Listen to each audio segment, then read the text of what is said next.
All of you enter a tavern. The bartender pulls out a dagger and whistles. A gang of men quickly surround you. Roll for initiative. I use my bonus action to heal, and then I smack him with my trusty mace. I take cover behind a flip table and fire an arrow into the ceiling, ricocheting into the barkeep's eye. I pull out my blunderbuss and I blast them away. Swinging my sword, I behead him, showing him the might of my great sword!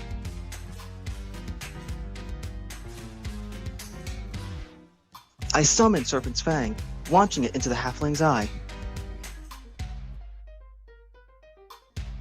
Hello everybody, and welcome to eDIOCRACY, the show where a bunch of idiots that don't know how to play D&D sit down and play D&D. Once again, I'm joined by the boys. Hey! As we return for episode 16, right? Something like that. Yeah. Sure.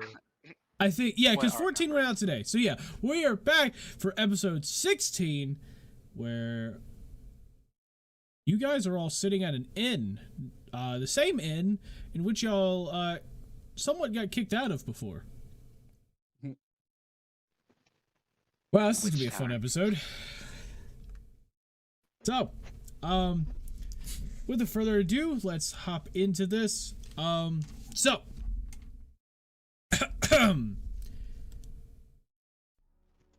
we're all up and we're sitting at the one table. So, do y'all want to be up? Do y'all want to be up? I mean, it would save us from doing, like, who's gonna wake up first when we're all up at the same time. Okay, that's true. That's true. Okay, you're all up then. Wake up! Yeah. So, basically everybody's up. Yorn is asleep still.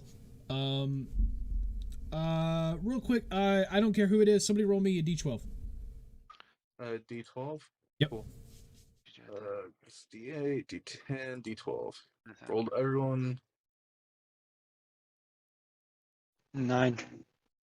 9. Okay, so it's 9 a.m. Oh. So, all of you are waking up. All of you woke up. It is 9 a.m. Yorn is still asleep. I assume in the bed, because Vanessa, you didn't take the bed, right?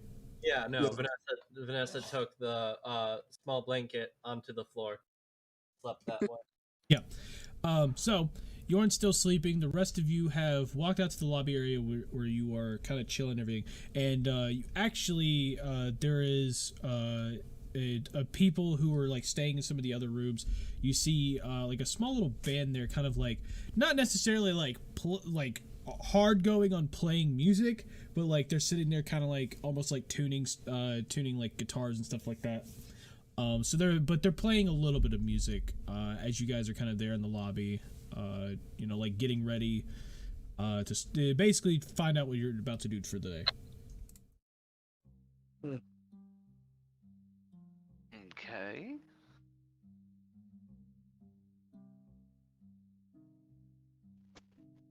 So, who Was everyone wants asleep last night? Well, I slept pretty good. Yeah, I don't know about you guys, but I slept great last night. Floor is nice and comfy.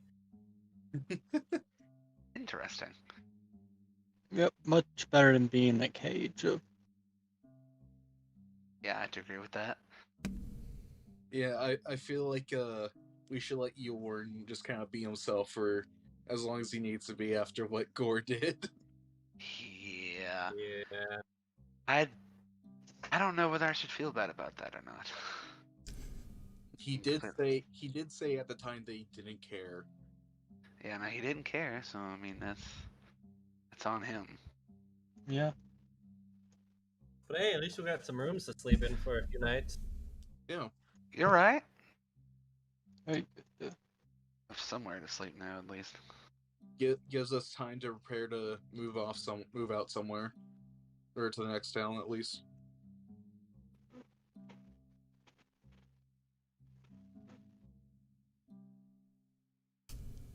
So, what'd you guys get from the blacksmith from yesterday? Like, he kind of closed in my face. I went to.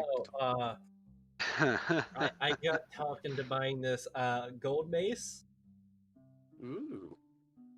You sure you should be carrying around a gold mace? I know.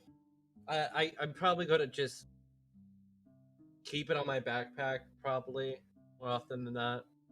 But Morgeth here actually talked me into buying the gold mace. Ah, gotcha. I mean, it does look cool though, doesn't it? You're probably gonna have to keep that one clean. At least Yeah. a little more than the. I got 3 maces now. Why do you need 3? Wait, 3? Look, I was only going to buy one, a newer one than my trusty mace, and then I get talked into buying the gold mace, but I still wanted to steal one, so I ended up buying 2. So now I got 3 maces. Damn. Now you have interchangeable maces. I mean, I guess in case either one breaks or you just want to throw a mace for some reason. Or you can toss somebody that needs a mace. I can dual wield maces now, so. And that is Sorry, amazing. That sounds fun. This can only be a plus.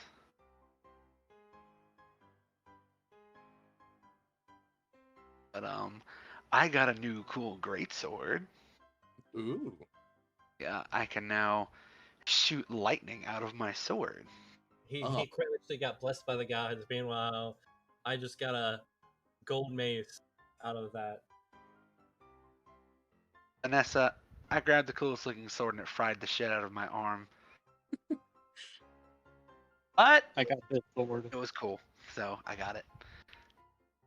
Is your arm okay, or? I think it will be. And I looked at my arm, it's just like mostly charred on the outer skin, but there's the lightning bolt is still there. Yeah, it's a little burnt, but I think it'll be okay. Okay. Doesn't look like the burn's too bad, but you know. I think I just put it there as more of an aesthetic choice at this point. It doesn't hurt or anything. So, oh well.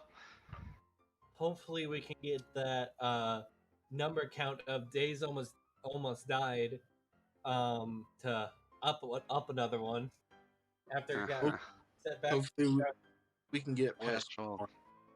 Yeah, hopefully we can get past. Hopefully we can get past 1/2. That would be a blessing.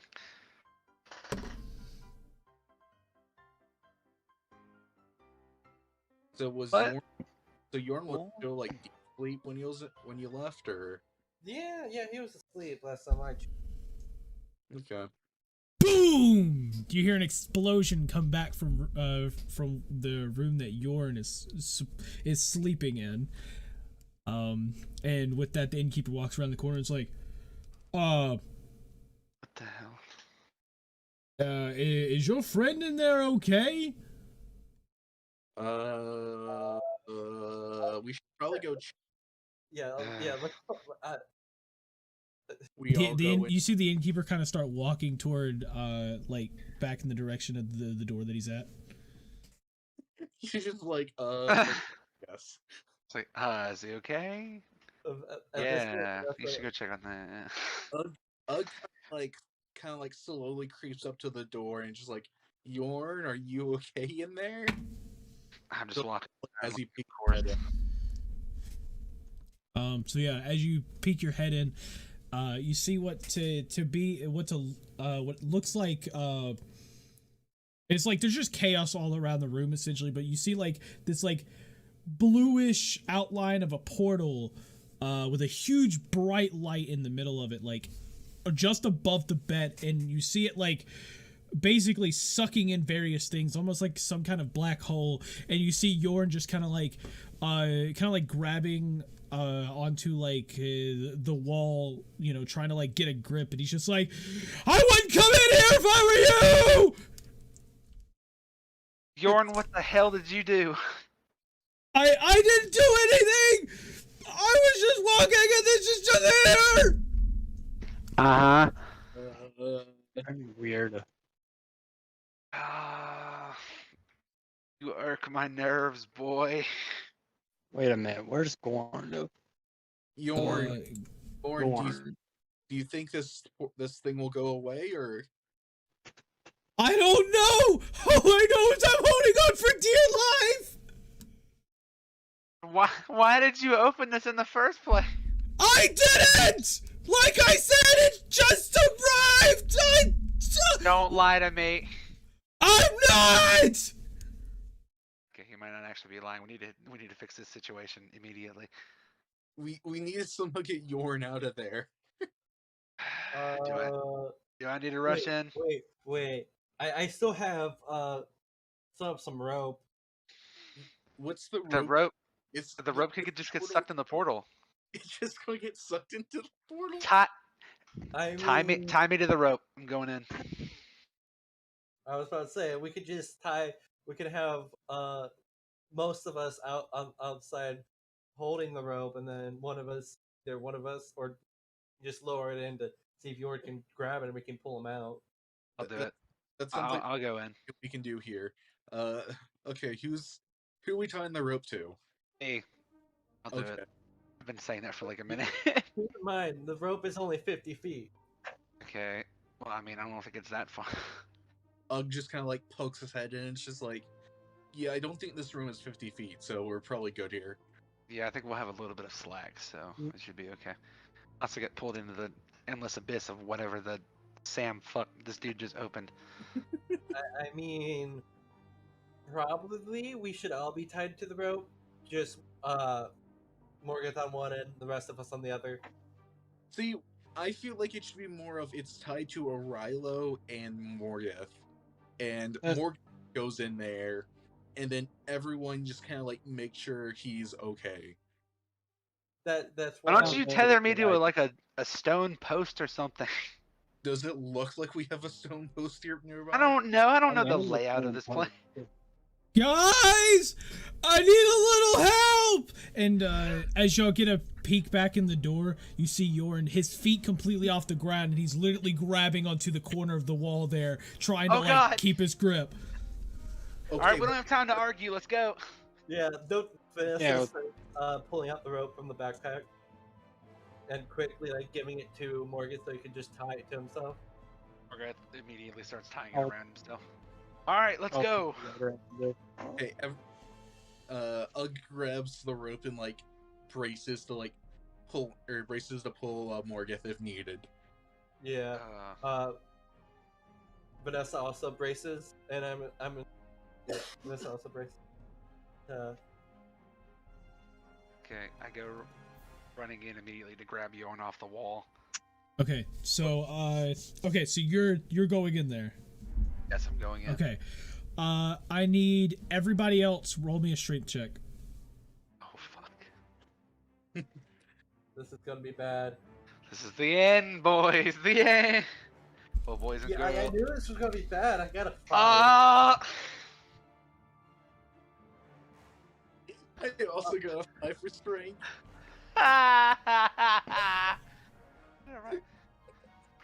Let's see. Ah! Arello got an 8. Arello got an 8. Yes. Caden, what about you? Is Caden even here? I honestly don't think Caden's here right now. Because remember, we haven't back up with him yet. Oh, that's a good point. Oh shit, y'all are not gonna meet the number. Oh fuck. Yeah, it's Oh yeah, Caden. Oh god. Okay, we'll work that in. Shit. Okay. So,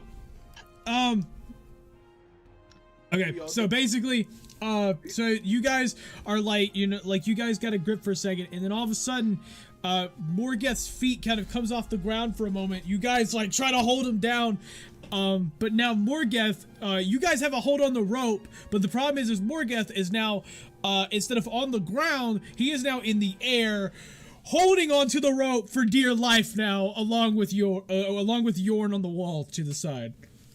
I mean, it is tied to Morgoth, so Ugg Morgan's just standing there laughing. Ugg goes and like looks at Arilo and Vanessa. It's like on 3, pull. 1, 2, 3, pull.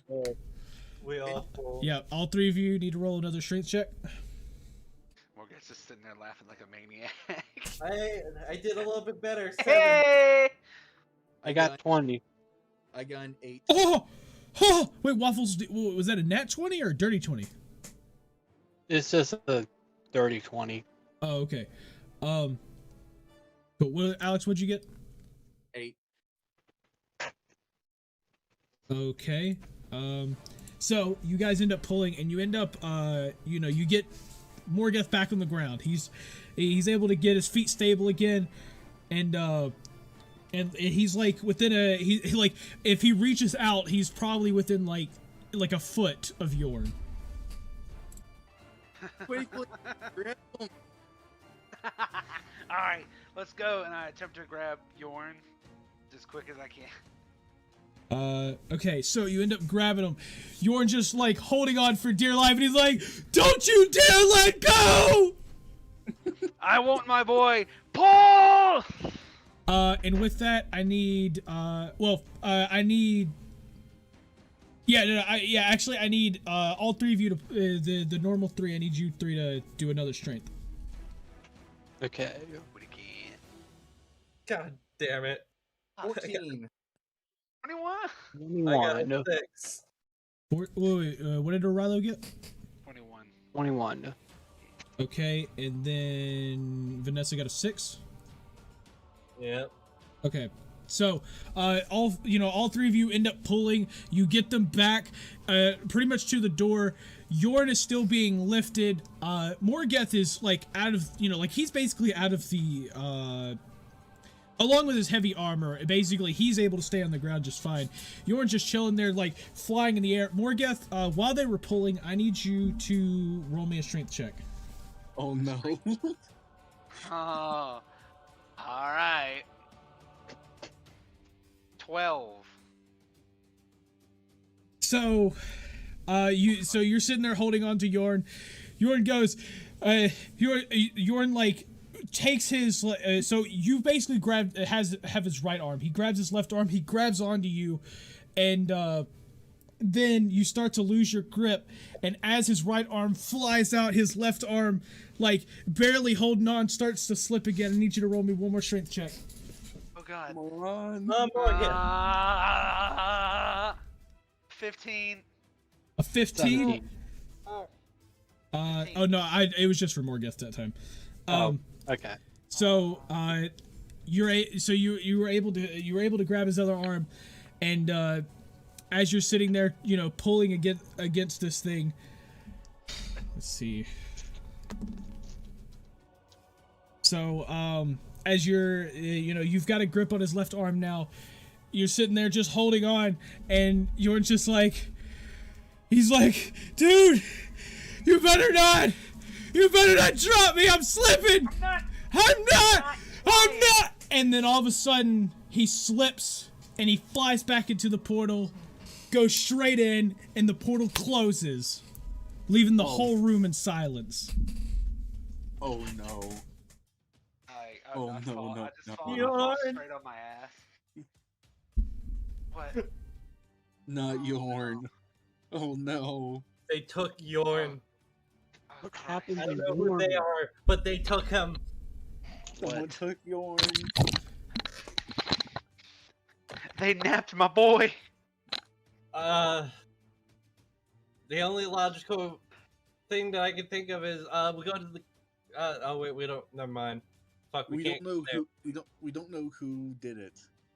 So But we could have went to see the professor, but we don't have any way up there. I mean, As I could all of you are trying to like get a grasp on the situation here, you see the portal reopen. Things flying all around the room. It's chaos once again for like a few seconds, and then all of a sudden, fires out Caden straight out into the hallway, smacking against the wall, and then the portal closes. Caden, where the fuck Huh? did you put Yorn? I don't know what the fuck just happened.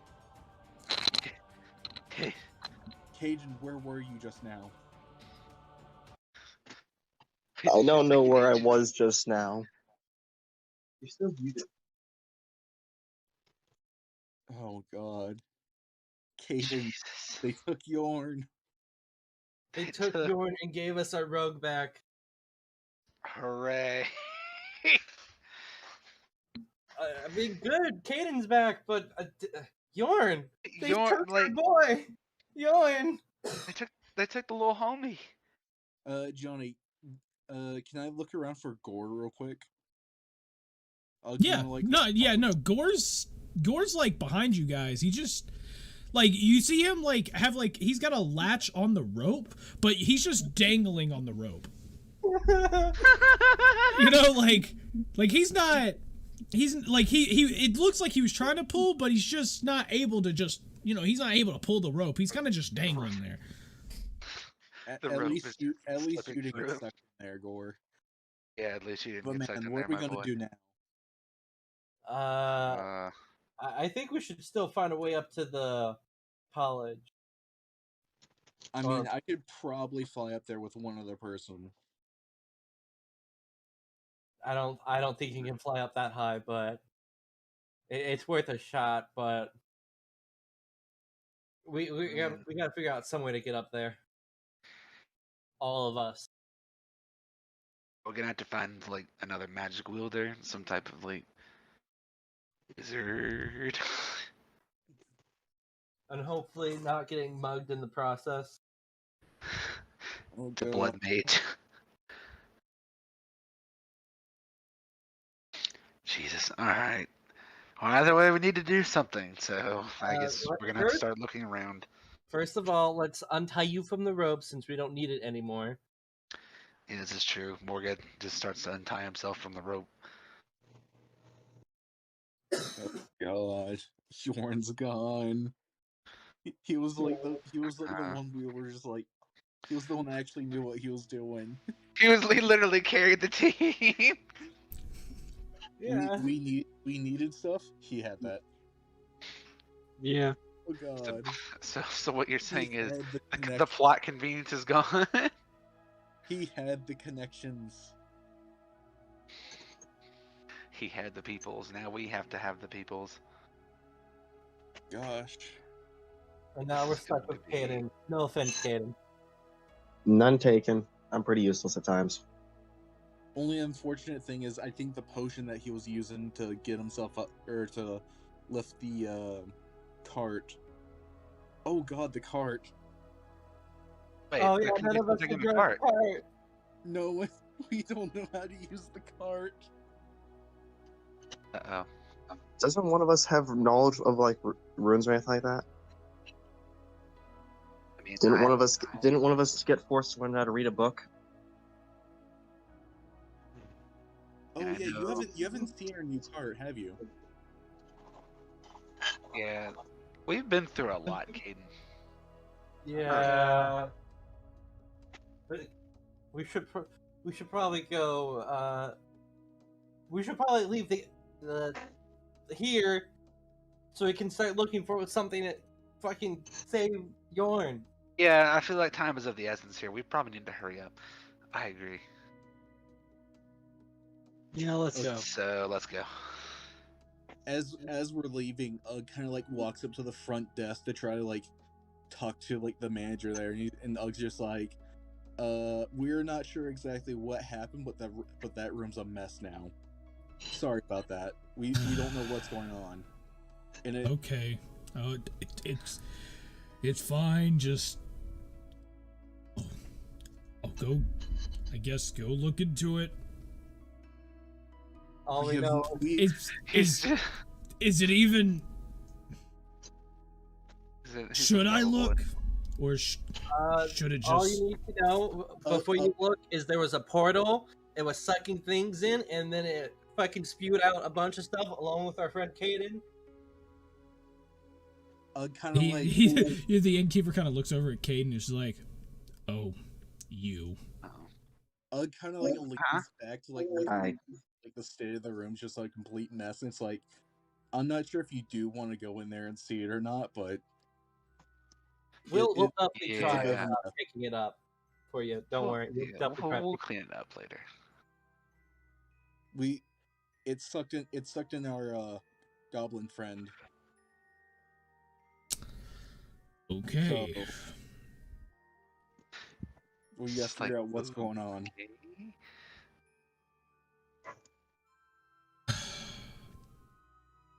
Okay. So let's go do that then. Kind of follows the Right. group back and says, like as like we're at the door, kind of like turns around and says, "Again, we're really sorry, but we have no idea what happened," and just walks out. I just yell through the door before I walk out. We'll clean it up later. And just walks out. Vanessa walking out. It just does a quick look back, but doesn't say anything. I look back. I look to Gore and it's like, hey, Gore, hop on my back, boy. You don't have to walk.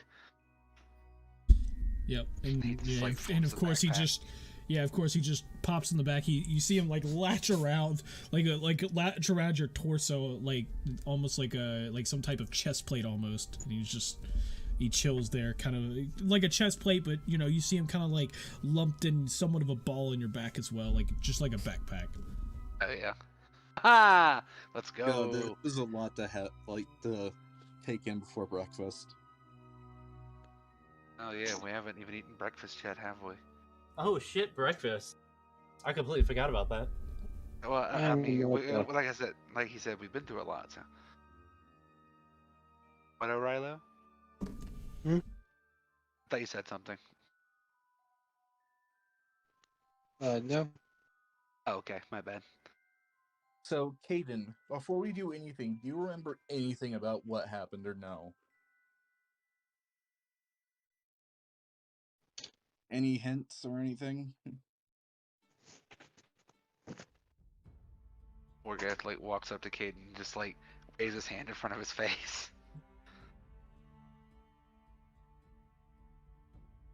You there, buddy?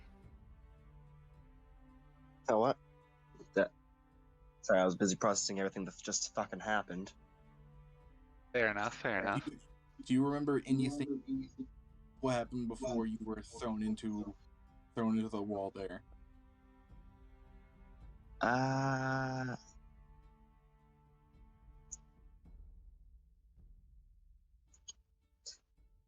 No. Not really. What is the last thing you remember? Last thing I remember. Like prior to the incident, I mean.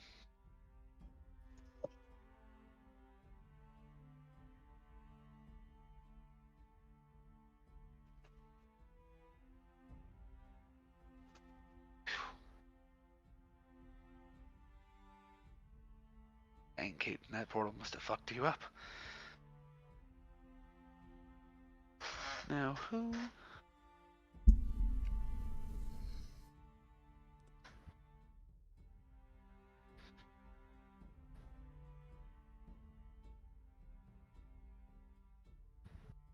So, are you doing okay, buddy? Yeah. Just a Oh, little man. just a little frazzled after what happened, but Yeah, I think we definitely need to get Uh, going to breakfast. I just don't know. I just don't know what where we should start looking or anything. Trust me, I don't either. I wish I did know, but I think we need to clear our heads a little bit. first things first, we should probably get something to eat. Agreed. Definitely. Okay, so we're all going to the tavern next door to try to figure out a plan and eat. Okay. So all of you end up heading next door. Let's see. Anyone not eating? Cool. Okay, everyone's eating. I need everybody to take out 5 silver. That's how much you pay. Alright. There was this weird special going on today. So yeah, all of you are spending 5 silver, and yeah. So you've got your food. You've already started to eat just a bit. So you've all you got your food and drinks and everything. Y'all are at a table, kind of sitting there. You hear music playing. People are there's a few people in there for like a breakfast, but other than that, there's nothing really big going on.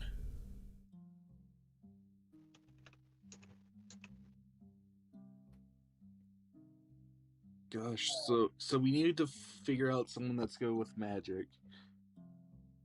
That's why we should probably find a way to get back to college. Yeah, and the only person we know that's really good is the president of the college, but I'm the only one that's able to get up there reasonably. As from what we can tell. Yeah. Then again, with how high it is, you might not even be able to get up all the way. Yeah. They might have a magical barrier or something. Yeah. Oh, this is going to be a hard experience. But I need to think of something. We'll think of something. I mean, we always do, right? We always think of something. Why don't we start by looking in our cart? Maybe there's something that he had in there. Yeah, maybe Jorn left something in the cart.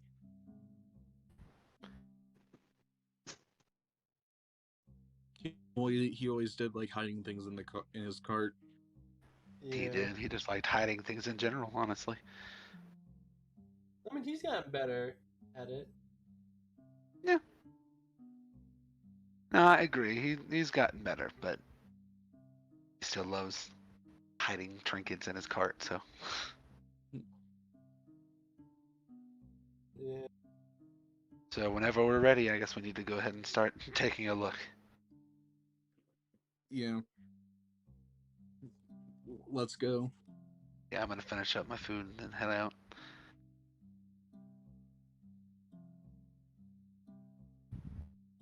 Kind of gets up and starts heading to the door after finishing his meal. After his meal's finished. Yep, I also get up and I'm already leaving with him. And Gord just wraps himself back up.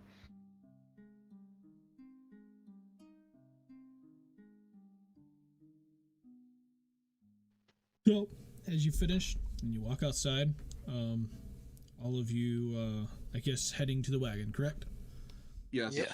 Okay. Wherever. So, all of you end up heading to the wagon that is...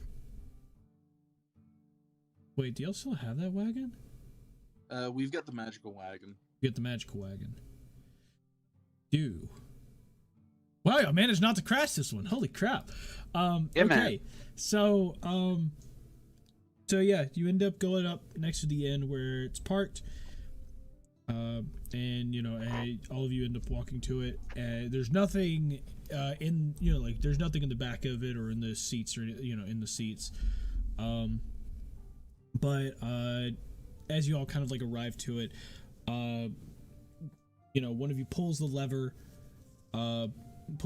kind of revealing the hidden compartment, and as you're looking in it, it seems mostly empty, but in the far back corner of the compartment, when you stick your arm in, there's a piece of paper, and as you pull it out, there's you see that it is a map of not all of the land of Galore, but it's a small little section of it.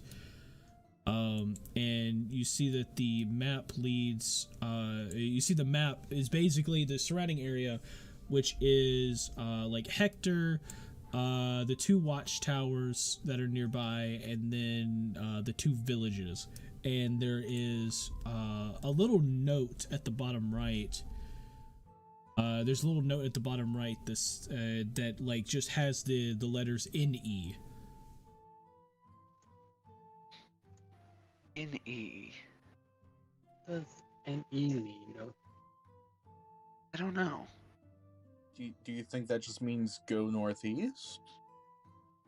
Or is That's this like, that's or is this like a northeast section of like a bigger map? it could be either one of those. Honestly, I don't know. Why do you have to be so cryptic? Uh, Is there anything on the back of the paper? Or... Nope, it's just blank on the back. Okay. I'm showing you guys kind of what's there. All you guys can see on that piece of paper is essentially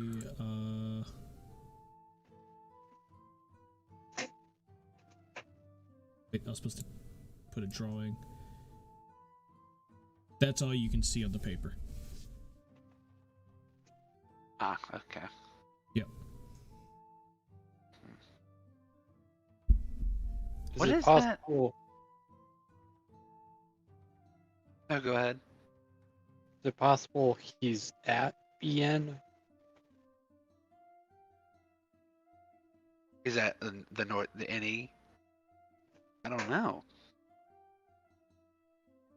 That honestly, that doesn't make. If he is there, that wouldn't make sense because unless the portal spat him out there, but why would he have a map to where the portal lead him, leave him if he didn't know?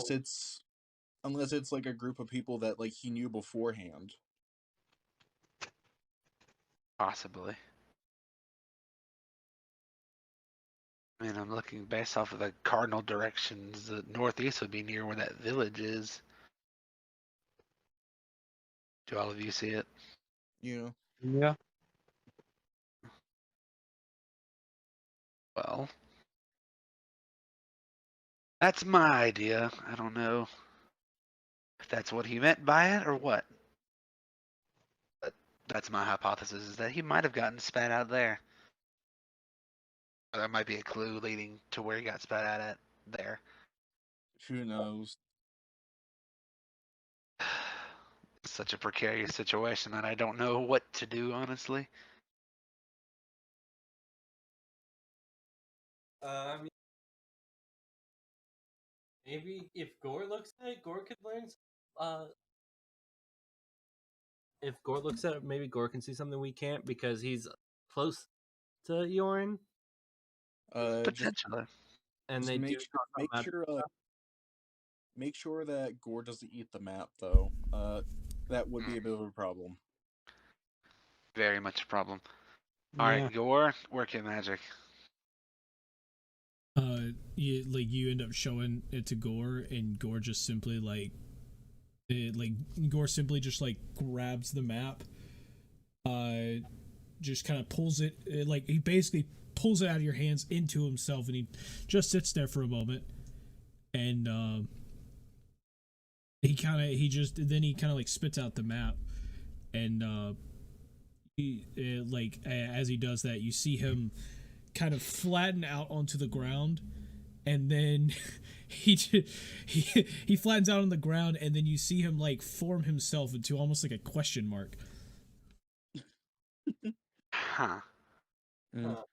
I guess he Okay. can't really see anything on the map.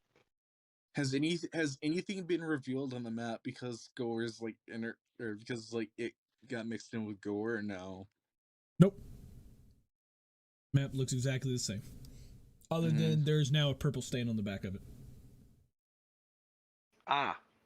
Uh, Well. Can we Let me examine the try. purple? It's probably just purple on the back of it. But I mean, we can look. I mean, there's.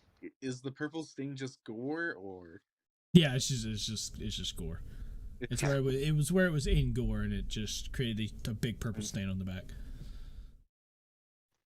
Gosh. So, do we want to attempt to head towards that village, or?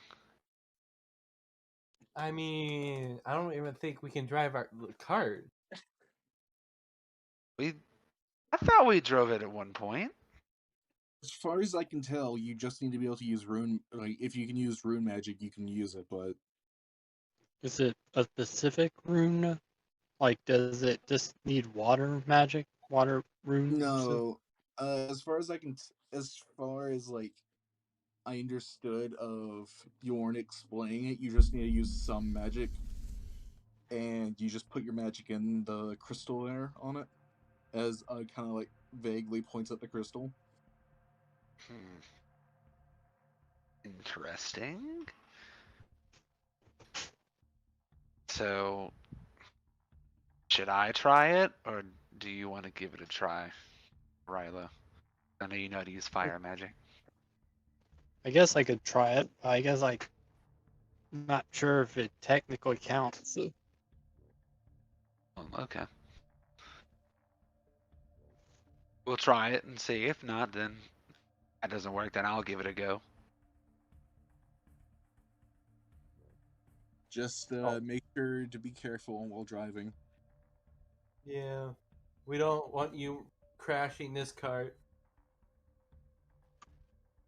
Yeah, I don't think Yorn would be very happy if we crash this cart. We won't be that happy if the cart crashes. Yes, I know I definitely won't, but still. The keeper probably won't be happy that we crashed yet another cart at his establishment. Well, let's hope that we don't crash it right here. See, the problem with the last one was not the fact that we crashed it.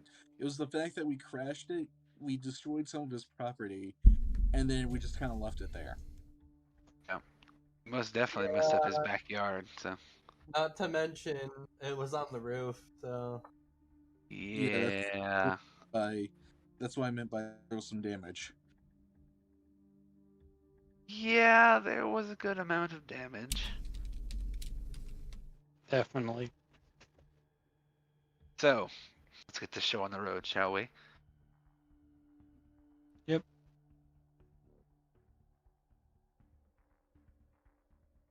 So, Rilo, are you going to attempt it first? Oh yeah. I'll see if I can drive the cart too. Okay. So, Arilo, you end up hopping into the seat, and you end up grabbing the ball there. I need you to explain to me exactly what you do. By the way, everybody's hopping in the cart, because trust me, y'all are going to want to be in the cart. Yeah, I'm hopping in the car Yeah. for this. I'm trying to imagine I'm driving horses. So. Okay. So as you're doing that, you're sitting there. Imagine that you are driving horses in front of the cart instead of it being a magical cart. And you sit there for a moment. You're sitting there thinking and thinking and thinking, and then you open your eyes and see the wagon hasn't even moved a bit.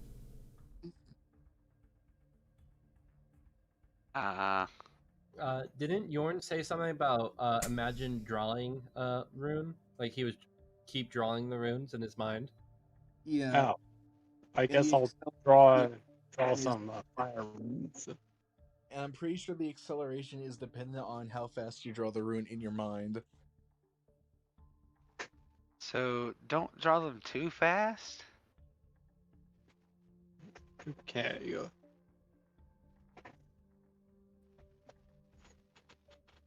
Okay. So explain to me, what do you do? So try to. I've had someone else I'll learn. try to draw some runes in my head without moving my hand on accident. Too. Okay. How many you want to draw? I don't know. Like Just give me a number. Any number. 3. Wow, this is gonna be fun. So, as everybody's getting comfortable in the cart, you draw 3 runes in your mind. You open your eyes, and as soon as you do, the cart takes off down the road.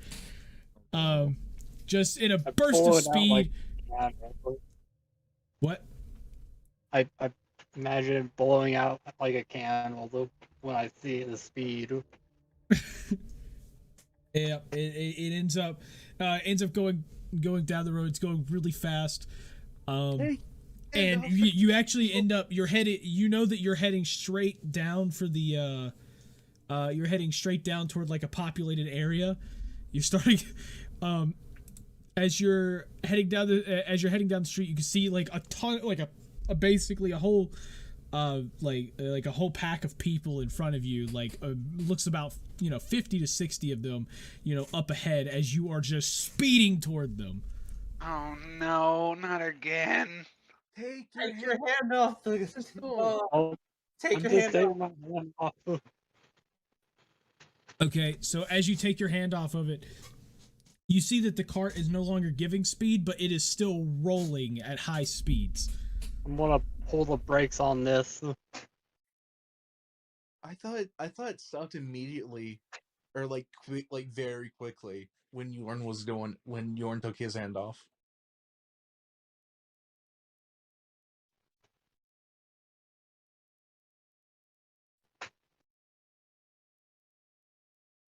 Y'all are still going at high speeds. Okay, Oh, alright, well, I guess there was no intervention there. Because I'll put my hand back on and imagine the fire rune slowly vanishing to one. Okay. So you're trying. So you start imagining the fire rune diminishing, and you all of a sudden feel another burst of speed. Damn it! It didn't work. Someone else try. You're the only one up there. So you're the only one up there. I try. You can take the makeshift rope handle Just for a pull reason. the brake, Orilo. Just pull the brake. Pull it harder, Rilo! Pull as hard as I can. So you're gonna do what? Pull the brake. Johnny, Yeah, wait. so you reach over to your left where there's this huge ass handle that nobody's seen till now. You grab it, you yank it back, and then all of a sudden the whole cart just comes to a full stop. I need everybody to give me a nice dex saving throw. Oh God. 17. 21. 12. Yay. Caden? 17. Okay, so the whole thing comes to a stop. All of you end up catching yourselves very quickly, keeping yourselves in the cart. And as you stop, you were within probably about 20 feet of running into, the crowd of people. A couple people had kind of noticed for a second there, and you see them kind of like back up a little bit and just kind of like make sure that they're out of the way. But other than that, not a whole lot of people noticed. Okay, new idea. Orilo, don't drive. Good idea. Morga, it's your turn. Morgath is like flopped over in the seat, just like breathing heavily. I'm gonna need a minute. Well, Catch my if we breath ever for a need to second. get away, we definitely know how to make this thing go fast. Okay, Rilo is now the getaway driver. If we ever need to be in a pinch. Oh my gosh. Prayed to the gods and no one answered.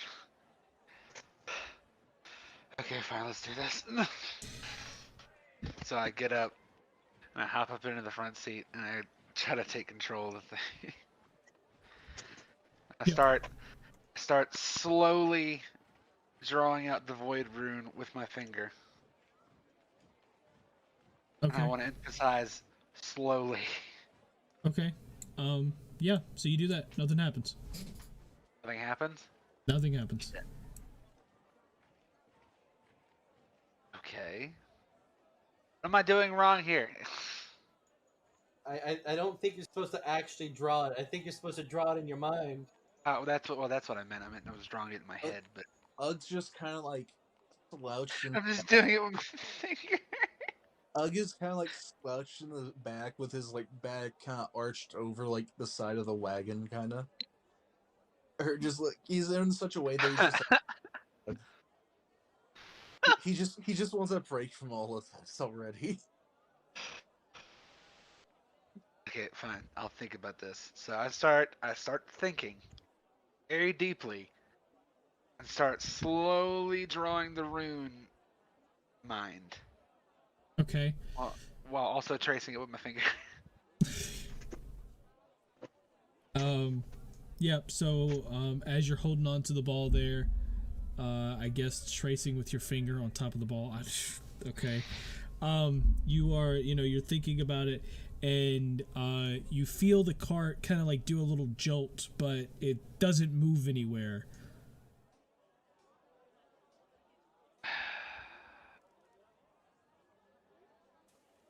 Oh, this is going to be a fun ride, people. Alright, Morgeth starts thinking about it ever so slightly faster, going at a very normal drawing the void room at a very normal pace. Yeah, you feel a bigger jolt this time. Oh God! In the cart, it goes forward probably about 6 inches, but it just ends up. It's the wheels itself doesn't move. It's just the wheels are kind of like, it looks like it's stuck as it skirts across the ground a bit. I need to take the brake off, don't I? I was about to say. Okay, yeah, all right. Morgeth takes the brake off of the cart. And as you do that, you go flying toward the crowd again. Ah! And with that, people are jumping out of the way, like physically leaping out of the way as you start going into the crowd. Ug's kind of like in the back, like hide himself. I can't slow down. Slowly put on the brake until we're at like a reasonable speed. Okay, I frantically go and grab it and like pull it as hard as I can, like maybe like the halfway point. Okay, you pull it to the halfway point. It ends up like very quickly slowing down to about maybe like a 10 mile per hour kind of thing. So you're still going at a reasonable speed through the crowd as they're just jumping out of the way. Maybe a little bit more. Okay, I pull the brake enough to stop it, and literally just yell at the crowd, "Get the fuck out of the way!" Oh God! You end up stopping it. You yell that, and then you see people like panicking. You hear a couple people scream. They start running away, and then through the pathway of people that jumped out of the way behind the cart, you start to see guards running up behind the cart. Those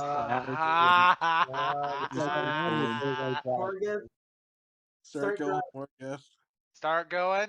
Do about only have it on about like 25% of the way. It's just only on that. All right, cool.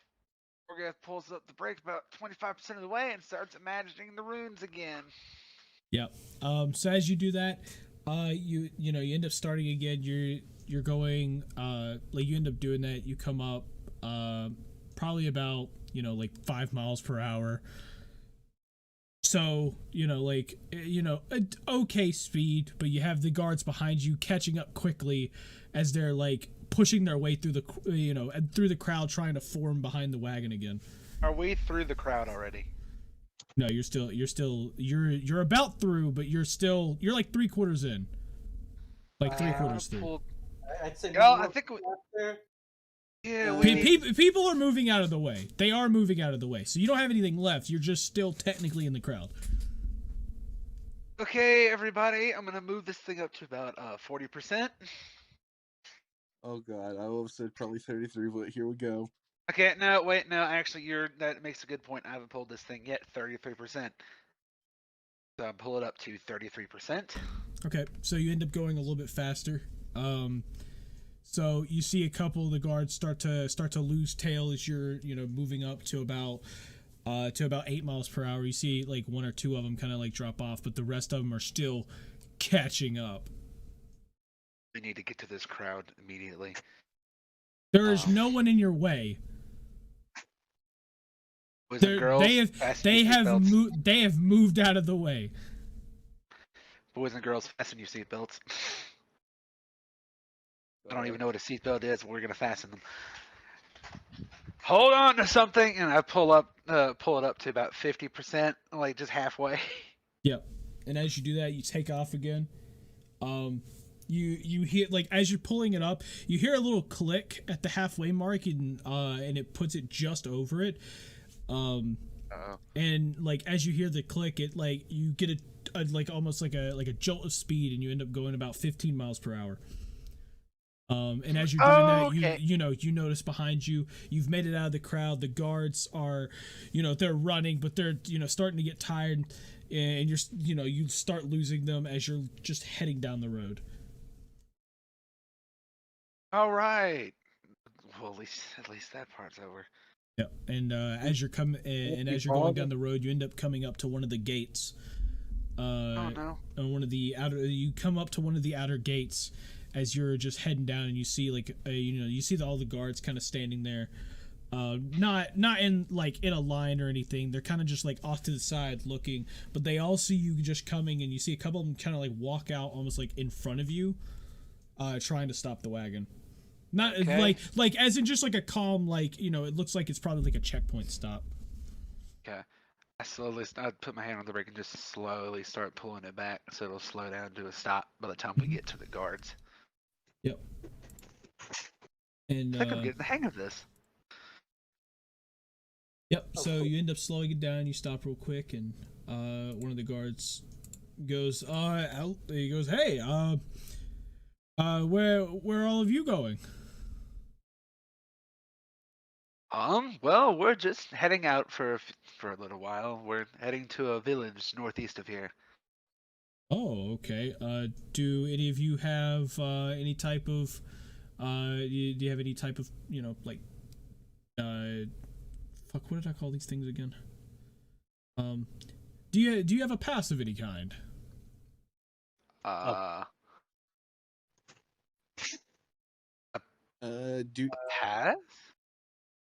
Do any of us know where Yorn kept his pass or no? Not necessarily. Orga starts looking around for a pass. Yells to the back, "Hey guys, start checking for Yorn's start checking for a pass." Okay. Don't say it like that, 'cause that just makes it seem like we stole this thing. Alright, how about actually here, let me rephrase that.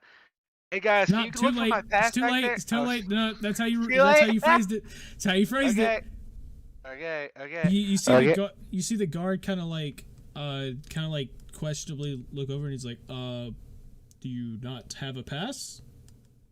Oh, no, I have a pass. I think it might have just got left back there. Sometimes I just throw things around in the car. I don't know why. Kind of like sticks his head up and just like, "This is our friend Yorn's cart, and recently he was taken away by some sort of magical portal, and we're trying to look for him. We don't know where he kept his pass." Roll persuasion. Oh boy. Persuasion. Persuasion. I got 12. Yep. So, as you explain it to him, you see him go a little more from concern to like a sincere. It's like, "Oh, okay." He's like, "Yeah. It seems like it's a kind of a weird situation. That's understandable." He's like, "Yeah. Please pass. Hopefully, do you find your friend? Yeah, dude. Good luck. But if you want to come back in the city, you're definitely going to need a pass on the way back in." Okay. Yeah, let's hope we can find him before we need to come back in. Agreed. Have a good afternoon, officer. You too. And he kind of, waits for the other guards to step out of the way, and they kind of let you pass. All right. Morgath pulls the brake up to decent speed and then pulls through the gate.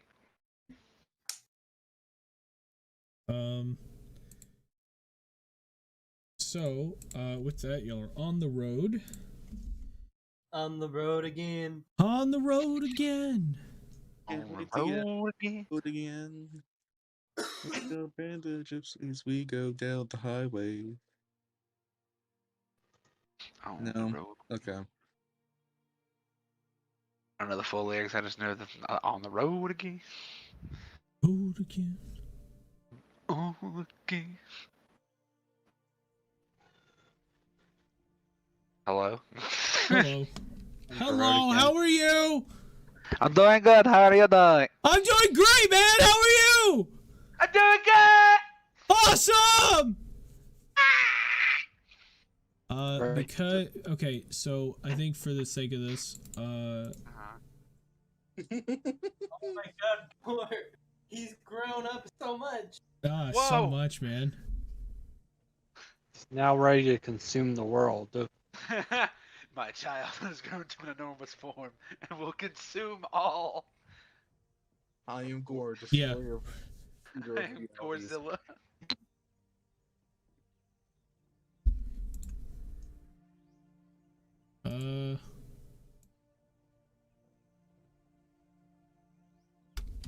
Seems like a good time for some Indiana Jones themed traveling.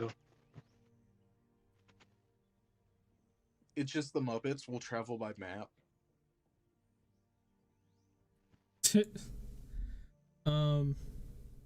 Okay. Yep. So, yeah, y'all are on the road, and you know, as you get on the road and everything, you start riding for a while. You kind of notice that like after about an hour or two of Morgath kind of riding, you notice that he's starting to get like actually get the hang of this. To the point where he's not going to be rolling checks every time he wants to drive it. So, but he ends up coming up onto a little fork in the road. And you remember this, like the one to the right is where you guys came from that leads back to the village and where Hestia is. Mm-hmm. But you guys don't really remember it. But the other one leads up north. Oh, I guess we we need- take a left here. Yeah, we need to go up north. Remember on the map. So with that, you end up turning. You end up riding for a while. Up the road. It's a few hours later. It's about, I'd say 2 p.m. by this time. You guys have, you sat there, you ate lunch in the wagon, just kind of chilling on your way. And as you're heading out, let's see what you see. As you're heading out, you are on your way. As you're on your way, you notice that you see a huge forest up ahead on your left. And as you're like kind of arriving toward that area, you notice like some type of like camp out to the right. It's like this huge camp. It's got this huge camp. It's got a ton of tents and everything.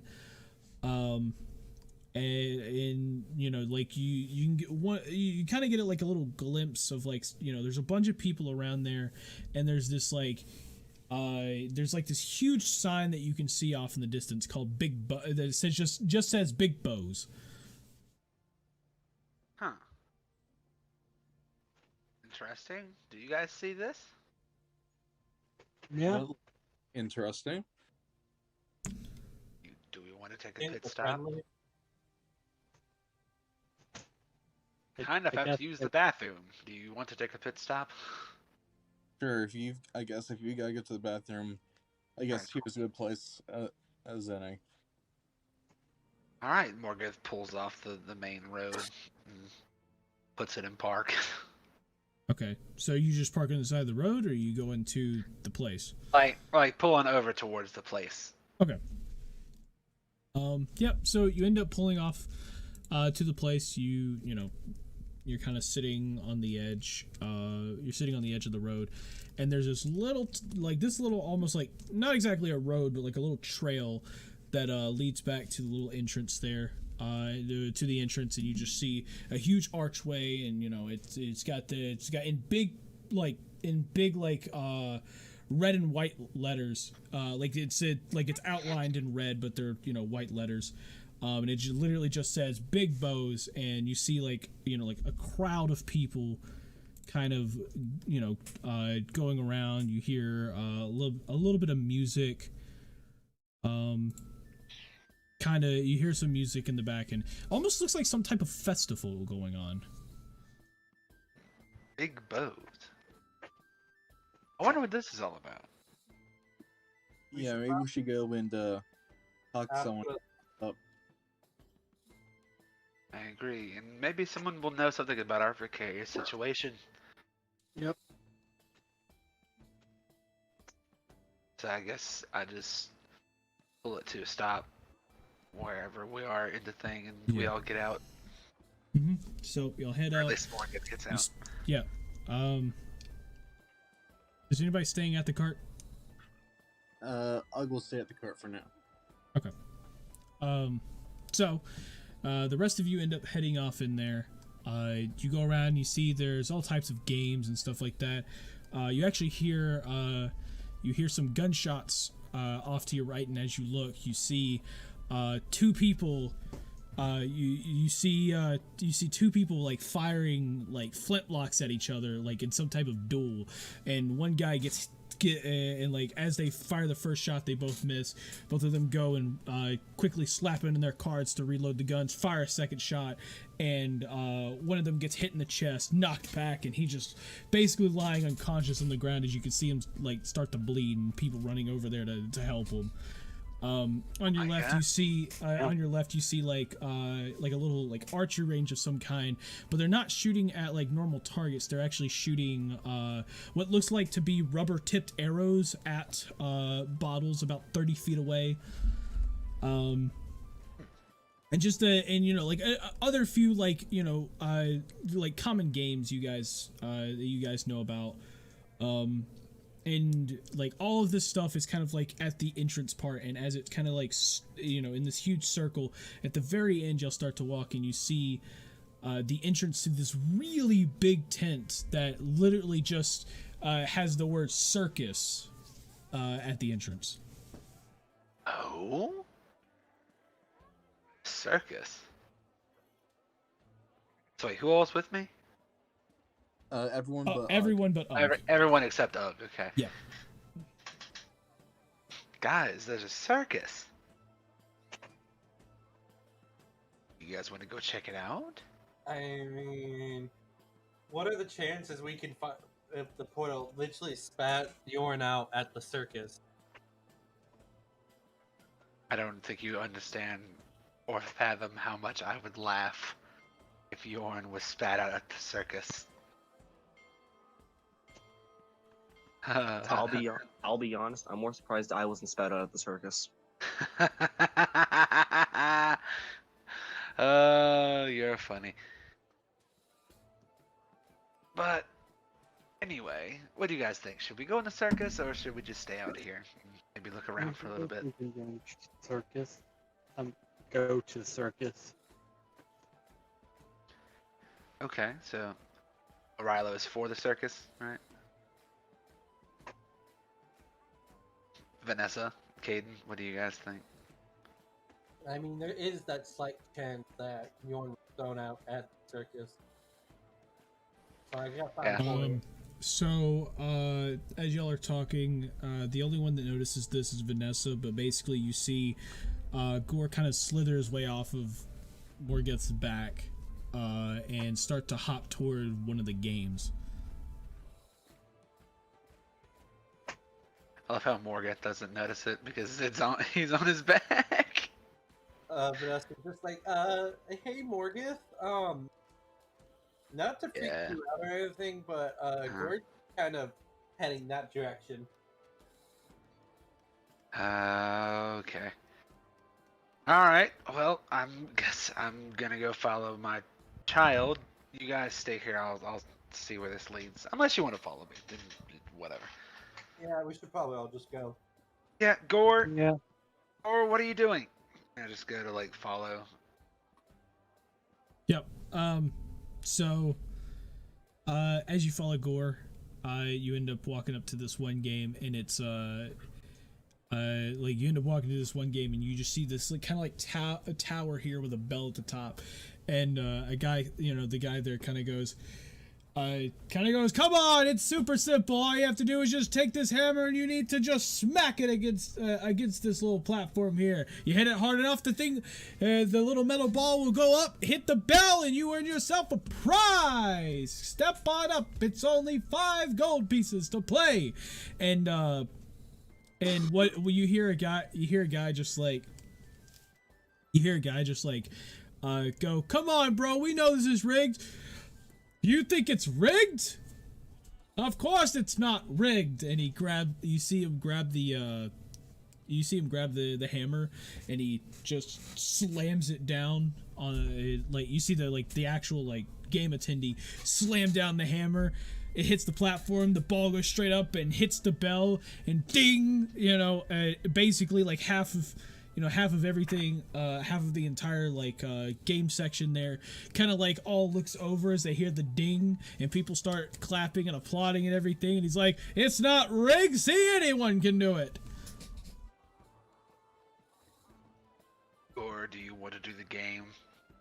You see Gore kind of jumping up and down, kind of all giddy. Okay, do you want to attempt it, or do you want me to attempt it for you, boy? You see him just point to one of the prizes, and it looks like you look at it, and it looks like a quiver with special, you see special feathers on the arrows. Okay. All right, we'll try it. I've got 50 gold pieces to burn. So. I'm assuming Rilo has the best chance of winning. Oh, okay. Man, I guess I can try. if you want to, I'll pay the fee. All right, I can pay it. Okay. Well, thank you. Happens here.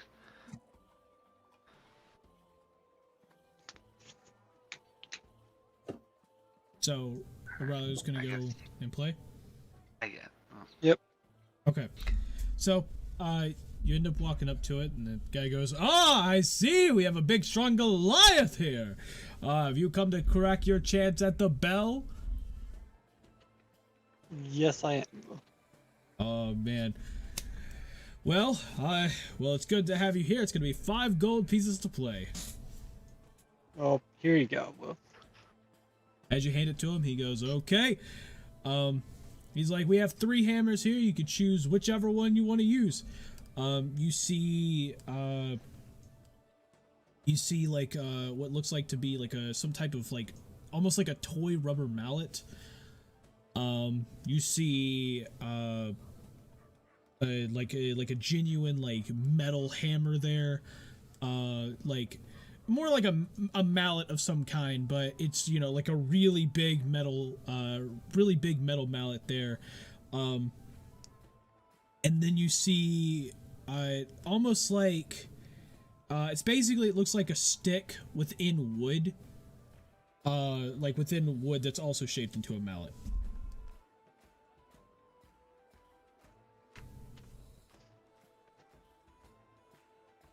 I guess I'll pick the wooden mallet.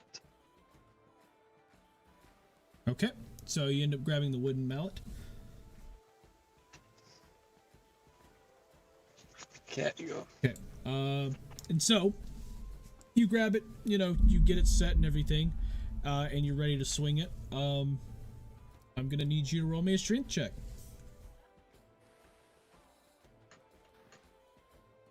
22. Oh, nice. Yeah. So as you hit it down, you see it go up and just short falls right back down. I see you. Oh. I'll try He's like- again. He goes, that's unfortunate. If you want to try again, it's gonna be another 5 gold pieces. I'll pick the plastic looking mallet. Oh, it's like, are you sure that's a toy hammer? I kind of put it there for jokes, but if you want to use that, feel free. Yep, I'll use it. Okay, well, it's gonna be 5 gold pieces. Here you go. Yep. And with that, I need you to roll me a strength check. 12. Oh. Damn it. Yep. So, exactly as before, as you hit it, it goes up and it gets to like just under the bell, and then goes right back down. He goes, "Ooh, so close. That was unfortunate. Would you like to play again?"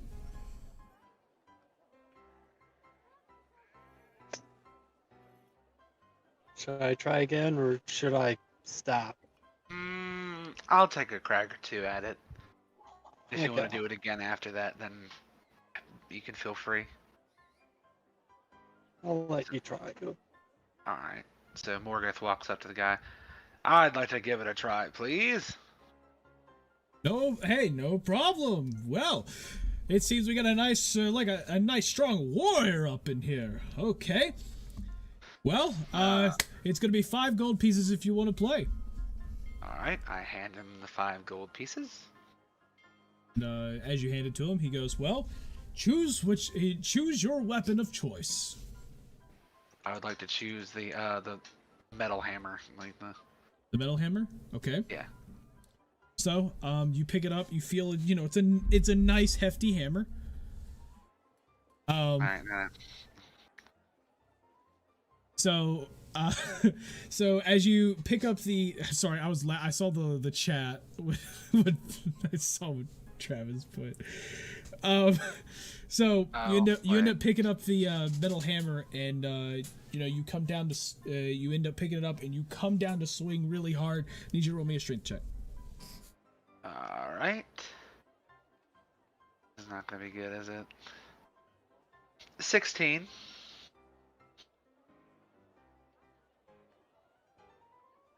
So you hit it.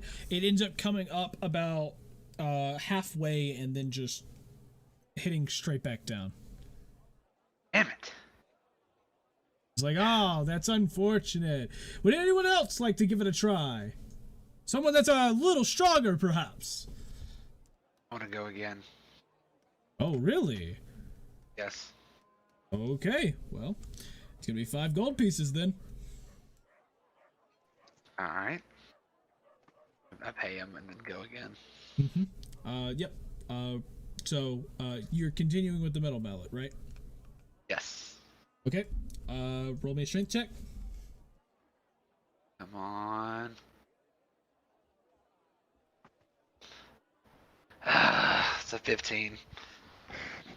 Yep. So you hit it. You don't even get it to halfway this time. You get it, a little bit under, maybe like 40% of the way, and it drops straight back down. Wow, that's it's getting a little sad. You getting tired there? Maybe we should let Orilo try with the metal hammer, since he went with the wood hammer and then the toy hammer. I agree. Alright, you want to try it one more time with the metal hammer? Sure. Alright. And I hand it back. I hand the metal hammer back to the guy. Here you go, 5 gold. Okay. Thank you very much. Good luck. As you prepare, you get ready, and you swing back down. Need you to roll me another strength check. 15. 15. You hit it, and this time you got it up. It's a little bit under halfway as it drops back down.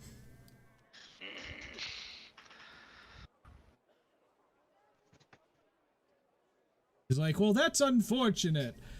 Well, Come on, anybody can play this game if you're strong enough. See, look at me. And he kind of flails his arm around a little bit. He's like, I'm not that strong. As you notice, like his arm is like it's basically the size of sticks, like small sticks. And he goes over there. You see him pick up the toy hammer and he smacks it against. He ends up smacking it against it, sending the thing up and dinging the bell. He's got to be using Hey, some type of Morgoth, magic. you want to try the plastic hammer? Yeah. Let me try the plastic hammer. I want to go again. I'm gonna pay him 5 more gold pieces. He's like, We're gonna okay. do this again. He he hands you the hammer and he goes, well, good luck. All right, I'm gonna go and take a fat swing at this thing again. Yep. Roll me a strength. Come on, motherfucker. I hate this shit. Damn. I got a 10. You got a 10. Yeah, Vanessa, you want to try? Yeah. Yep. So you got it up. It's about like, you say 90% of the way and it just falls straight back down. You know what? Fuck it. I guess I'll try. All right, I give him just out of shame, stick my hand out to the fucking guy running the game. Give him the hammer and just walk away. At this Yep. point, kind of. And as Vanessa kind of walks up there, he goes, "Ah, yes, I see. We've got a strong tabaxi here that wants to give it a try. Which mallet are you going to try to use? You going to try to use that toy hammer there?" You know what? Fuck it. Sure. As Vanessa hands the guy 5 gold pieces. Mm-hmm. As he takes the 5 gold pieces, he goes, well, good luck. You get 1 swing. Vanessa swings with the strength check. I want to roll a strength check now. Damn. 14.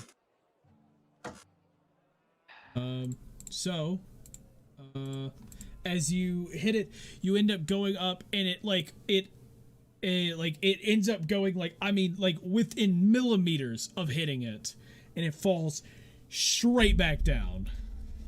Man, these are some unlucky rolls. Yeah. It's like, are you sure you don't want to try that again? That was really close. That's the closest I've seen in a while.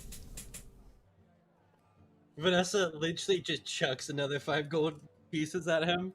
He it smacks against his chest. He reluctantly tries to catch it. And he goes, well, I see someone's eager to do that again, as he puts it in his pouch. Vanessa's just fucking. Damn. 5. Damn. Yeah, you hit it and it goes up not even halfway, and he goes, it seems someone's a little tired after that first swing. It was a good swing, but it seems like someone's a little tired. I'm walking. Vanessa just glares at the guy before bringing Caden into the conversation. Hey, Caden, you want to have a go? You know what? Fuck it.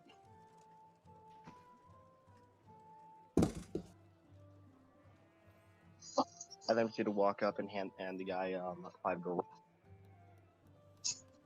Okay, so you hand it to him, and he's like, well, you don't look the strong type, but you know what? Prove me wrong. As he points you, and it's like, pick whichever mallet you would like to use. I've seen better luck with the toy mallets. I think I'm gonna try using that. For some odd reason. Okay.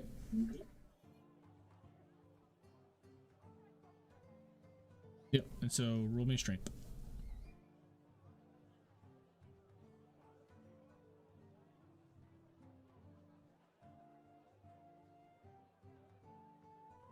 Okay. I got a nat 1. Yep. So you take the mallet, you swing down as fast as you can, and you miss entirely. You miss the entire platform entirely. You just basically hit the barrel that the platform's on, and just like basically it bounces back. I'm not surprised with myself here. Jaden, give it another shot. This time actually hit it. Wait, Dominic, are you playing your stuff through a speaker? What? Are you playing everything through a speaker? I'm hearing an echo from your side. Like a really bad echo. I'm not, but someone else is. Because you told me to. Oh, Like when he's muted, it's fine. It's when he's unmuted, it just like blasts into it. No, I quite literally have him muted so it doesn't echo his voice. Oh.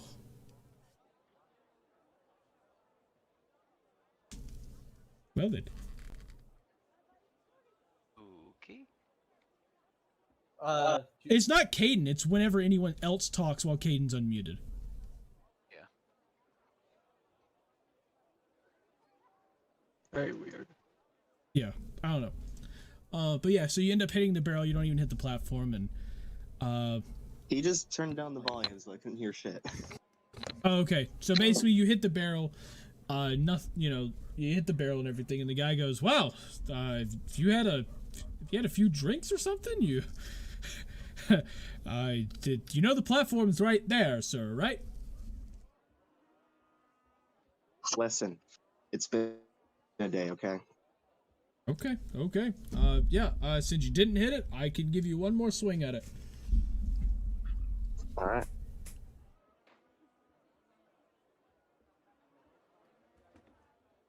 Nat 20. Nat 20? Yeah. Nat fucking 20. So yeah, you end up hitting this thing, and as you swing, and then like as you hit it, you kind of like lift off the pressure just a tad bit as you hit it, and you see it go up. It flies up, and it dings loud enough that the entire place goes silent for like 3 seconds, and then. In those 3 seconds, it feels like an eternity of you just sitting there like in shock that you hit it so hard, and all of a sudden you hear people cheering in the back. You hear people cheering because you hit it, and like on top of that, the guy's just like, "Whoa! Now that was a hit! We have ourselves a winner!" As he reaches over to a bell, and you hear like ding, ding, ding, ding, ding. And he's like, choose whatever prize you would like. And you see a bunch of prizes. You see that quiver that I mentioned before. You see a couple like what looks like to be like hand sewn dolls and stuff. There is a short sword kind of like hanging on the wall as well, and you even see like some kind of like a short bow, but it's more made for kids. Like a short bow. Try to get whichever one Gore was. I look over towards Gore. Good. You see Gore like pointing toward like the quiver. I take the quiver. It's like, of course, that's a good one right there. And he grabs it, and he grabs it, and he pulls it over, and like as he's bringing it to you, Gore kind of reaches up to grab it, and like as he takes it, and he's like, "Well, congratulations." And he's like, and he kind of looks at the slime almost in a slight disgust, and he goes, "Well, I hope you enjoy." And he kind of takes a couple steps back and kind of just waits for all of you to just move on. Okay, I guess we'll just go then. Yeah, we got what we came. That was a great swing. Ugg did show up, right? You did say that, Alex? Is still at the cart watching the cart. Oh, okay. I thought you said Ugg showed up earlier. Okay. So I haven't said anything, and I muted myself because just in case someone thinks I said anything. Oh, So okay. just because. Yeah, no, I saw your character move, so that's why I thought you said it. Okay. Whatever. So all of you kind of like walk off a bit. What direction are you guys walking? Are you just walking around the game section, or are you walking back to the tent? Where do you guys want to go? Or are you gonna walk to the entrance? I mean, where do y'all want to walk? I kind of want to go to the circus, but y'all want to go to the tent? yes. Sure. Yep. So you'll end up kind of walking toward the tent. You start getting over there, and you hear almost like a whip cracking sound from from inside, and you hear a couple people kind of cheering. And not that many, maybe like 4 or 5 people like cheering as this happens. But you don't actually see anything yet. Alright, let's go in a little further and see what's going on. So, yeah, I'll take a few steps in, and as you're walking in, you see like this huge circle around of like bleachers there. You see a lot of seats there.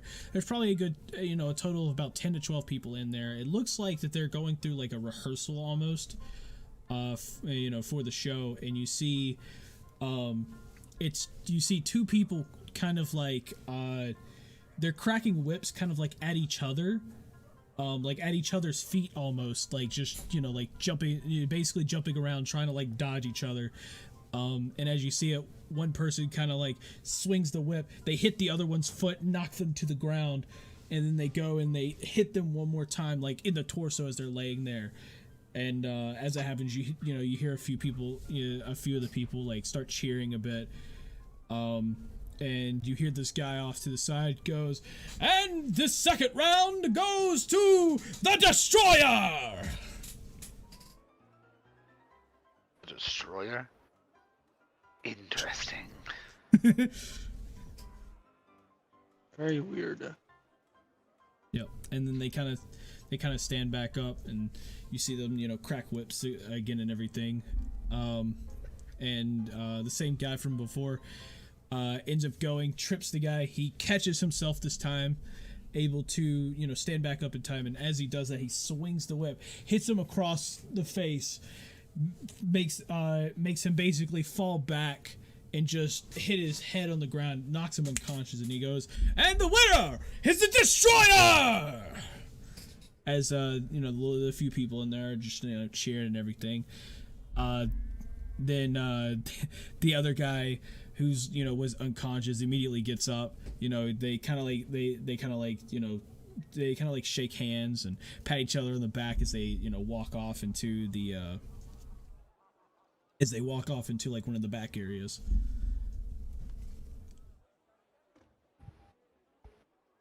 I already want to fight this Destroyer guy.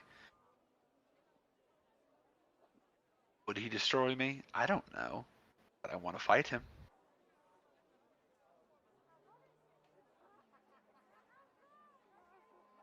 So, are we gonna like take our seats? What are we doing here?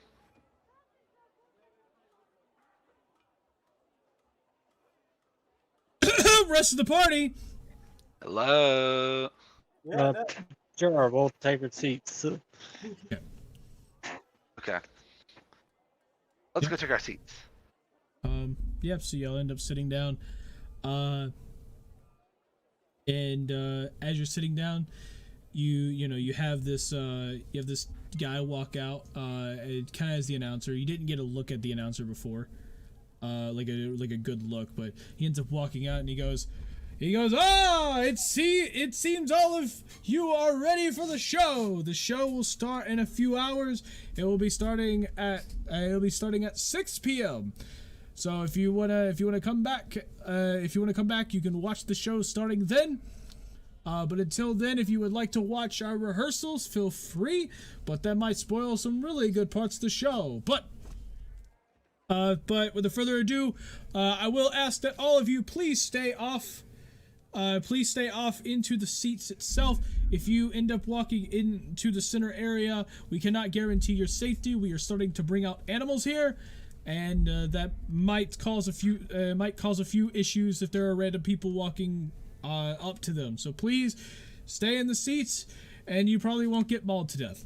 And he kind of starts walking back into the back area there, and you start to see that you start to see like a tiger, you know, like walk up. There's no one with it, just a tiger walks up, and you know, like on all fours, just walking up to the into like the center, and the announcer goes, "And it is time for the amazing tigress," as you see the tiger leap straight up, and it leaps straight up, and you see like it jumps up maybe like 20-30 feet, and grabs onto this pole that's up there and just starts doing flips.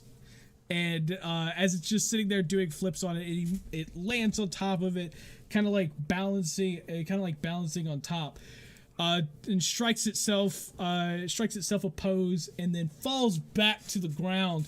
And like as you think it's about to hit back first on the ground, it immediately flips over, lands just in the front two paws, with the back two paws in the air, and as it does that, it like flips back over, and actually lands on the back two paws, and kind of like stands there like, you know, like a human, and just does a little bow as it then walks off, like on 2 feet basically. Whoa. The hell? Okay. Yep. That In was shock for the not moment. what I was expecting. Yeah, as y'all are in shock, you hear a couple people just start cheering. I start clapping along with them, just in amazement. That tiger just stood up on its back two paws. Huh. I mean, I shouldn't be shocked. I mean, we have a tabaxi in our group, but still. Yep. And as y'all are chilling there, you see two people dressed, you know, you see two people dressed up in a bunch of colors and everything. Clown. And so they end up like, you know, dressed up, and they come out, and one of them is carrying like some type of like almost like tricycle, as you see, very miniature tricycle, slaps it on the ground, and he like stands on top of it, and like as he does that, the other one hops on the back, and he puts in between the axles of the back left and right tires, he puts his feet there, and he grabs the handlebars behind him, and the front guy pedals while the other ones just start in the back, and they're like doing this, and as they're sitting there pedaling around and everything, like on the outskirts, the announcer goes, "Well, it seems we have ourselves a nice little show coming up. Just as a reminder, all of this will happen around 6 p.m. tonight, so make sure that you come." And all of a sudden, his hat gets ripped off his head. He had like a top hat, and gets ripped off his head by one of the clowns as they're passing by, and they're just like trying to pedal away super fast as he's like now chasing them around the circle. He's like, hey, give me my hat back!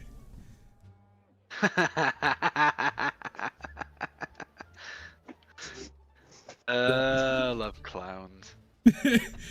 And as they're like pedaling around, they make a full lap, and they're making their way like toward the back area in which they just came from, and somebody walks out with like there's two like almost like construction looking men come out with this huge pane of glass, just walking out, and as like the clowns are like running around, you know, like riding around with the hat, they come up, and the clown in the back that was holding on to the handlebars like lets go for a moment and tries to point to the glass where the other clown is, but the other clown's just behind pedaling along. And as he does this, they both get they both end up hitting the glass, like basically smearing themselves on the glass for a moment, and then just falling back as the trike continues to just keep rolling.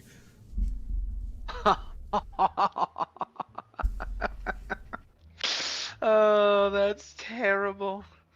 I Yep. can't stop laughing. Yep. And with that, the two people that were carrying the glass just like kind of looking kind of a surprise, and they just they kind of like tiptoe their way back into the back area with the glass pane.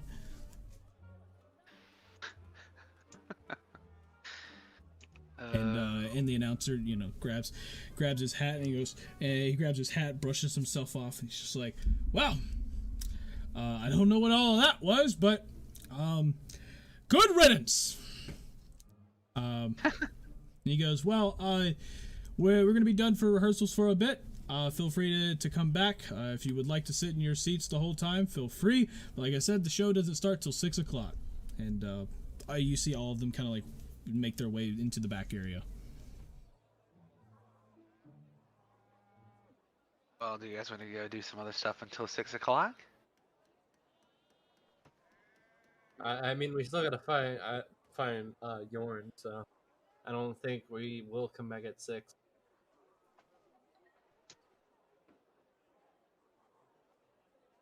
Wait, what time is it now? It's like 3. Somewhere around there. So, like it's not yet 3, but it's getting close. Okay, well, what do you guys want to do?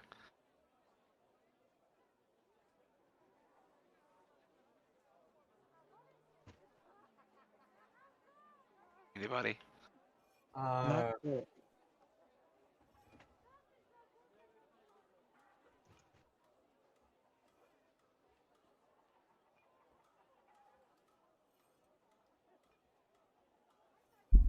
Well, I mean, personally, I don't know. We might say we at least need to go talk to Ugg.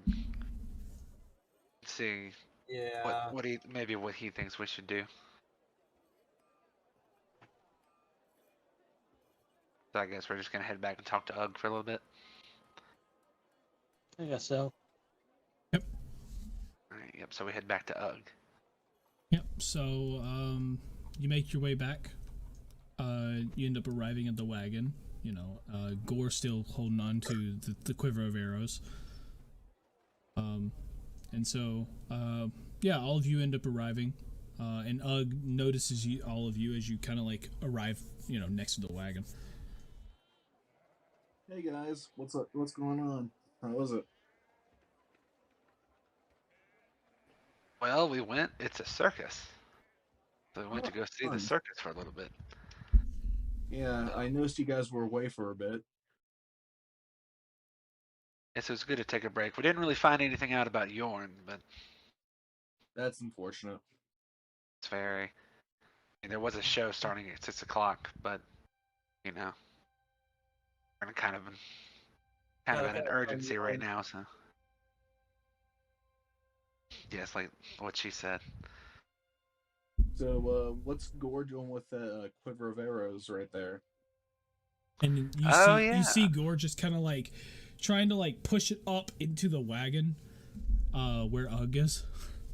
Ugg kind of like reaches down to like help him like lift it up because it's like you just see it kind of like it's like a kid trying to like put it in put on like the top shelf or something. Yeah. It's like you kind of like just barely see it's getting like trying to like push up.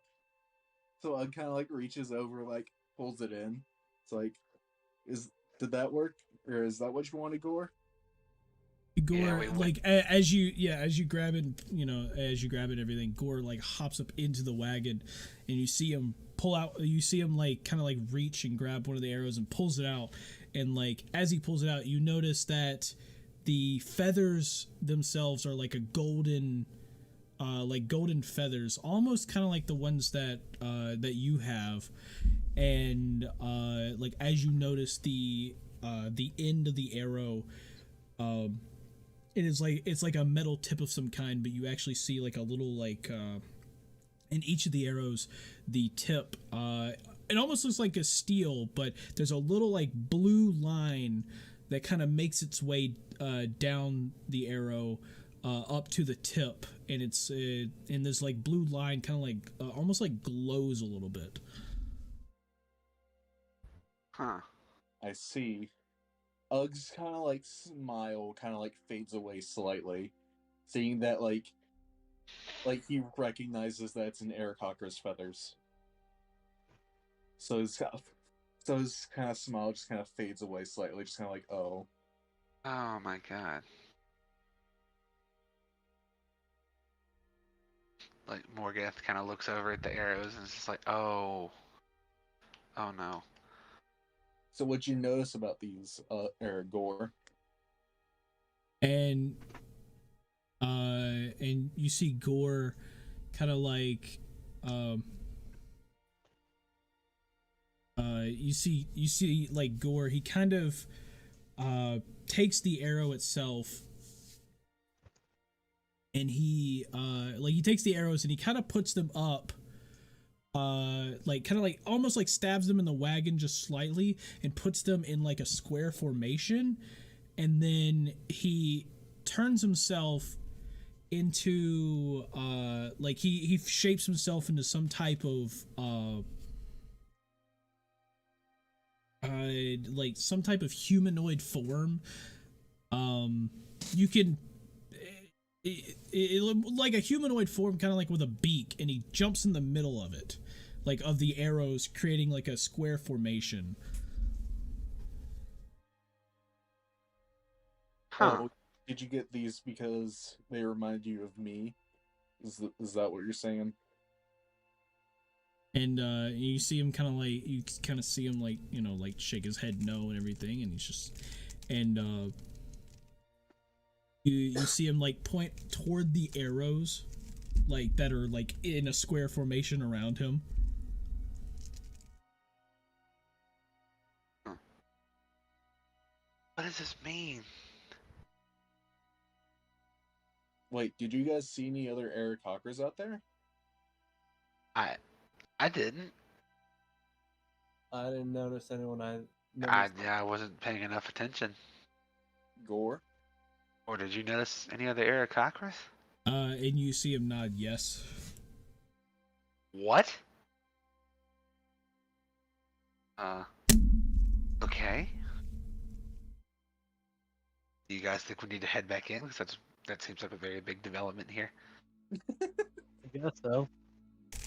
I think we should keep going. Kind of like takes like a second glance at the arrows, just to kind of like see if he recognizes like the feathers, but there's not really much you can tell with the feathers, so he's just kind of like, oh well. Or like right before he gets out. Anyway, so we're all of the cart. Yeah. Alright, so who wants to go back in and who wants to stay? Well, Alright, I'm gonna let's get just. going. Ug's gonna follow Gore to the other Aarakocra. I guess I'm gonna start then. Alright, I'm gonna go with them. What about you, Kaden? Staying in the cart, or are you going with them? I'm staying at the cart. You're going with them. Did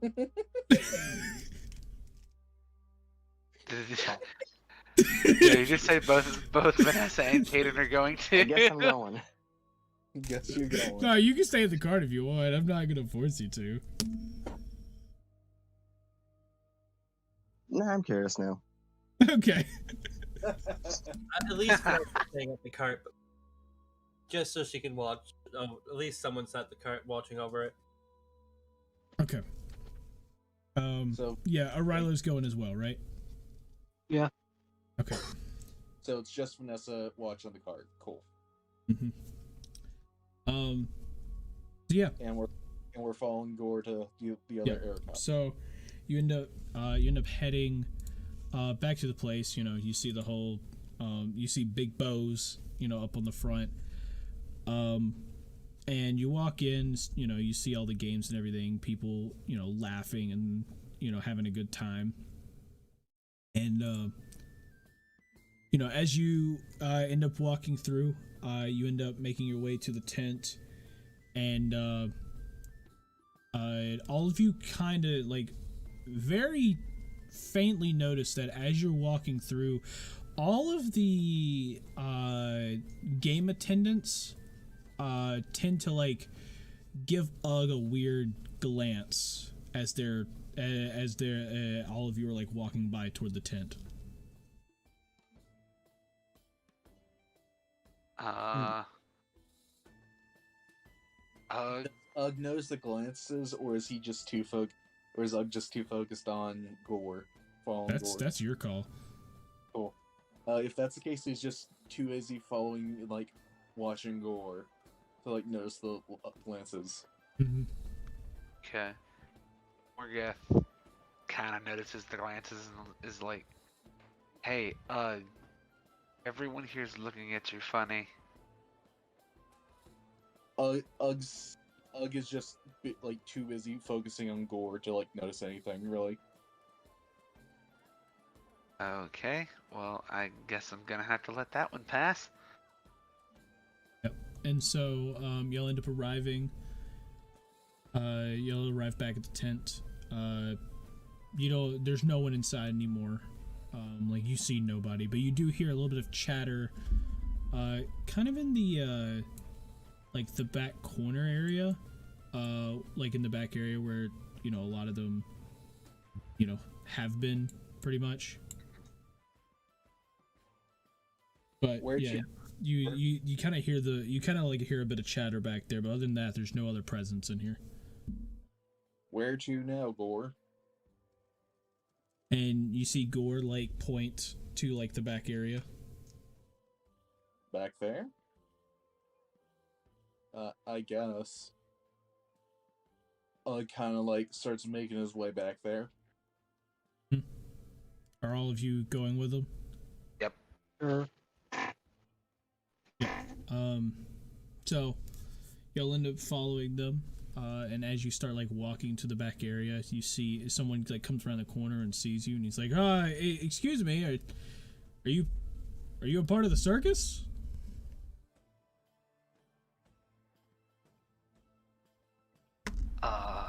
Yeah. Yes. You are? Our little slime friend here said that he saw another eDIOCRACY here. You see the guy kind of like grow a little almost like you see him almost like kind of angry in a certain way, but kind of but a little concerned as well, and he's like, "Yeah, so what about it?" I would like to meet the eDIOCRACY, if you would be so kind. He goes, he's like, "Well, they're kind of getting ready for the show, so I can't allow that. If you're not a part of the circus, you need to leave. You can't be back here." Well, good thing for you, I'm a part of the circus. So they're with me. Okay. Just kind of and what is your name? My name is Margot. Margot. Yep. I'm a new addition to the circus, actually. Oh, like how new? Because I don't remember your name. Fairly recent. Fairly recent. I'd say I joined. I don't know. How long? Maybe a few days ago. Good tryouts. So. That's okay. That's kind of strange. And he's like, I'm not entirely sure. I think I need to go check with. And right then you see like this big like fat dude. You see this big fat dude walk out. And like he's wearing pretty much his pants is basically pink and white stripes. You see him, he's got this big, like almost looks like shoulder pads on, but everything is just kind of painted pink, and he's got like a miniature top hat, whatever the fuck those are called. and that is also pink, and he walks around and he walks around. Also he's got flip flops on, and so he ends up walking around the corner, and he's just like, he goes, hey. He's like, don't worry about them, they're with me. And he goes, are you sure? Are you sure, boss? Like, I don't know, I've never seen them. He's like, don't worry, they're with me. Okay, if the boss says you're with him, then I guess I have to leave it to it. And you see the other guy kind of just, bid a farewell and, walk into the back again. And the big guy there goes, hello. He goes, hello. He goes, welcome. I welcome all of you to the circus. The name is Big Bo. It's nice to meet you. Ugg does his usual bow and says, hello. My name is Ugg. My little slime friend here said that I would find another eDIOCRACY here. He goes, oh yes, of course. He's like, we've got a few eDIOCRACYs in the back. Very pleasant creatures. I absolutely adore eDIOCRACYs. May I meet them? He goes, yes, of course. Would all of you like to come along as well? As he points to the rest. Absolutely. Sure. Absolutely would. Yeah, and he goes, well, he goes this way. Let's go meet them. And he starts to do a little laugh, and like walking around the corner, you just hear like a ha ha ha ha as he walks off. And all of you kind of like follow him a little bit, and but Morgeth, like as you're all walking in, Gore kind of like grabs your leg and kind of like tugs at you, like ends up tugging you a little bit. Yeah. Oh, what's wrong? You don't see it. Only Morgeth does. Oh. What's going on, buddy?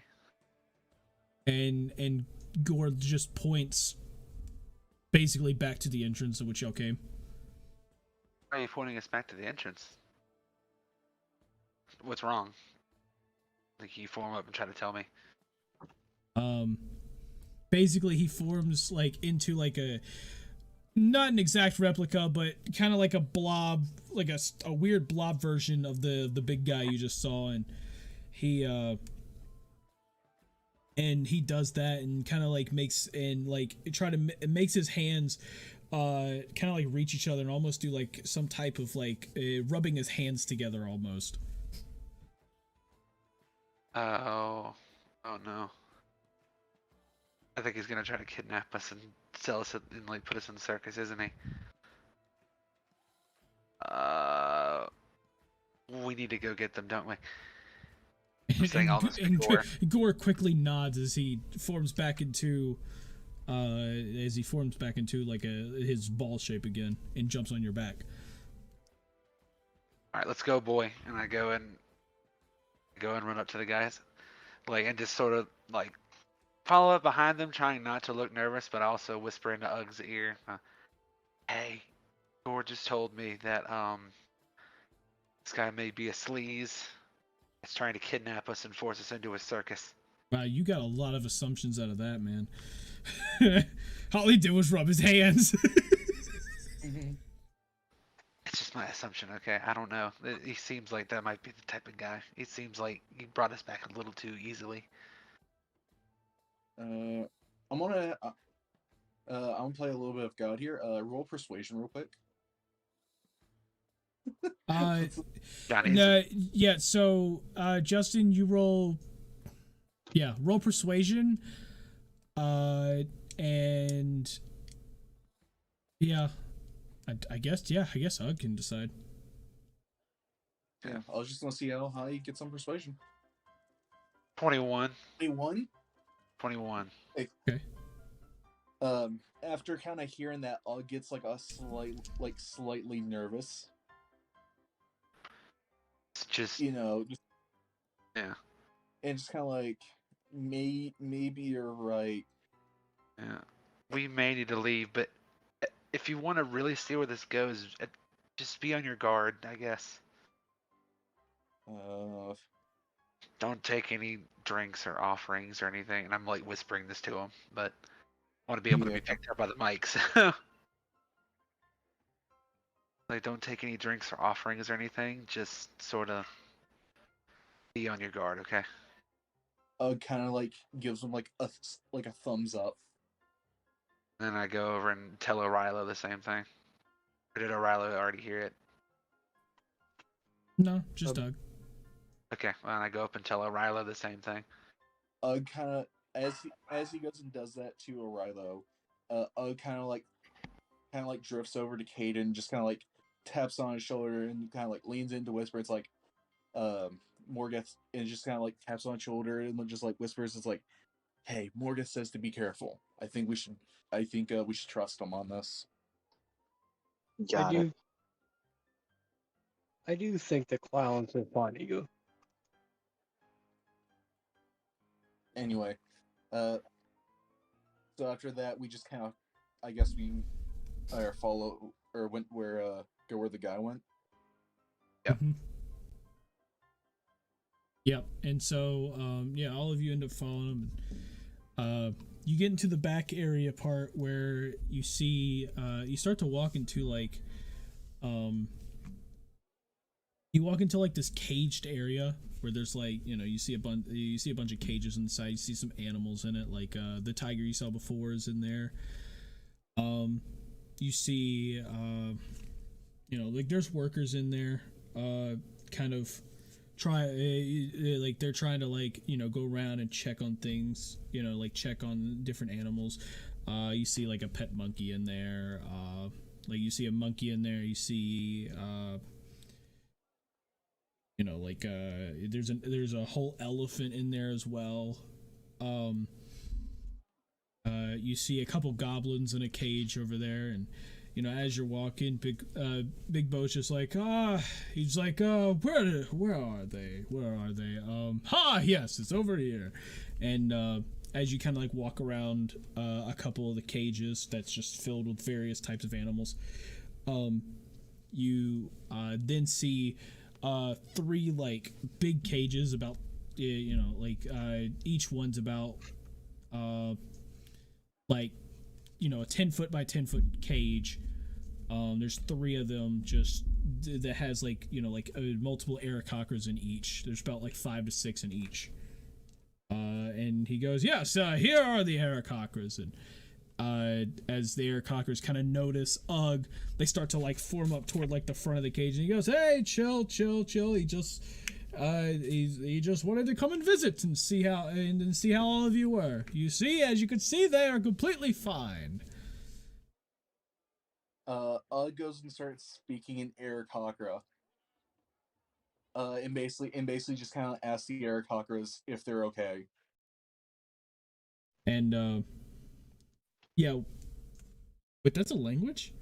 Yes, aarakocra is a language. Okay, shit. So I did not know that was a language. Yeah. That's if you look over at Ugg's page here, he knows aarakocra. Yeah, okay. I did not.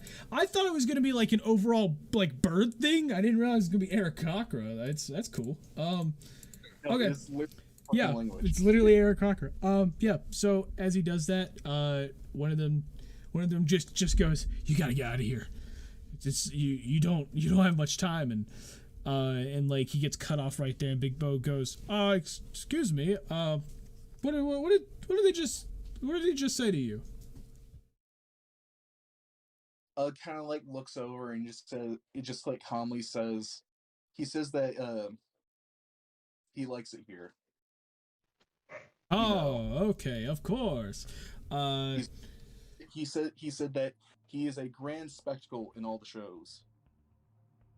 He goes, "Ah, yes, that one right there kind of is. He is like the leader of all of them, and they have done a lot. But you see him grow a little.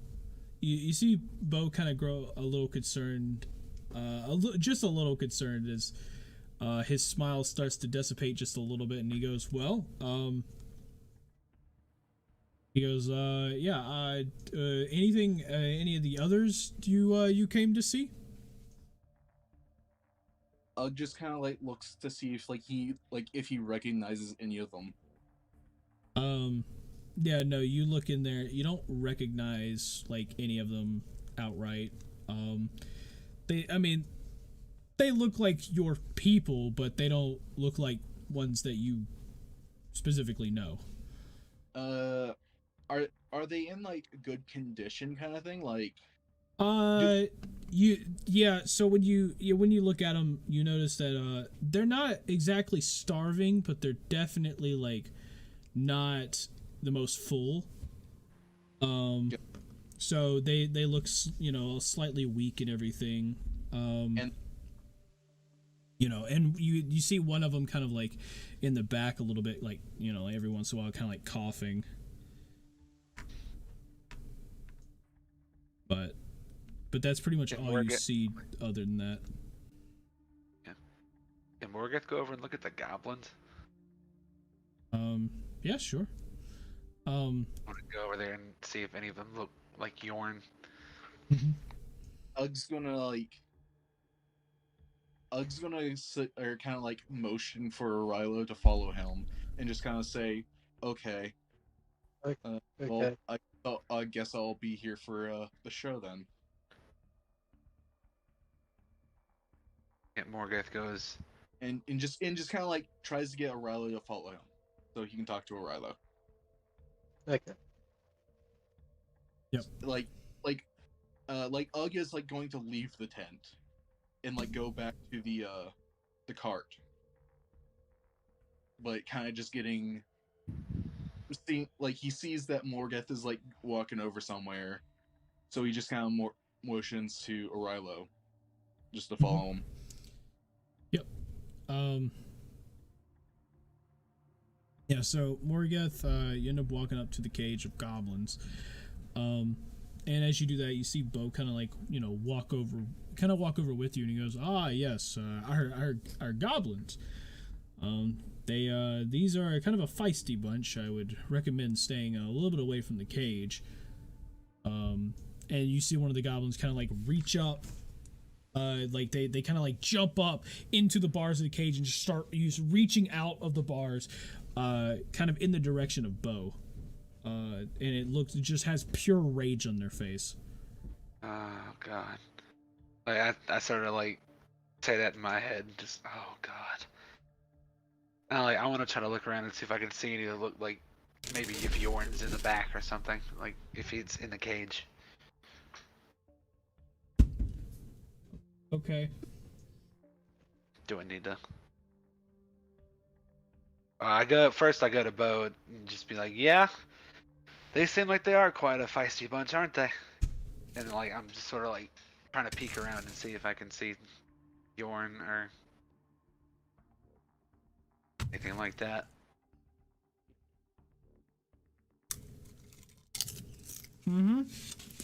Alright, so what?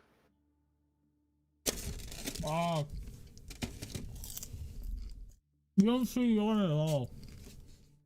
You know, Johnny's eating. just with an absolute mouthful. You don't see it there. Move on. And I just go, and with apparently they just sent me food, so. Oh, cool. Oh, okay. Oh, what'd you get? What'd they get you? Dude, I don't know what these are. They're like chips, but not. They look like they're probably like homemade chips. Okay. Oh my god. What? Looks like wings and a baked potato. Oh, yo. Dang. Johnny is eating good tonight. What the fuck? Oh yeah, my dad literally sent me a text an hour ago, saying wings and baked potato. Like as a question mark? Yeah, I didn't answer back, so I assume he just bought it. They tried calling me. Well, that's unfortunate. I don't ever answer calls during recordings. I'll eat these chips, but. Oh yeah. Anyway, forget this is like. Okay. Well, I think I'll let you go ahead and get ready for the show, Mr. Bo. We appreciate you letting us come back here. And I think I'll go ahead and take my leave now. And I just start to like walk away and No problem. No problem. You have a great day. And he starts to where did Ugg and Arilo walk? And Caden, of course. Ugg was kind of bringing Arilo to the wagon, back to the wagon, to Vanessa. Where's Caden? Still in the tent. Like still with them. So you're with Ugg and Arilo, right? I guess Caden is what he's trying to say. Yeah, I'm still with Morgan. With Morgan. I sort of like give like a motion, be like, "All right, Caden, let's go ahead and head out of here." I just nod in response. All right, then I guess Morgan leaves the tent. Or Morgan attempts to leave the tent. Caden obviously falling behind. That's a good way of putting it. Yep. Yeah, so y'all end up walking back. Y'all walk just about to walk out of the cage area, and you end up meeting up with the rest of them, like just as they're about to leave the cage area. And like as you're about to walk out, you see a couple people, like about 5 or 6 guys, kind of like walk out and and basically block the doorway.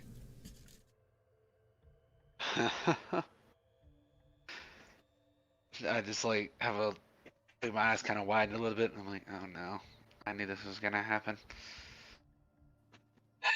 Again. Core, get ready.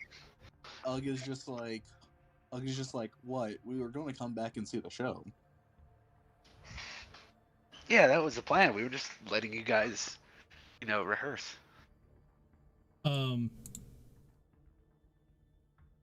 Yeah, and like, you see Big Bo kind of like walk. You notice him like walk up behind. He's like, "Excuse me, my friends here were just leaving. What is the meaning of this?" And as he says that, someone else kind of walks out and he goes, he starts coming out and he just starts laughing a bit and he's like, Bo, come on, we both know we can't allow this. I don't understand what you mean, Bo. You see, you have a prized possession with you. Possession? What do you mean? You mean my hat? No. You see, you have another contender for the show. And as you all kind of hear that, you see a couple more men kind of show up, and they end up like the people who were like working inside the room start to like get behind you. You see, Bo, I know you love every creature in here, but I'm gonna have to be real with you. They don't love you, Bo. What do you mean? They all love me. No, they don't. Matter of fact, some of you want you more dead than anyone else here. Like, those eDIOCRACY. What? What do you mean? The eDIOCRACY love me. No, no, Bo, they do not. Matter of fact, you're the one person they don't want to see every day. And you want to know why that is? Well, how come? It's because they're in cages, Bo. Look around. What is happening? This is a circus. They're not. Nothing here likes us. And you see Bo kind of look around and kind of like, almost like in a hysterical laughter. You know, just like, wait. So you're telling me that all of them, not like, none of them like me? No, Bo. No.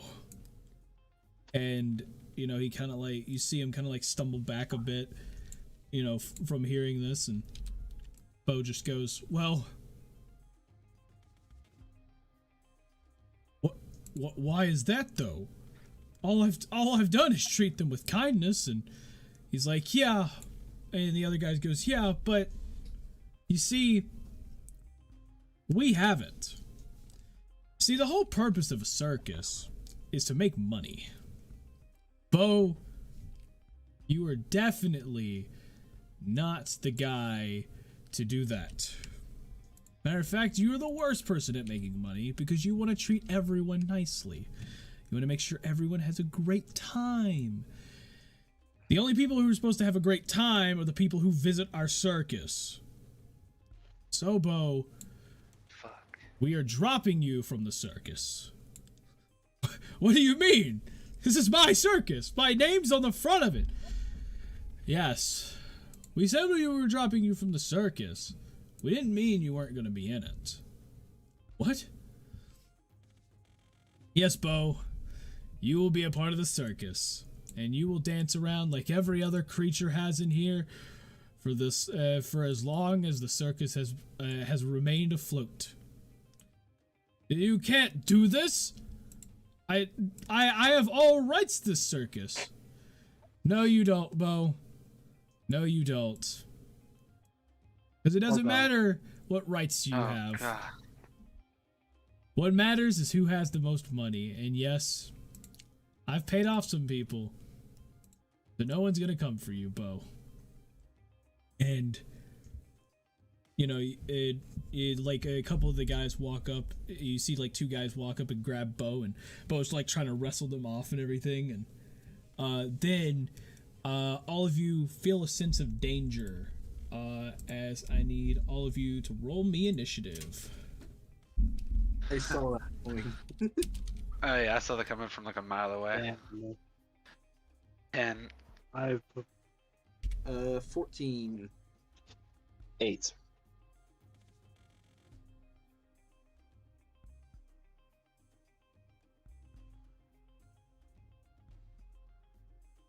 okay.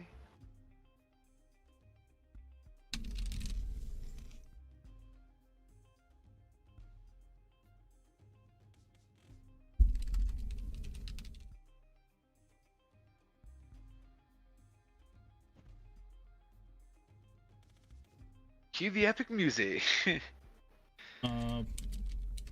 Wait till Johnny gets the bell map together. I know, I was just joking. Whenever I'm more of waiting. I got the battle map. I'm just trying to get the encounter to work on D&D Beyond. My homebrew didn't pop up. Oh, fun. Jeopardy music starts playing. Oh great. You know what? Matter of fact, here I'll put on some other music. There we go.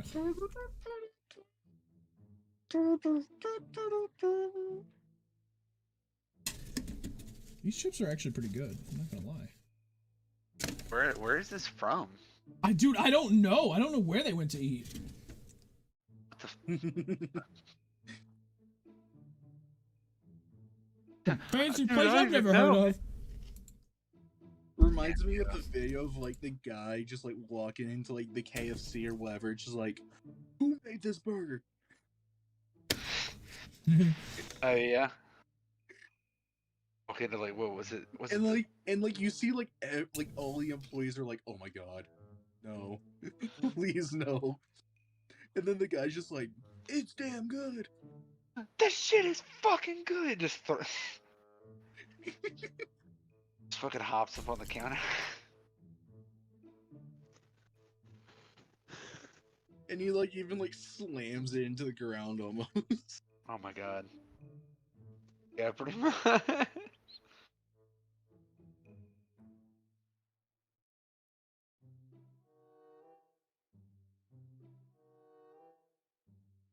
Don't mind the funny music. It's just to keep you guys busy while I'm still setting this up.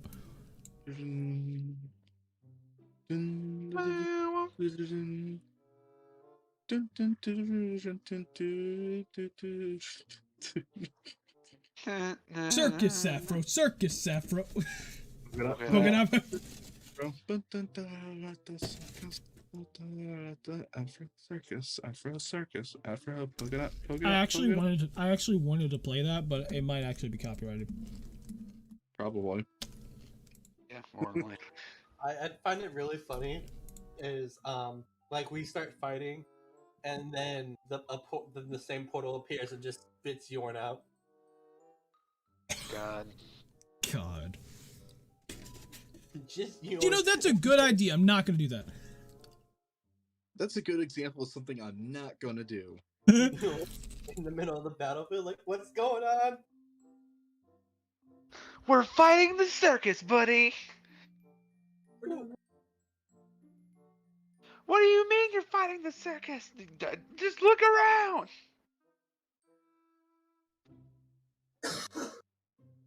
The clown runs up with a knife. Do I look like a fucking clown to you? Just like starts honking its nose. My hero amuse you.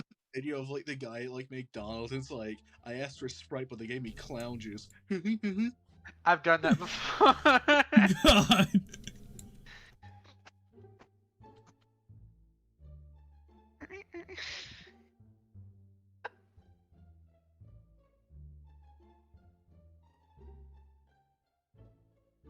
I fucking love that meme. Same. I asked for Sprite, but they give me clown juice.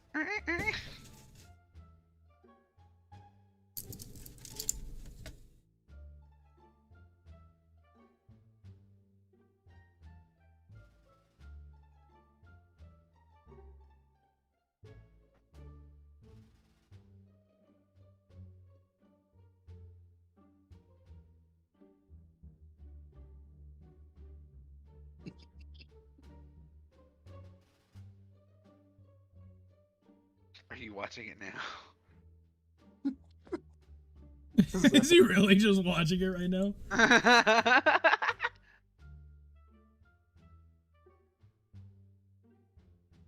the fuck?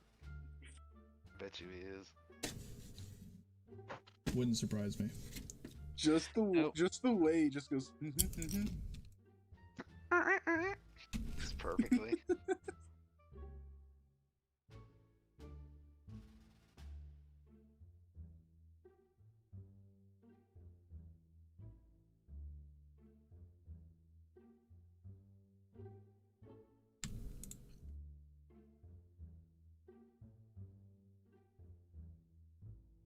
Wait, huh? Instead of. Oh, okay, that's what it was.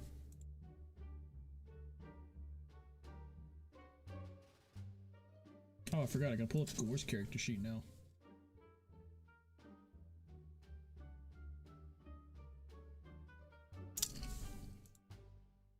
I can't stop eating these chips, man. They're good.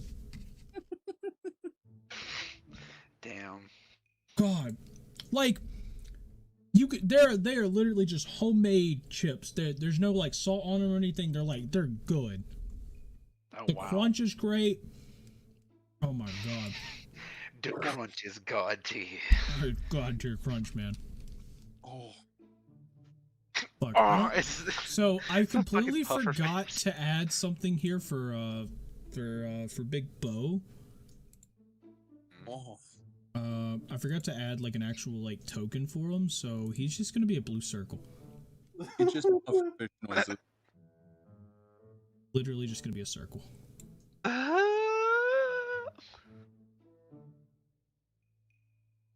Isn't he already a circle? More fish Well, noises. yeah, but he's good. He's gonna be a blue circle.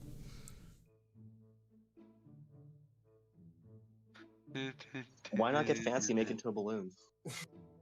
God, I hate you.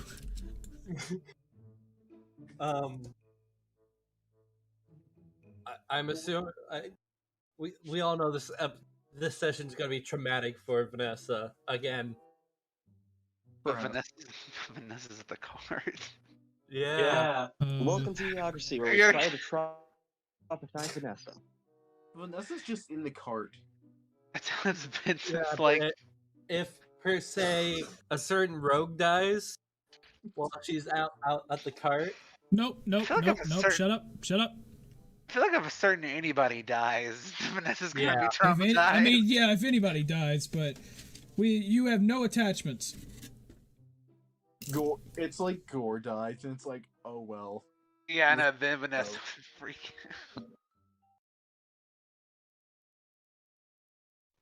I feel like I'm forgetting someone in this. Oh yeah, I need to drag Gore in this. We pull a prank on Vanessa at like the very end. Everyone's coming out like wounded, except like one person just stays in the tent. Yeah. And they just like lay on the ground like pretending to be asleep. Essentially, we like limp out to the car and just like tell Vanessa that there's that we lost someone. Vanessa like runs into the tent. You know what? You know what would be even worse if only one of us came out of this alive. Oh no! Oh no! They all get like jump. It's like, All but one dies, Vanessa's, and they're just like, what the fuck happened? No, the worst case is Vanessa just kind of like you know what? These guys are taking too long. Like just kind of like walks into the tent and just sees them all like over our dead bodies. And oh, Vanessa's like, oh no. And then ends up dying herself. She's like, I didn't see anything here, and just runs away. Just leaves the car and everything. I don't know what the. Just hope that doesn't happen, okay? Yep. Hopefully we don't traumatize Vanessa. Hopefully. Yeah, I don't want anybody to get traumatized. But seeing as the last two sessions where Vanessa got really traumatized, let's give Vanessa a break. Let's just give no. At this, we're just gonna have Vanessa have a midlife crisis and change her whatchamacallit, her alignment. What is it gonna be? Evil? She just goes with chaotic evil. Holy shit! Vanessa becomes chaotic evil and just comes to the big bag evil guy. Dominic said becomes chaotic evil, becomes transgender, changes his name to Vance.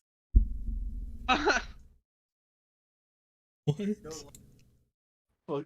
Longer Okay. We're gonna get off the subject before we start getting offensive. I can just imagine like Vanessa going like chaotic evil, and just like all she does is just like set a small fire, like right next to next to someone's house, and then just runs. Oh no!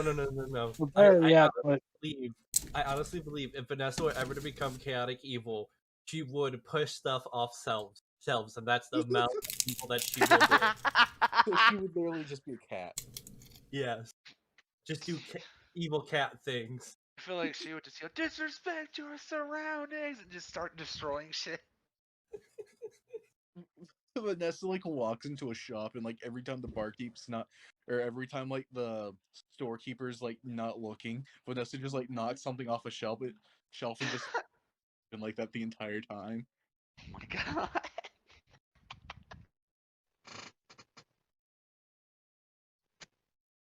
I would believe it. But that's the extent of Vanessa's evil. But no, in all reality, if she does end up having the midlife crisis, probably just go from lawful good to just neutral good. we're just talking about Vanessa's like evil like origin story. This is Vanessa's villain origin story. After this campaign, she becomes the next big bad evil guy. Oh my god. She's like explaining like why she is like evil to like It's like this like stone cold like ice some queen type deal. adventurers that have just like come to like stop her, and they just like end up doing like a therapy session, and she's just like, you know what, I needed this. You know what, guys? I needed this. You know what? I don't That want does to everything. with the whole world now. Thank you. Walks away. Thank you. Walks off the throne and just goes away. It's just a throne of just dead bodies and shit. All the adventurers there that have like come to like stop her are just like, wait, what? What? Wait, do you think you just walk away from this? Yeah, Sorry. kinda. I need everyone's numbers again. 14. Definitely got up in my chair. Yeah, okay. 5. Actually, okay. If you want to re-roll, you can re-roll this once, but you take the new number. Cool. Okay, reroll. yeah, that's pretty good. If you don't re-roll, I need your number. 11. Oh, come on. I got a 4. 3. Got 4. Okay, We'd Vanessa, all- are you going with your old number?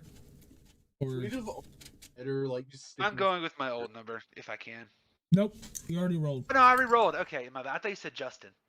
No, Vanessa. Oh, okay, well then. Yeah, I don't think I rolled the first time. Oh, then roll. I don't even think Vanessa's here right now. Roll. Yeah, Vanessa's not even here. Yeah, Vanessa's Yeah, not- Vanessa's yeah, not here. actually- Vanessa's not here. Vanessa is not here. You do have an initiative of 16, but you are not here. Oh yeah, Divided Gore. equally. No, I'm just kidding. Where's Gore? Yeah. Oh my God, Gore! Gore Ooh. get. Ooh, ooh, Gore. Did he Gore net? get. He got a 19. Ooh. Oh, Spike. well, I mean, that's I just want you to better. know that Gore has a 0 to his initiative. Oh. Oh my god. He gets a +0, so he rolled a 19. Nice. Meanwhile, me with Sure. +3 initiative and advantage gets a fucking 11. That's awesome. Damn, Okay. we're back at it carrying the team. Well, I'm So- carrying him on my back. We are here. This is the caged area. All the gray parts with lines are just cages lined up around the walls, and in the middle here. So, as they're all doing this, you hear animals start to go a little crazy and everything. You hear the monkey in the back like,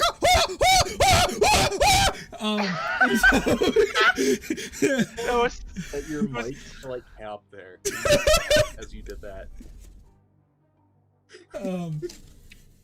Yeah, so you hear the animals start to go insane. You even like you hear like all kinds of chaotic noise, and as this happens, Gore ends up jumping straight onto Morga's greatsword and just basically coating it as best as he can, like with himself. And like as he does that, we are going to move on to boom. The first guy here, what happened to my selection? There it is. So this first guy here, he kind of looking straight at Bo, he's just like, face it, Bo, you've lost. Okay, I own the circus now. There's nothing you can do, and all of your friends here are gonna join the circus along with you. With that, we're gonna jump to Ugg. Ugg kind of like calls out to Gore to get his attention, and then kind of goes and like does a square with his hands, and just kind of like makes it look like a break open kind of thing. While he's like looking at Gore. So kind of Good. Gore's on Morga's sword. Yeah, but Yeah. Gore can still see me do this, right? Yeah. Gore can see you. Yeah. So Gore Yeah. sees that, and Gore and yeah, and so is that gonna be all? That's all I'm doing to Gore, basically. Okay. What I'm going to do is because this is a mutiny, I'm guessing we can go all out. And I'm going to fly 10 feet up. Mm-hmm. I am going to go behind the guys that have bow. Basically, I'm gonna try to fly just behind them somewhere. Okay. So fly me. I'm trying to click the fly thing. There we go. Back like 2 more blocks. Cool. That's 35. Okay, I still have like 5 feet of movement left. Cool. Mhm. And then I'm going to shoot at the legs of the guys holding bow to try to like get them to stop. Okay, roll for hit. 13. 13. Wait a minute. And that's going to be on the guy that's like right in front of you there. Yeah. 13. That one's a hit. Cool. Roll for damage. Damage is 6. And then I'm going to shoot at the guy that's right behind Bo now with Core Breaker. 17. 17's a hit. Roll for damage. 6.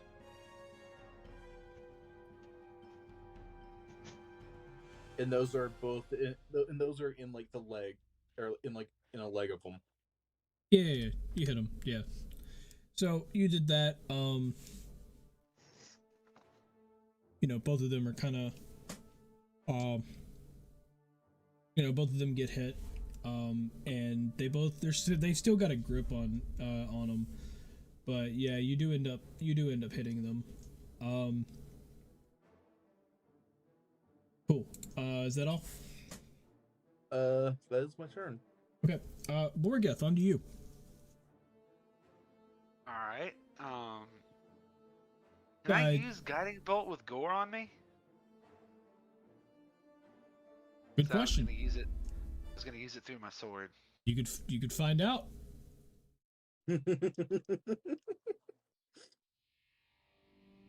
Alright, I'm gonna be like, first I'm gonna talk to Gore and be like, Gore, what are you doing on my sword?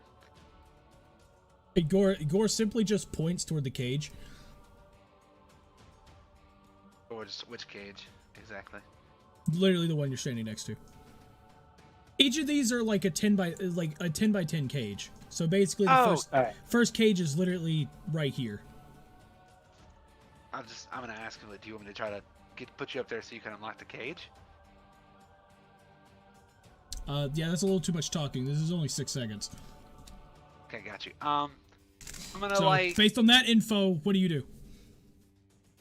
I'm gonna point the sword up, try to slash towards the cage and see if Gore will like attach to it and try to unlock a cage or something. What do you mean slash? Like swing the sword towards the cage. Like you trying to hit the cage, or? Just put the sword up against the cage. See if Gore will do anything about it. Okay. You end up putting the sword up against the cage.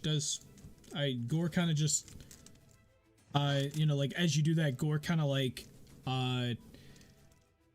shakes a little bit and just, almost like Gore's trying to hit the cage.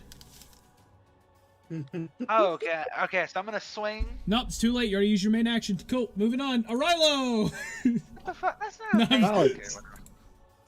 No, it's your main action. No. Morgan, still your turn, but that is a main action. Yeah. Oh. That actually is a main action. Yeah. Okay, I didn't know that. Anyway, well, yeah, no, it's not really. It's a main action because of how long it took. That's why. Okay, got you. Yeah. And I guess I'm gonna fire off a guiding bolt as a bonus action then. To where? The guy one of the guards directly in front of me. Where's directly in front of you? The one on the other side of Gore. Directly beside Gore. That guy? Okay. That guy. Yep. Someone fire So me a guiding bolt. so you're gonna try to do guiding bolt. You're gonna do it out of the sword. Yes. I'm Okay. I'm gonna attempt it. Okay. Gore's on the sword. I thought I could just use it while I was holding the sword. Like, I don't have to fire through the sword. I could just use it as a Well, bonus yeah, action. no, you can use it. Yeah, I was asking if you were firing it through the sword or not. No, I'm not firing through the sword. No. Oh, okay. Then yeah, then you just throw it. Yeah, I'm just throwing it. Okay. All right. I'm gonna roll now. Is that okay? Yeah. Yeah. Cool. Yeah. 11. Wait. Wait. Huh? Wait, what? Wait. The bonus action is firing it through your sword. Oh, really? Because, okay. Because guiding bolt is a main action normally, right? Yes. Yes. So if you fire it with a bonus action, you will in fact shoot it with gore on it. Then you should probably change the note then on the blade then. Yeah, 'cause I don't think it says that on the blade. Because it just says. I think this was just a mutual agreement we had rather than putting that as a note.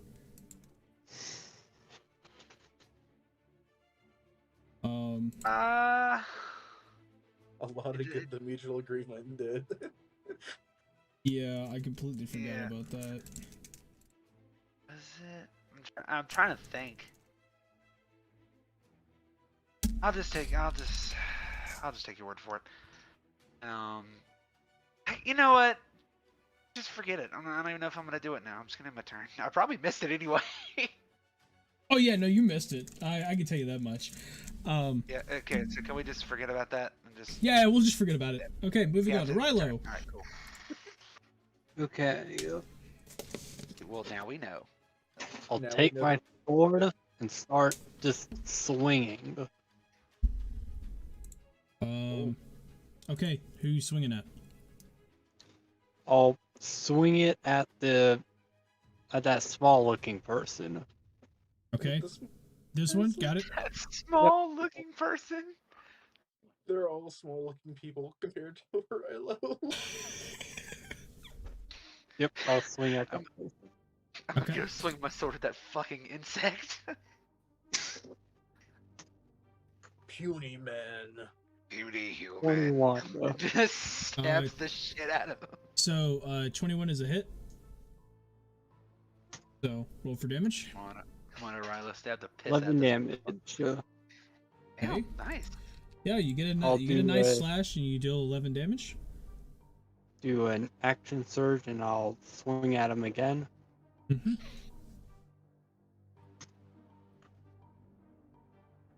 19. 19. Yep, that's a hit. 13 damage. 13 damage. Yeah, you get 2 nice slashes. You end up hurting him a bit. And Are you ready to? I just ready want to surrender? now the fact that like he just decided to attack down, even though it's like he probably could have ended up somehow talking to him. Fuck it, let's kill him. They're kidnapping people they're kidnapping different creatures and beings for a circus, and they're about to kidnap us to do that too. These fuckers are dying today. I mean, gore is like acid stuff, so he could probably melt the bars if he really wanted to. That's what he wanted me to do with it. Dang. Maybe. I don't know. Anyway, Rilo, Yes. are you done your turn? Oh, done with my turn.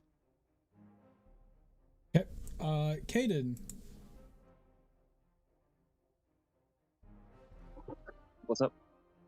Your Your turn. Okay. Okay. I'm gonna look inside the cage closest to me. Mm-hmm.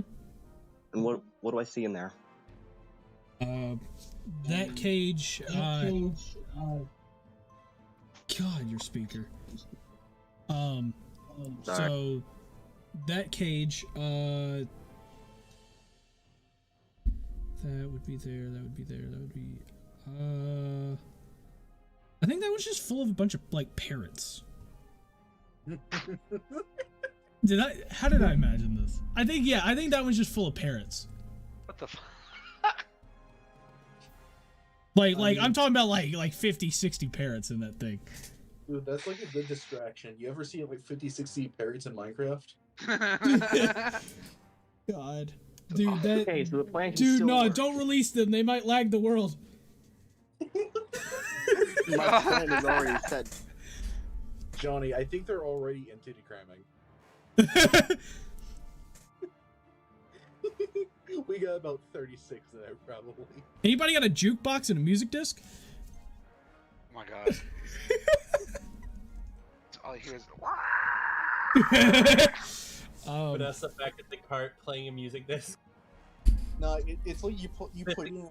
It's like someone puts in a music disc and you just hear this music here. Let me grab it from YouTube real quick.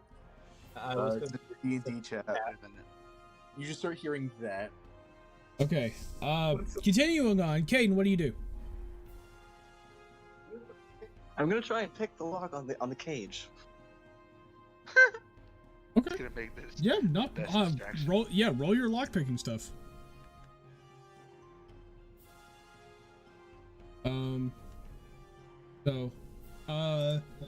It's been a while. I forgot to do that. I think it's literally because you're proficient with because you're using your thieves tools, right? Yeah. Yeah. Roll d20, add your proficiency. Because you're proficient with them. Picking a lock requires a dexterity, skill check, and the use of thieves' tools. So yeah. Okay, so yeah, you roll your dexterity check and then add your proficiency because you're proficient with them.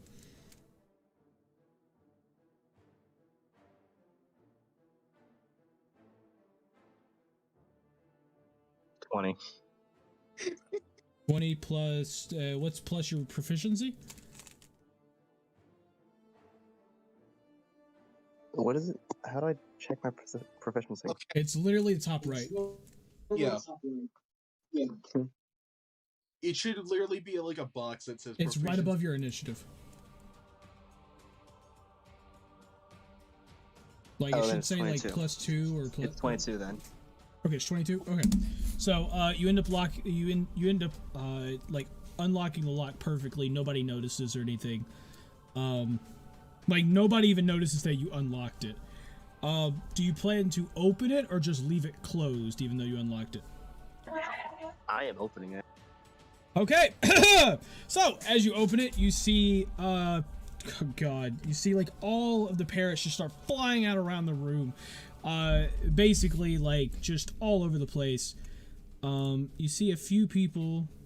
Oh god, Johnny, I've got a bad joke. Let's see. I've got 4 cookies, Johnny. Yep. So with all of the birds flying around the room and you know all the noises happening and everything, a couple of these people, a couple of them can't exactly hear much going on. They're all kind of distracted. Johnny, I've got 4 cookies. What is this one? Okay. But yeah, so a couple of them are kind of distracted, so their awareness is not the greatest. So Good yeah. going, Kate. So yeah, is that all? That is all. That's my turn. Okay. Just bring in some parrots. Okay, so we got some thugs here. So this bottom one here is holding on to Bo. The other one's gonna turn around, and you see him quickly pull out himself his heavy crossbow. and he is going to fire it at Ugg, who is flying above him. Yep. That is a 12, so it's a miss. Yep. Then you are going to have a few people here. Oh, this is going to be fun. Yep. So, this one's distracted, so he's going to have disadvantage. He's going to swing a mace at Orilo. Yep, nope, I don't even need to roll the second one. Okay, then we're going to have this one also swing. That is also a miss. This bottom guy down here is going to swing. Okay, he's going to swing a second time.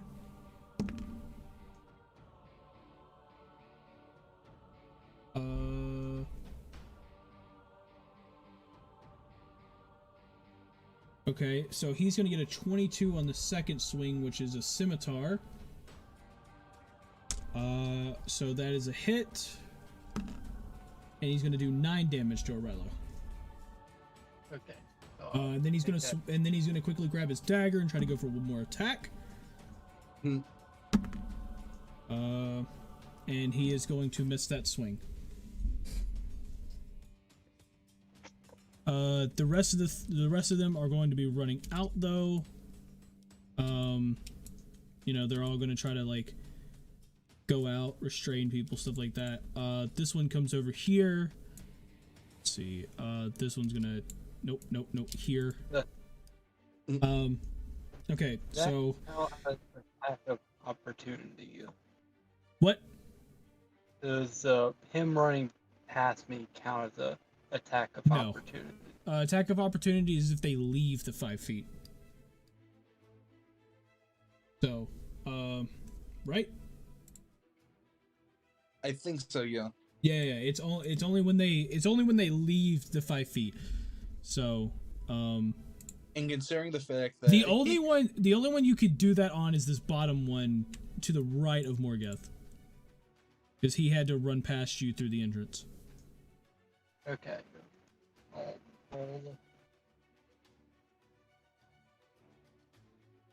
19. 19. That is a hit. 8 damage. Okay. So 8 damage. Cool. Okay, so did that. Now we gotta do some swings. Morgeth, get ready. All of these guys are using maces. Yeah. Fuck me, bro. First swing's a nat 20. Fuck me, bro. Fuck me, bro. Yeah, Yeah, what are you saying that for? God. Well, I was kind of hoping that I'm not going to kill you this turn. I have a character mostly made up in the background, so it's okay, I guess. I mean, you got your lay on hands pull. Okay, first. This is true. So, I have killed okay. it, though. Yeah, first hit is 10 damage. Oh my god. Yeah. I mean, that was a crit. I mean, these. Okay, so yeah, that one is the one to the right here that hit you. The top right guy is swinging. He gets a 9, which is a miss. Okay. And then this other one here is going to get a 9 as well. So he misses as well. This guy here is not necessarily going to swing at you. He's going to swing more at your sword, which is where Gore is. So he's going to swing with disadvantage. So he gets... I'm holding up my sword this whole time. Yeah, so he gets a dirty 20. Ugh. So yeah, that's a hit. Don't you hit my baby? And he's gonna deal 7 damage to Gore. You son of a bitch. Oh, I never actually healed Gore from last time. Wait a minute. I forgot to do a long rest on Gore. Okay, so 7 damage. There we go. Okay. So he does seven damage to Gore. I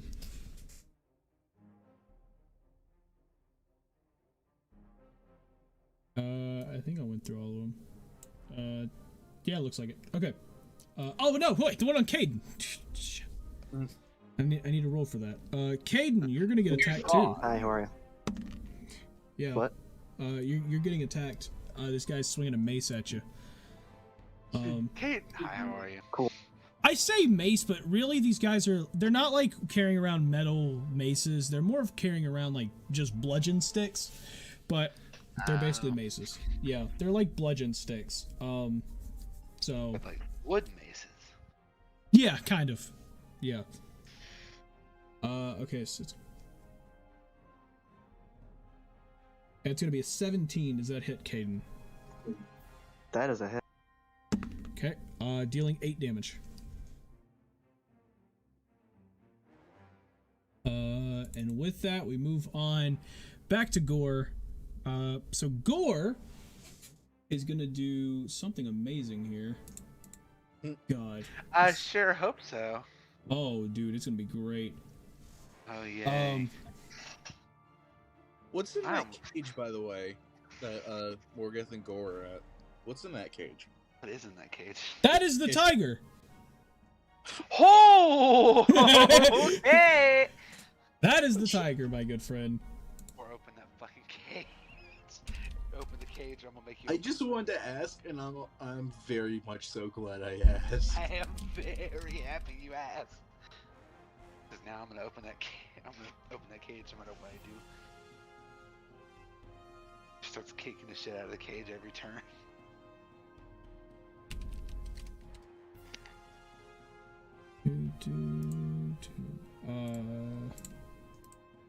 Yep.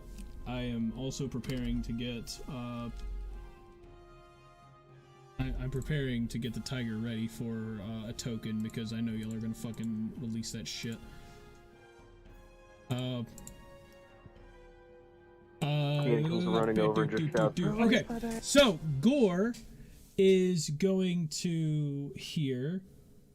He's going. Wait a minute. Wait a minute. Shit. Is it this one?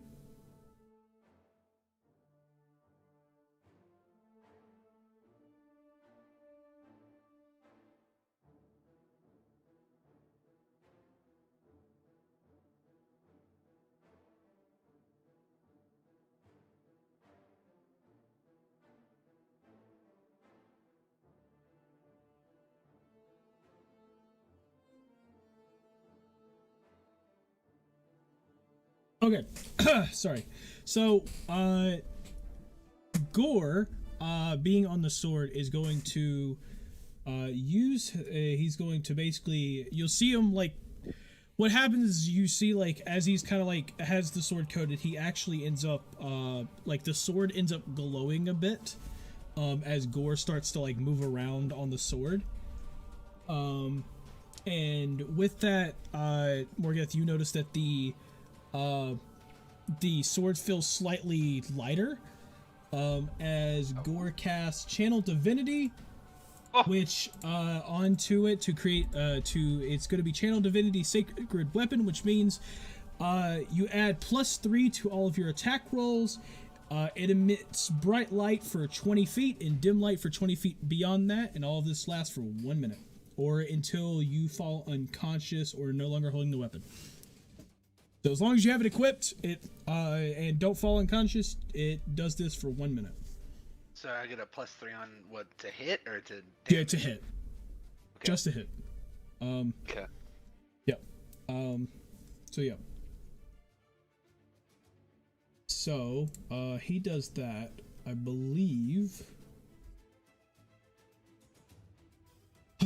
Let's see. Wait a minute.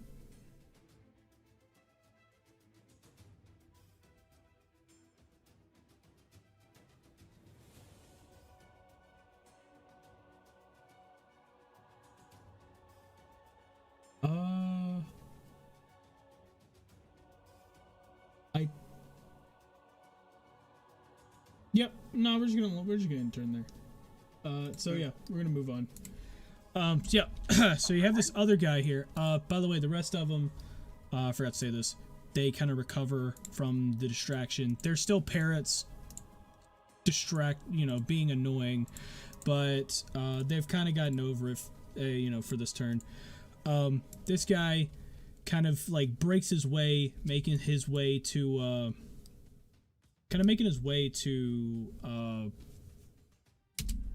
Big Bo, and like he goes over there and he tries to help grapple him and everything. With that though, we're gonna move on to Ugg. I'm going to use sharpshooter and attack the guy that's right in front of me there. Okay. Yeah, roll hit. 19. 19. Yeah, that's a hit. 21 damage. Whoa. Yep. You hit him. You hit him pretty hard. You see him like stumble a bit. The arrow's just in his chest, and he kind of takes it, and he kind of rips it out. But you see that he's almost about to fall unconscious when he does that. And now I'm going to Hordebreaker on the guy right beside him, using sharpshooter as well. Okay. 16. 16 is a hit. 19 damage. Okay. And that's my turn. Oops. Wait a minute. There we go. So yeah, you deal 19 damage. You hit this guy in the back. He kind of as he's grappling Big Bo, he kind of falls a little bit on Big Bo as he tries to fix himself. And you see him yell to his friend beside him. He's like, "Bro, shoot him!" He's like, "I'm trying." Next up, Morgoth. All right. Well, seeing that, I'm going to try to take a swing at the cage because Gore is acidic and is probably trying to get me to do that. Alright, so I'm going to take a swing at the cage. You're gonna take a swing at the cage. I need you. Oh, shit. What's the best way to put this? Let's do. Yeah, let's just roll for hit. Let's do a dumbass check, please. Yeah, let's just roll for hit. Alright. I guess I'm gonna get something bullshit, right? 21. Oh, fuck me.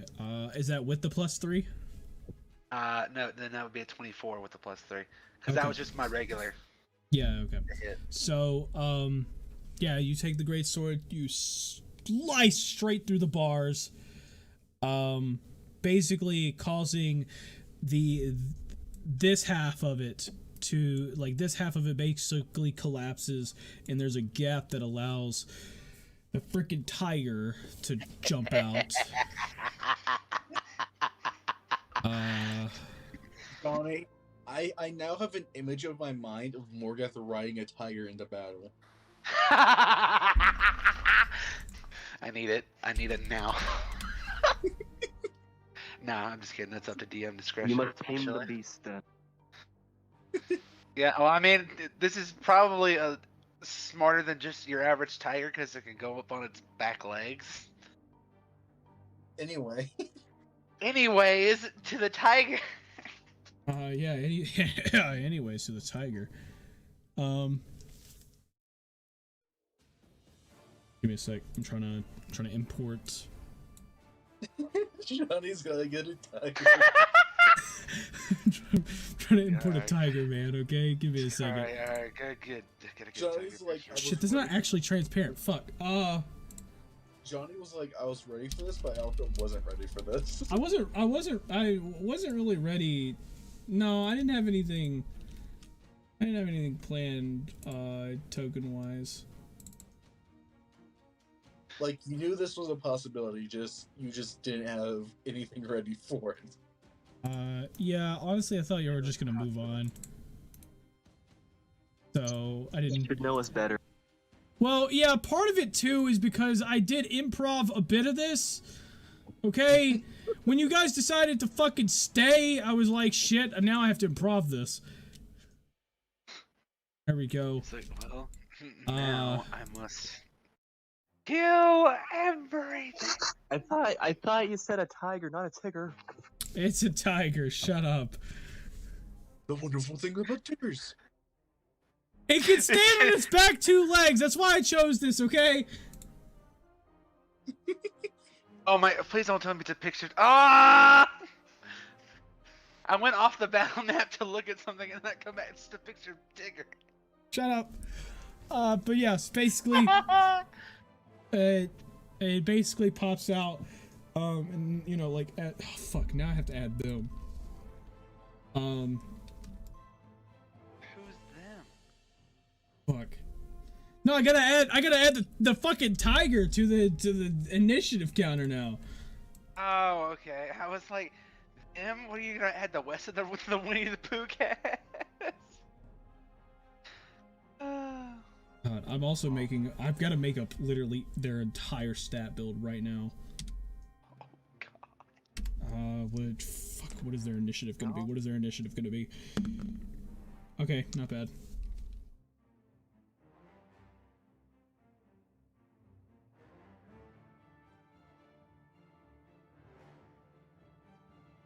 God, sure, why not? Okay. So, Morgeth, yeah, you end up crashing the whole cage and everything. Tiger gets out, stands on its back 2 legs, and you know, like basically just gets ready to attack, you know, like the fuckers that are next to you. What now? What do you do? I'm just standing there, like, kind of shocked and looking at it, and I end my turn there. Okay. Rilo, back to you, buddy. Swinging time. I'm going to, oh, wait a minute. It's swinging time. I'll, swing at the person that between me and Morgan. So. Okay. So you swing at him. Roll for hit.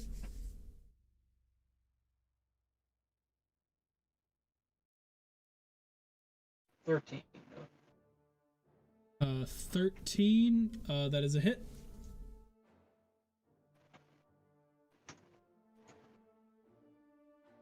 $7 damage. Okay.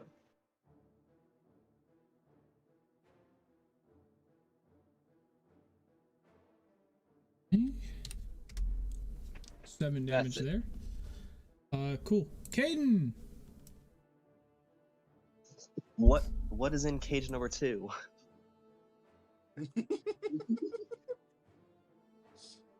Oh my god. So you fuck, I gotta bullshit more of this? Cage number 2. Damn it! Shit. Common circus animals. They've just got The more elephants. elephants. Not the ancient psychic tandem war elephant. The second one. Shit. Piss. Yeah, wasn't expecting that. Just goes, fuck. I was like, I thought the parents were enough. Bears. No, I'm not giving you more fucking like you know. I gave you a tiger, okay? But so, you know, like lions and tigers and bears. Johnny, Oh at my. least I didn't say owlbear. Oh my god.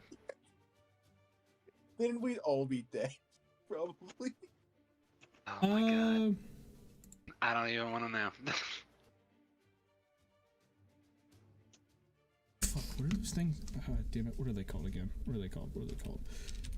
What do they do? Shit. What is this thing and what does it do? A sec.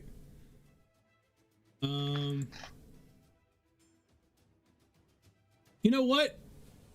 There's some fucking Komodo dragons in there. Oh my god. There's like 3 Yeah, of them in there. Yeah, we probably shouldn't release those.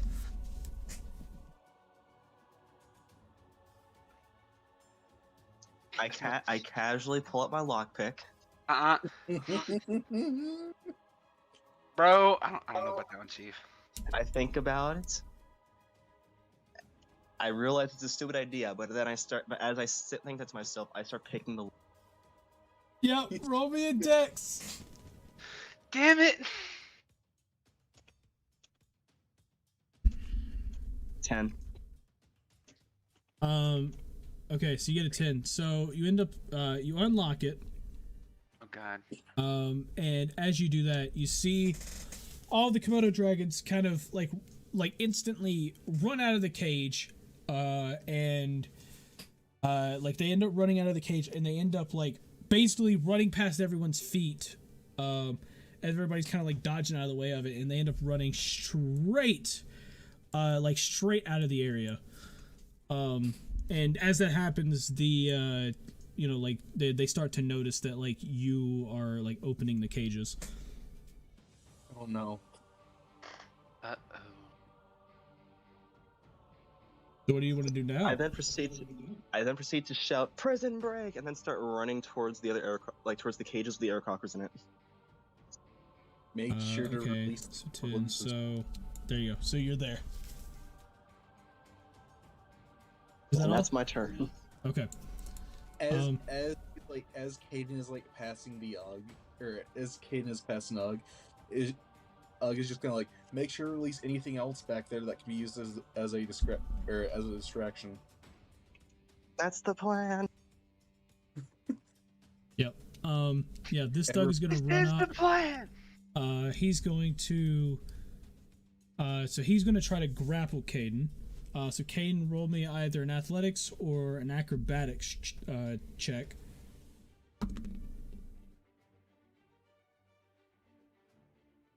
This is kind of embarrassing. I got a 5, and that's from a nat 1. Oh my god. Well, this is kind of embarrassing because I rolled a 4. So, yeah, he tries to grapple you, but he grabs onto you, but you just basically grab his hands and just kind of like very in a feminine way, just kind of like brush it off, and you just brush it off and just kind of leap a little bit, like leap another foot forward, almost like a skip in some way. I look back and I'm just like, stop it. I think it would have been funnier if they both fell. I think it would have been funnier if they both fell. God. Yep. Yep. So we have him. Oh yeah, this one's gonna take a shot at Ugg.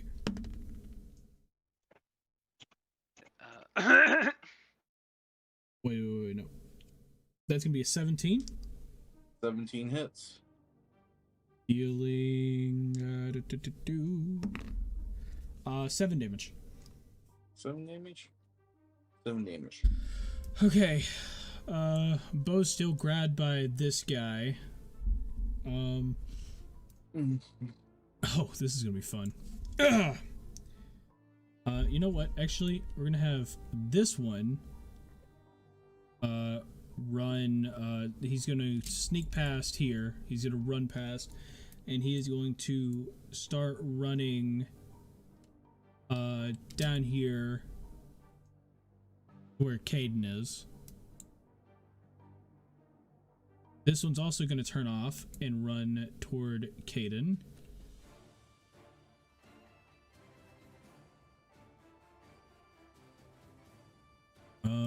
I'm just going to move him here, and then let's see.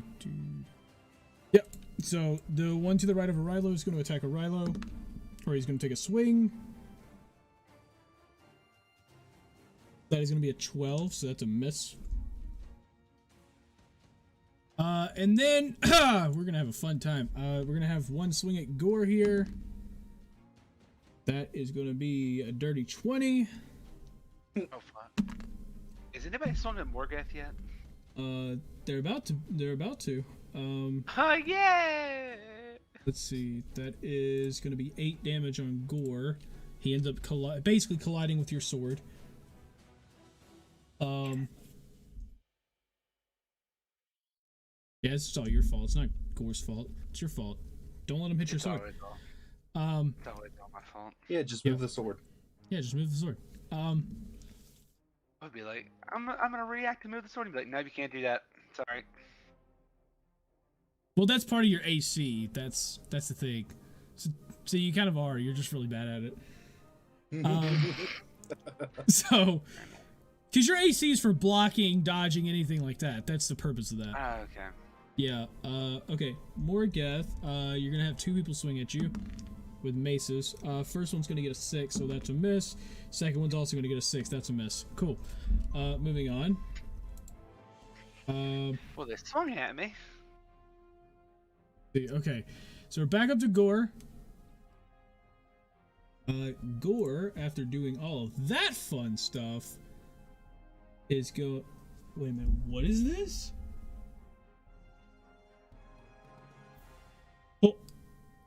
Oh yeah, I forgot I added that to him. Gore's got a fun thing. Gore has a fun new thing. Yeah. So Gore is gonna reach over to Morgoth. He's gonna reach over to Morgoth and basically he's basically climbing up his arm a bit, not fully, but partially on it. And he will use 10 points of his lay on hands pool to heal him for 10 health. Yep. Why the fuck do I have 65 thing in my typed into my heal or damage thing? Gore's learning. Yo! I'm basically at full health at this point. Heyo! Okay. That's of Gore's own thing and not mine, right? Yes, it's just Okay. Gore's. Yep. Okay. Yep, so Gore's gonna do that, and then we're gonna move on. The tiger is going to swing at this guy next to you. And God. let's see. Tiger's gonna use its claws to swing, gets a 22. Yeah. Oh. Hey Vanessa, your claws. How much damage does that do? I think claws do 1d4. 3 to 4. Give me a second. Because I've also got I've got talons. You got talons. And my talons do 1d4. I may have misplaced my phone. Wait, so how have you been playing? No, like I misplaced my phone very recently, since the fight. Since I haven't been active in the fight. Okay, I can go look. Just find your phone. Her claws do 1d4. Okay. Cool. So this thing's gonna do a d4 then. So that's gonna do 4 damage. And then it's gonna swing again.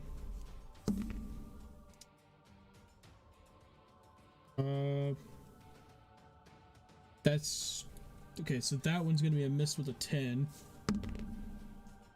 And then it's gonna get another 22. And it's going to do another 4 damage. Then we're going to move on to this guy down here, who is going to run down and around to get to Caden. Oh god, they are swarming Caden. This guy is going to swing at Caden.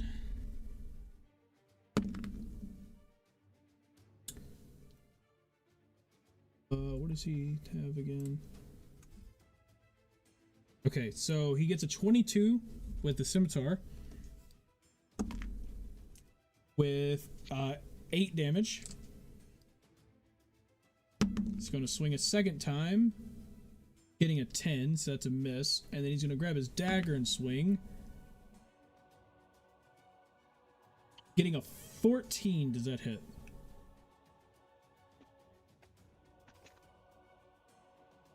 Hayden, does a 14 hit?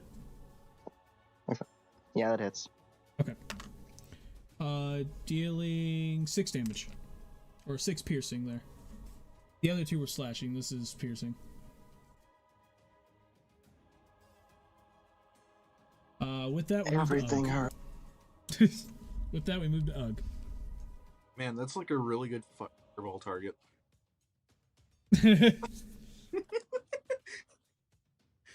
Just the splash damage of it. Anyway, I'm going to attack the same 2 that I have been. Okay. The guys surrounded in front of me. Yeah, with, just roll for hits. Yeah, let's see with sharpshooter. 7. 7, yeah, that's a miss. And sharpshooter on the other guy. 12. 12 hits. 12 hits? Oh man. I was not expecting that. Let's see. 20 damage on the guy that's holding bow. What? Oh Yes. yeah, hold it. Yeah, sorry. When you said holding bow, I was like, the one holding the crossbow? No, you just shot him. Oh yeah. So that guy, you shoot him, you hit him in the back, he falls down and he's dead. Big bow is free. Yep. So, Big yeah, man is bow That's is free, and because of that, bow is going to run 10 feet there. There's a reason he's running only 10 feet. It might be because of his shape. He's a very portly man.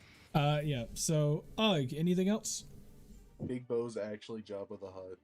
Anyway, that's my turn. Okay. Morgath. All right. Guess now that we've got the tiger free, I'm gonna take a slash at the guy in front of me and Gore. So the one that directly to the left of Gore on the battle map. Yep. Yeah, that Yep. guy. Okay. All right, I'm gonna roll for hit. Come on. A 6. Is that with your +3? It's a 9 with a +3. Okay. Yeah, it's still a miss, but yeah, because you still have that. You still have the sacred sword at this point. Oh, yeah. So let's see. Is that it?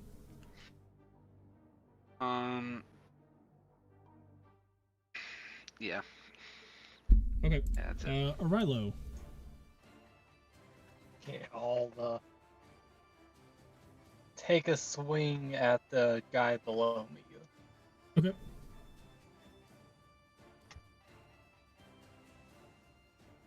$22. 22's a hit. 11 damage. Jeez. Yeah, you take a swing, you get a nice slash in his back.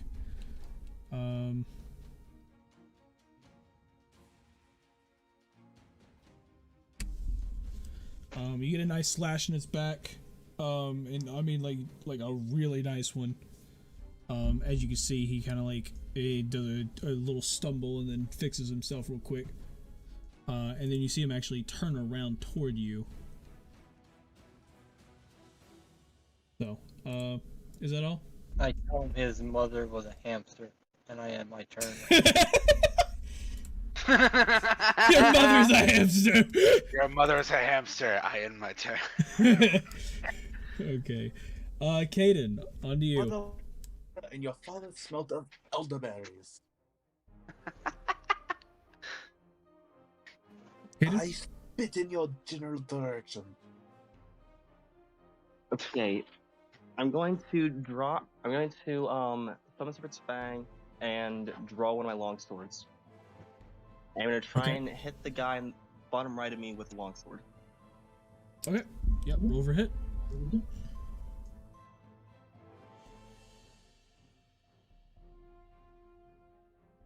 21.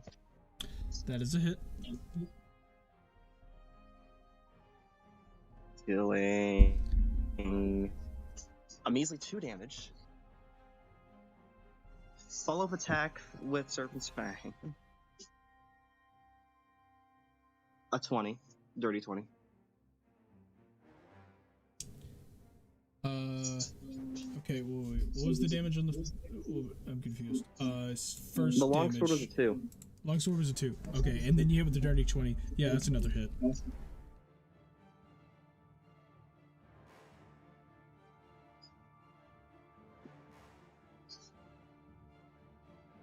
Wait a second, right? Forgot that it's... Okay, that's... No. It's dealing 6 damage. Okay, dealing 6 damage.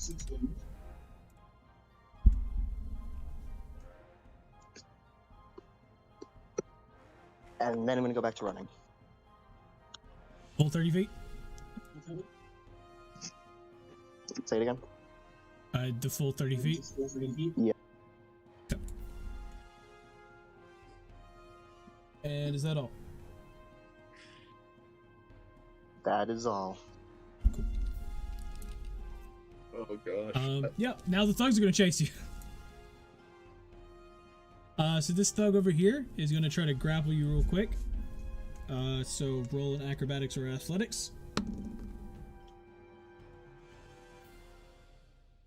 Nat 20, 24. Damn. This guy, he rolled a 19. It is like it's just slippery. Yeah. Aiden is a slippery fuck. That would have been a 21 for him, but it was not a nat 20, so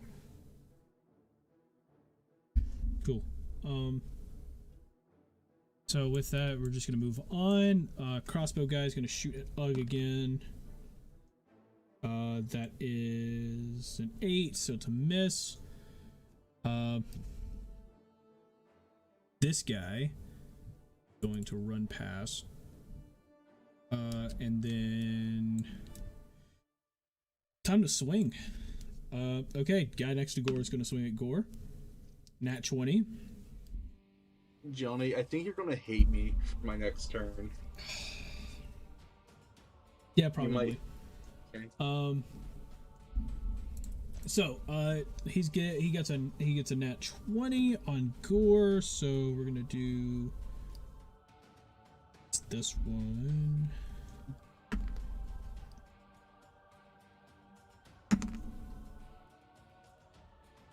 That's 12 damage to Gore.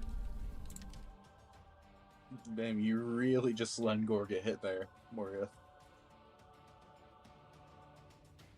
I mean, is there actually something I could do to get out of the way? Like, no, because he's essentially a character on the map. Okay. Yeah, he's essentially he's a character on the map. If he was part of your armor, he would literally take damage when you take damage, but he's not. Now he's just basically a character. So it's literally nothing you're doing. It's in character. It like you're trying to stop it, but like the guy. I mean, that's just how it is. Yeah, I get it. So, yeah, in character, yeah, but in reality, no, you can't. Then stop bullying me. Okay, so we have that one. The guy to the right's gonna swing at Morgath. All right. And that's gonna be a dirty 20. Oh, fuck you. How much? That's gonna be 3 damage. Oh, that's not bad. That's actually the lowest damage you can get. Okay, right of Arilo's gonna swing. That's gonna be a 15. Does that hit? You said Orion? 15. Yeah, on a Rilo. That's a miss. Okay. So he ends up missing that. The one below a Rilo is going to swing at a Rilo, and he is going to get a 6, so that's a miss. And with that, move back up to the top of the round. Gore is going to use the last 10 points of his Lay on Hands pool to heal himself because, jeez. Because that was a hefty hit. Because Jesus Christ. Yeah. So he's gonna do that. And then he's gonna end his turn there. The tiger's gonna swing at this one guy here. Let's see, so first swing here is 5, so it's a miss. Another miss.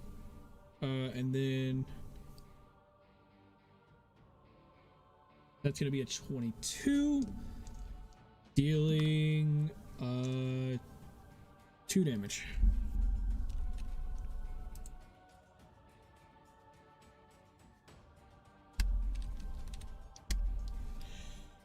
Cool. Back to this guy. So this guy over here, he is going to run under Ugg.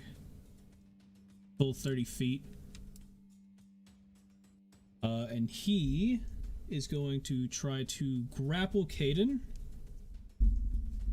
Caden, I need you to roll me in acrobatics or athletics, whichever one you so choose.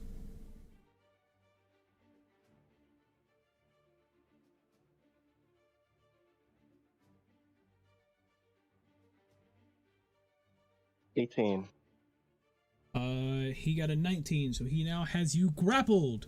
He reaches out, he was able to get you just in time, and has stopped you in your tracks. With that, move to Ugg. So I'm going to fly about 10 feet closer to the group by Caden. Okay. I'm going to cast Hunter's Mark on the guy that has Caden grappled. Okay. I am then going to use shoot the longbow with a sharpshooter. Okay. 7. Yeah, that's a miss. I am now going to use Horde Breaker on the guy right below Caden there. Or right beside Caden. Right beside Caden, okay. With the sharpshooter, by the way. 12. Okay, 12 is a hit.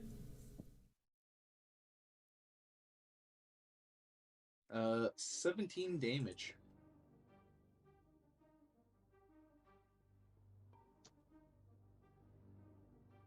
I'm not mad that you do 17 damage. I'm mad that I have to use a calculator. I can't, because I can't do simple math like this, man.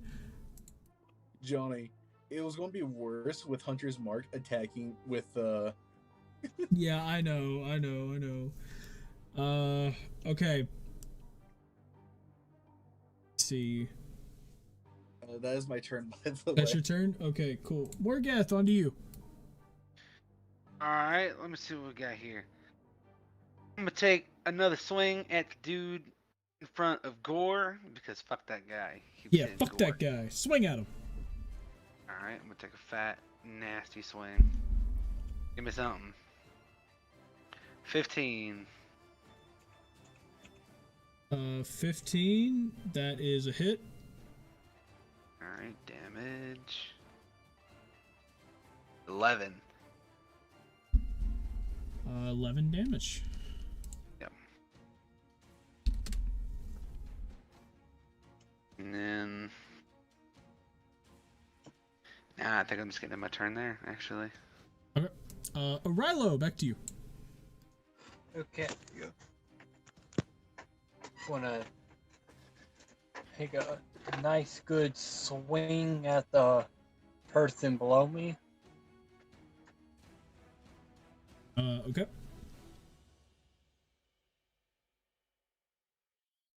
24, bro. That is a hit. 7 damage.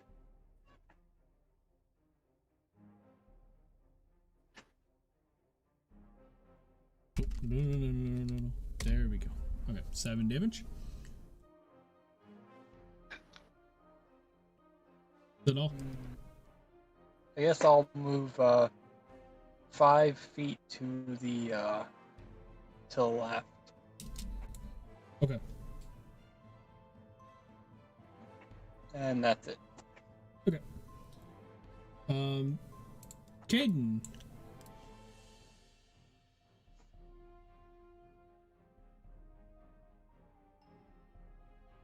What doth thou want to doeth? Question. Did you mention where the eDIOCRACY are at? Ereclockers I've been getting are distracted by like... certain someone. Ereclockers are here somewhere. Just make it to this back wall. Okay, that's what I thought. Okay.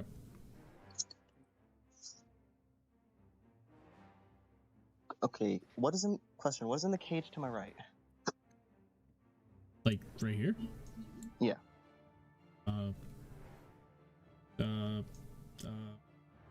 That's the monkey. It's a monkey. Okay, now I gotta do it. I'm picking the lock. Yeah, no, you're grappled. Oh yeah, you You're grappled. Oh yeah. Oh yeah, that's right. I forgot I actually got caught this time. Mhm. New plan, break free. Okay, roll me in acrobatics or athletics.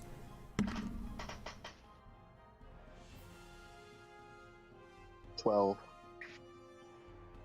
Yeah, he rolled a nat 20. You weren't getting out of it. Well, I mean, if you rolled a nat 20, you would have, but... Okay. Wait, I just had a thought. What? What if I use Tides of Chaos to actually gain advantage? I mean, that's all you. Well, it's a little late now. You've already done it. I know, I meant like afterwards. Maybe. I don't know. It depends how Tides of Chaos work. I guess we'll find out. Okay, that's my turn. Cool. Back to these guys. So, since you're still grappled, this guy's gonna take a swing to try to, hurt you a lot. Oh yeah, he will have advantage because of this. Okay.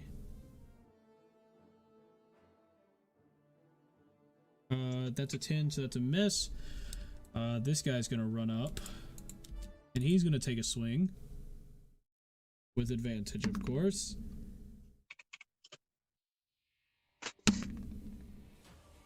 He's gonna miss.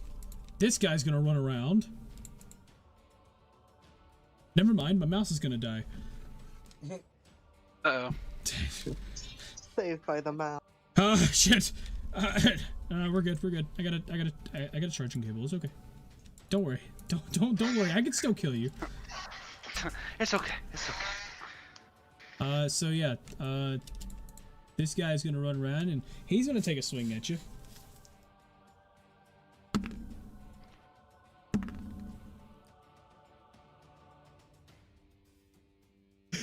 No fucking way. That's funny. Both of those were nat 20s. What are the Both swings on the God. advantage, like yeah, but both rolls on the advantage was nat 20. Oh my god. Damn. I mean, do we really gotta say how much damage I take? Yeah, you take 10 damage. Well, that's all, folks. So yeah, you have now fallen unconscious as this guy now has you. Yeah, so this guy still has you grappled as you are unconscious. This is gonna be fun. I haven't done the rest of these, have I? Nope. Okay, time to have fun. Here we go. Oh yeah, guy's got to shoot a dog. Guy's shooting a dog. He gets a 6. Moving on. Okay. Guy here with a Rilo from the bottom is going to swing. He's going to miss. The guy from the right's going to move up to a Rilo. He's going to swing. He's going to miss. The guy with Gore. What are the fucking chances, man? Another nat 20! Dude! What the fuck, man? How much health does Gore have at this point? Not enough, man. Not enough. Alright, well, I know what I'm doing next time, if this works. God. How far do I have to be to heal up Caden? Like, within touching distance, right? Yes. Okay, got you. It literally says you have to touch him. Yeah. Yeah. I didn't read it. Okay, so this guy's gonna... Dude, that was such lucky rolls. He's gonna be doing 6 damage to Gore.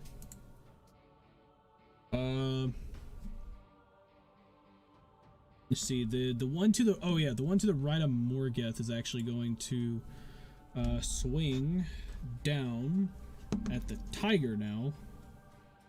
Getting 21, so that's a hit, and dealing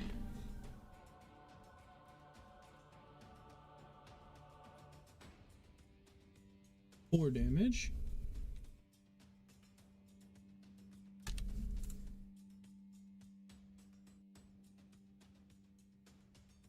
I don't think I forgot. Nope. Okay, moving on. Gore! Hey, Gore. How you doing? It's Gore's turn. Gore's got to do a thing. Gore has to do a thing. Gore needs to do something.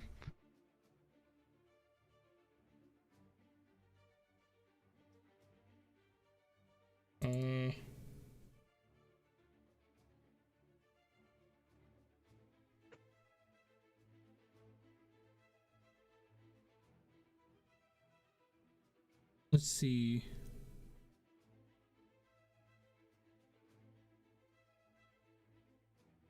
Oh God.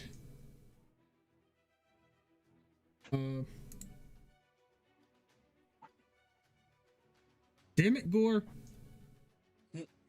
Be more useful.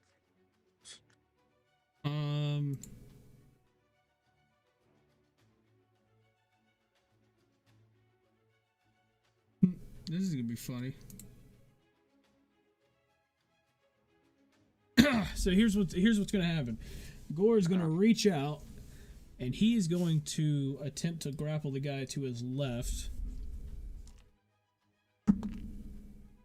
Okay, promising. Promising. He rolls. Oh my God. He rolls a dirty 20. Let's see what the other guy rolls. That's an 18, so he ends up grappling him. He grappled him.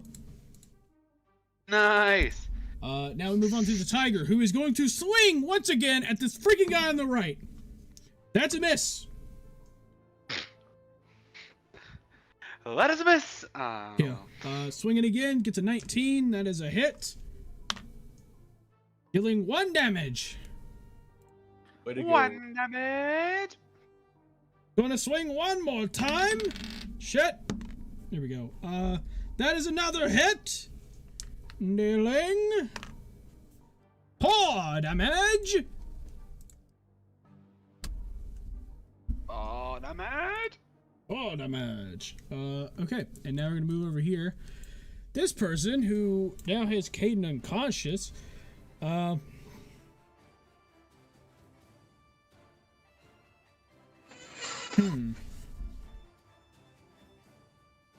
Yeah, that's a good point. What should they do? Find out next time on Dragon Ball Z Kai. Yeah, no, I'm trying to think of something here. Just fucking. I don't know about that one. Now, that's not a bad idea.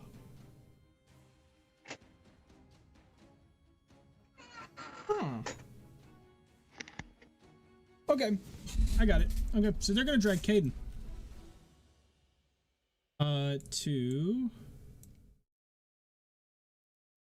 Yep. So they've basically got Caden, and they're gonna move all the way down here, and they are going to take their key, unlock the cage, and chuck Caden into this cage. Man, y'all are gonna hate me. So, here's the lions. So we just tossed Caden to the lion cage. And he locked it back. Caden's unconscious. That's gonna be fun. You guys have one turn. Good luck. Okay. One turn. On to Ugg. One. You have one turn. You have one turn to get him out, or I'm gonna start swinging at him. Oh God, I don't think I can. Good luck. How far is my 50 feet of movement? Right there. Oh, really? Yeah, I will right there. I'm 10 feet above. Okay. Yep. Am I able to get him out while he's like? Am I able to try to get him out now, or is it? No. Okay. Nope. Since that's the case, I'm going to fire at the guy right there. Okay. Yeah, roll for hit. With sharpshooter. By the With way. sharpshooter. Okay, roll for hit. 15. 15. That is a hit. Okay, so let's go and get sharpshooter damage. 11 damage on just sharpshooter. Okay. And let's get the hunter's mark damage. Hunter's mark damage is 4, so I did 25 damage to him. Oh my God. Wait. Whoa, the first one was 11. Yes, that is so 11 damage. 11 damage is the base. So you plus 10 for sharpshooter. That was your base. Okay. You just said 11, so I didn't. Yeah.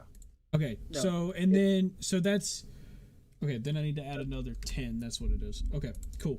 So yeah, you end up getting a nice shot. You shoot him from above, hit him like pretty much like right in his neck, and he's just sitting there kind of clenching it a bit, and he's just like, like he's just kind of like holding it there. And you see him like, rip something. You see him rip something off, and he ends up wrapping around the arrows. It's kind of still keeping the arrow in, but like kind of wrapping it around it really quickly. So he's basically being smart with that. Yeah. That is my turn though. Okay. Morgath. Alright, how far am I from the main guy? Wait. Is it guiding bolt distance is what I'm trying to say. 95 feet. Guiding bolt is 120. Yep, so that's 95 we're gonna feet. fire. I'm gonna use this as a main action and fire a guiding bolt straight to that motherfucker over there. Okay. Alright. Roll for hit. Yep, roll for hit. I do a casual 25 damage and then just 19. 19's a hit. Alright. How much damage? 15 damage. Yeah. So, how do you want to do this? This man just got eviscerated. He no longer exists. I take the bolt and just fire it as hard as I can at this mug, and it like hits him in the chest and just blows his entire top half off. Well, it can't really hit him in the chest, but oh well, it just hits him and just blasts him in half. yeah, you hit him in the back, his entire top half. Oh, yeah, I'm at the back. Yeah, but it ends up hitting him in the back. The entire top half blasts off. You even see the arrow that was in him fly up and go through the tent and go straight out. And as he's just dead. Hey, Johnny, I think I know what his favorite Star Wars character is. Darth Maul. He's doing like a perfect cosplay. Oh my god! He's in the cosplay of Darth Maul's lost legs. God, I hate you guys. Okay, anything else? Yeah, I just yelled get the key! And then that's it. That's my turn. Okay, Rilo.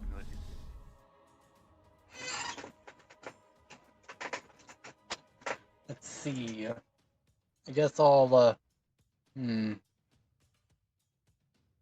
I'm going to take a swing at the person below me. Okay. 23. 23, yep, that's it. 8 damage. Okay. Is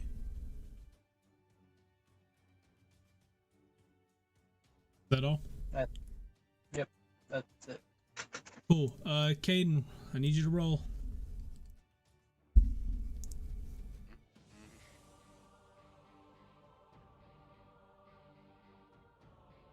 $19.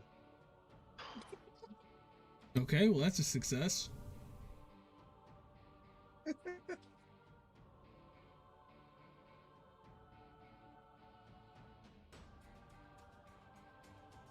Cool.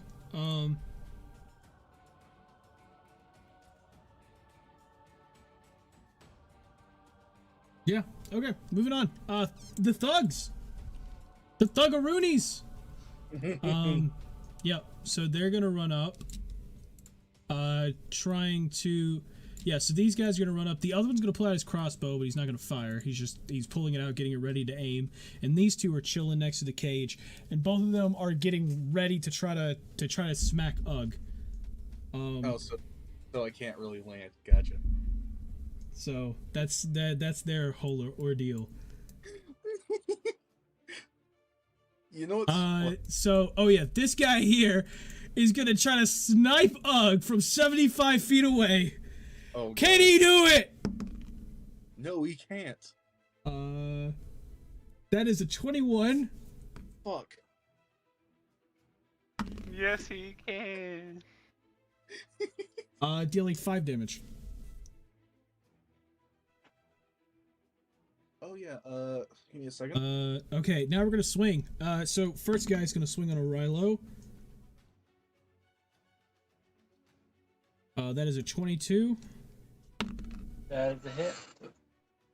Dealing 6 damage. Second guy's gonna swing on a Rilo. That's gonna be a miss. The thug to the right's gonna to the right of Morgus swinging at the tiger again. That is gonna be 17, so that is a hit. Dealing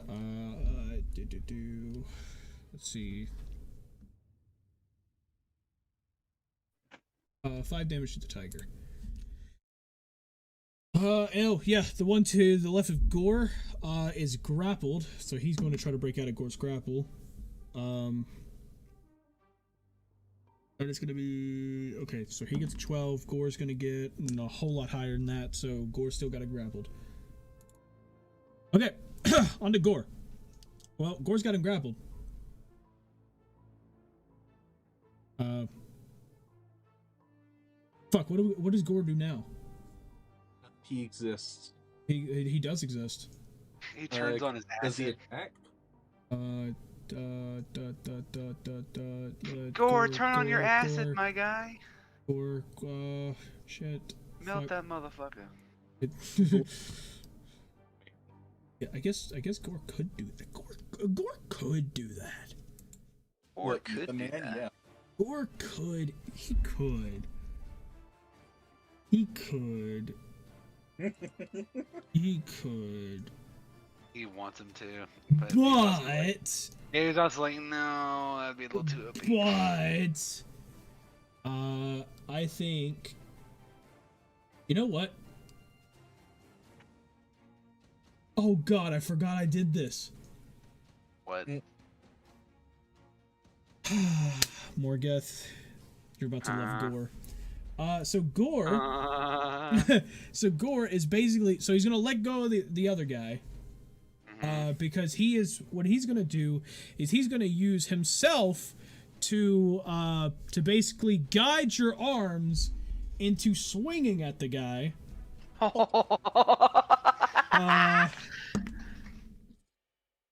see.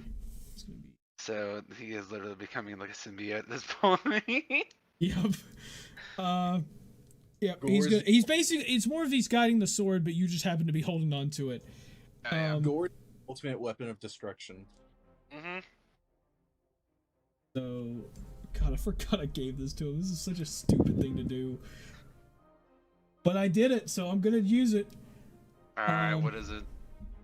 It is a miss. Okay, well, shit. Right? Wait a minute. Oh yeah, it's a miss, definitely. He gets an 8, so it's a miss. Moving on, Tiger is going to swing. Gonna miss. Gonna miss again. Gonna miss again. Moving on. Swing and a miss. See, oh yeah, that guy's dead. I forgot to do that. Okay, he's dead. Moving on to Ugg. So I'm going to fly to the other side of the corner. Like here? Yeah. Okay. I'm going to quickly land.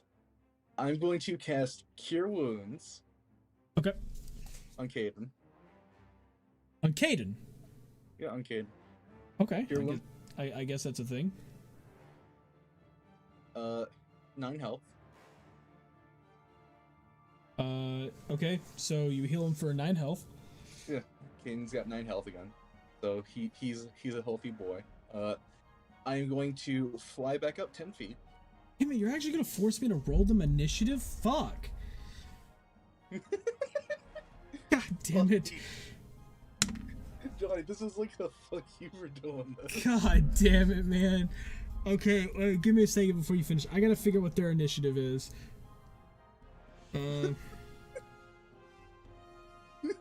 Johnny was just gonna be like, oh yeah, okay. God, I gotta add another meter. Damn it.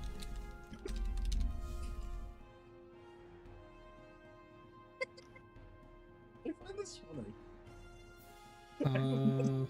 Funny. Do that. Nah, shut up. Just shut up.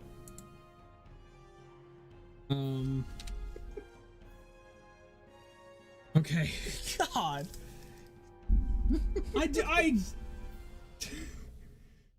They're fucking cages, Johnny. They're just cages. You can reach in. God. Think, Johnny. Think. What did you think was gonna happen? Fuck me, bro. Just fuck me. Okay. Okay, sorry. Rest of your turn? Like I said, I'm flying back up 10 feet. Okay. And then, because my target died, or my target Hunter's Mark target died while it was still active, I can use a bonus action on a subsequent turn of yours to mark a new creature. So my bonus action is going to be marking like one of the guys that are like right there. Let's say the guy that's like right next to the cages. Okay.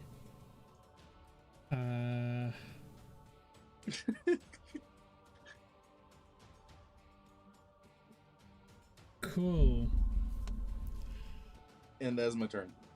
Yeah. Morgeth. All right. Johnny's like Morgeth. to realize like how stupid our characters are. Alright, I guess I'm gonna take a big swing at the guy in front of me. The guy in front of me and Gore. Okay. Yeah. Take a nice old hefty swing. 16. That is a hit. 19, we know that it's whatever, it's a hit. Yeah, it's a hit. Alright, I'm gonna roll for the damage. 7. Okay. 7 damage. Alright. And then I guess that's it for that turn. Arilo. Okay. Take another swing at the thing that I go. What? Take a swing at who? The guy below me go. Okay. 14. Okay, 14's a hit.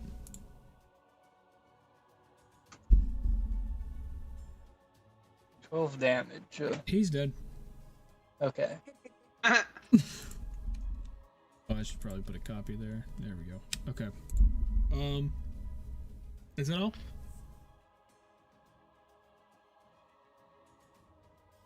I guess I'll move 5 feet down. Okay. So you're moving here? Yep. Yep.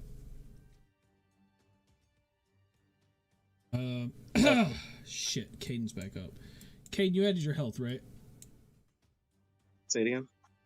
You added your health when you got healed, right? It's telling me you're still in the death save state. I added it before. Okay. The fuck? Whatever. As long as you're up, you're up. Okay, so it's your turn. What do you do? I guess try and break out of the cell. Out of the cage. Okay, so you're gonna try to pick the lock? Yep. Okay, roll for hit. I'm not roll for hit. Damn it. Roll dex save. Or dex check. God damn it. The echo is messing with me, bro. Sorry. Yeah. 21. 21. Wait, plus bonus is 23. Damn it. Yeah. Okay, you unlock the cage. Yeah, Johnny, you did this to yourself. Wait, no! I know how to do this!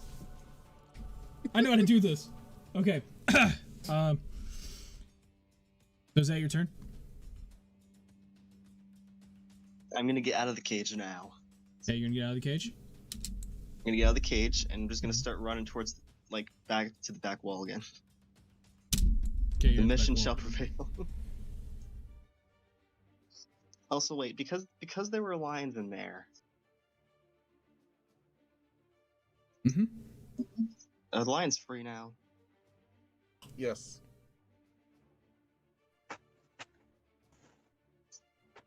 Okay, that's my turn. You're not running anymore? I mean, it's not really much I can do. Okay. It's just it popping into existence was funny enough. Yeah, wait a minute.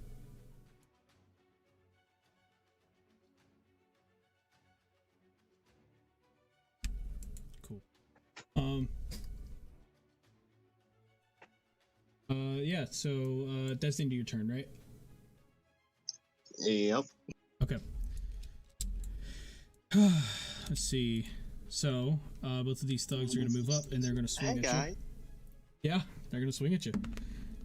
First one gets...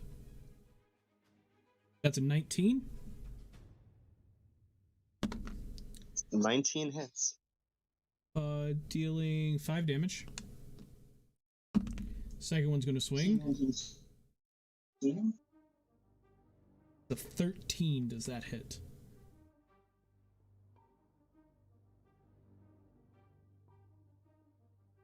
I'm gonna say it again. 13, does that hit?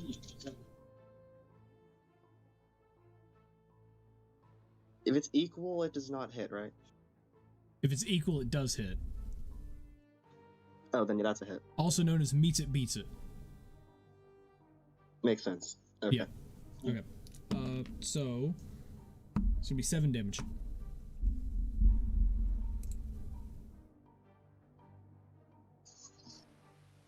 Well, that's all, folks. Again. Cool. Moving on.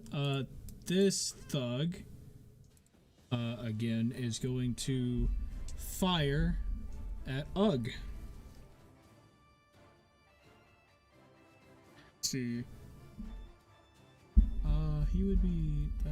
Okay. Yep. So he's gonna fire at Ugg. He's gonna miss. Oh yeah. This one's gonna fire at Ugg too. There's 2 people firing at Ugg now.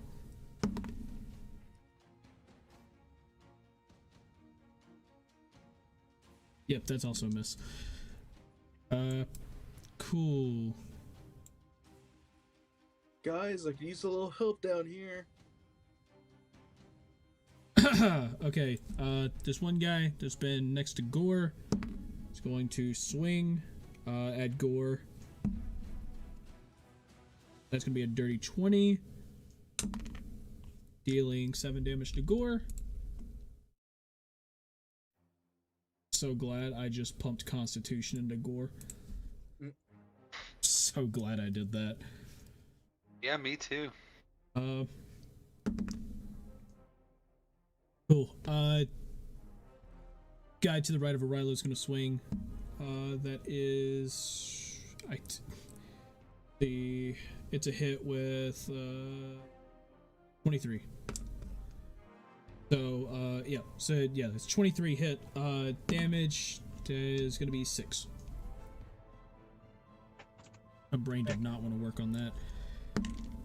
Whoops. Shit. And the last one here is going to be swinging at the tiger again. That's a 16, so that is a hit. Dealing 7 damage. That's 7. There we go. Okay.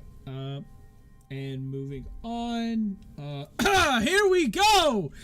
Time to release the lions! The lion! First one runs out.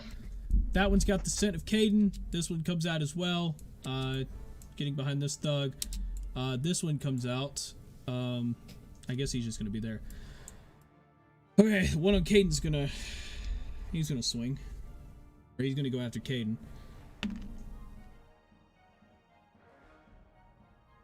That would be how much? Okay, so that's a 15, so that's a hit. Doesn't even really matter as long as I hit him. So yeah, that's 1 fail save, or 1 fail.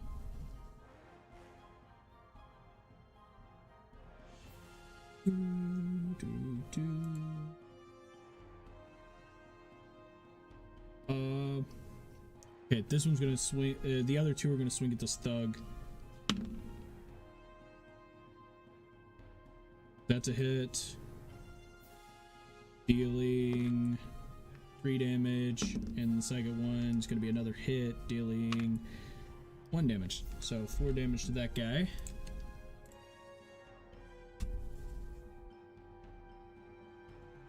On to Gore. Fuck, what does Gore do?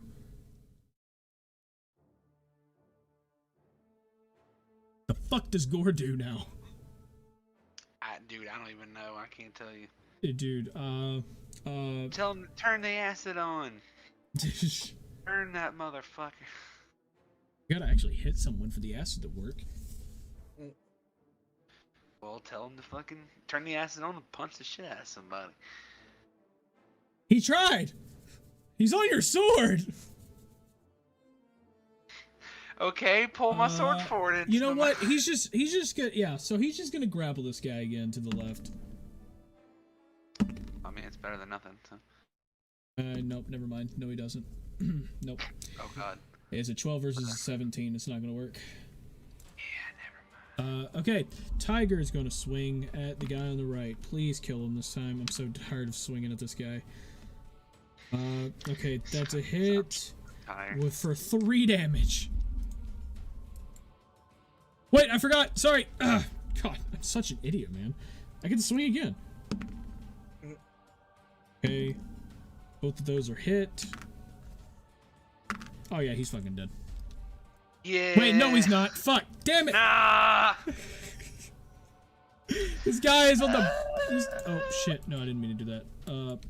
This guy is on the brink of death. This man is at death's door. There we go. Okay. Yeah, he's on the brink of death.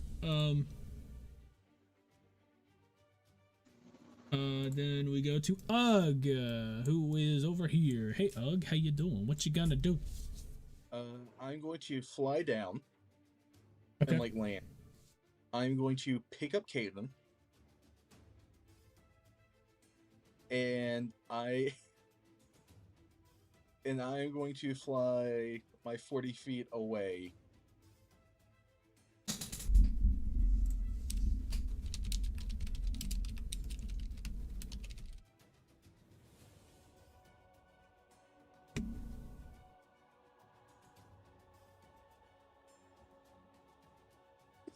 Johnny is speechless. Dude, I don't even know what happened. Okay, so where are you going with this? Saving Caden.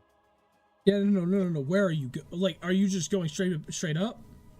No, I am flying, like around the back of the cages, essentially, with them. So like right here? No, keep going down down the pathway a bit. Okay, so you're here. I've only got 40 thing of movement right now, so. Wait, because you you went down and then you're going back up. No, that's 20 by itself, right? Not going back up. I'm. Okay. You're just okay. So you're gonna walk. No, I'm using my flying action still. So I still have my 50 feet of movement. So I'm flying down. Flying down 10 feet to grab him. Grabbing him, and then I've got 40 more movement. Oh, okay. So you okay? Got it. Okay. So you're still at ground level though, right? Yes. Okay. That's what I meant by walking. Gotcha. Okay. So you're going this way, and then you're going down, going 40 feet. So right here. Yeah. Okay. With Caden. Yeah. Caden. Well, which side do you want to stick Caden on? The back side here? Sure. Okay. Whichever side. Yeah. Down. God, you're gonna hate me. Okay. Is that all? Yeah. Okay. Morgath. Yes. Yeah, it's your turn. What we got here? Alright, I guess I'm gonna fucking take another shot at the guy in front of me again. Why is this guy not dead? Dude, I don't know, man. Alright, here, I'm taking another swing at the guy, the same guy. Okay. We're rolling. 19. Technically a 22, because I haven't added a 3. Roll again. You have advantage, right? No, never mind. Gore, Oh, you just add +3. Yeah. No. I thought Gore grabbed him, but I just remembered he doesn't. So yeah, you got 22. That's a hit. Alright. 12. Hey, damn. Yeah, you get a really good hit. This man is just toppling over at this point. Damn it. Yep. You know what? Johnny, I just want to point out that we haven't done anything with Big Bo. No, we don't need to. Big Bo can't really go anywhere. He just exists. He's too big. No, seriously. No, seriously. I'm treating him like he's a 2-space character. I just don't have him 2-space because you guys can technically walk around him. Oh. Yeah. He's just too big. I'm gonna use a guiding bolt as my bonus action. On the same guy. Move Big Bo right here. But you got okay. Guiding bolt. What are you gonna do? Guiding bolt on who? Guiding bolt on that same guy. So you can use the bonus action for that. Yes. Okay. So you're gonna channel it through the sword. Yep. Mm-hmm. 25, dirty 20 plus 5. Oh god. Wait, what? What? Is a dirty 20 plus 5. Dirty 20 is when it adds up to 20. Oh well, then no, then nat 20 plus 5. Oh, yo, nat 20. Okay, yeah, nat 20. Yeah. So do you know how to work nat 20, right? Well, it's like crit. It's got a crit. Yeah, thing, it's right? crit damage. Yeah. Okay. thing. It's got the blue thing on it. Yeah. If it's highlighted in blue, just go ahead and hit damage. It'll automatically do it. All right. Holy shit! 35 damage.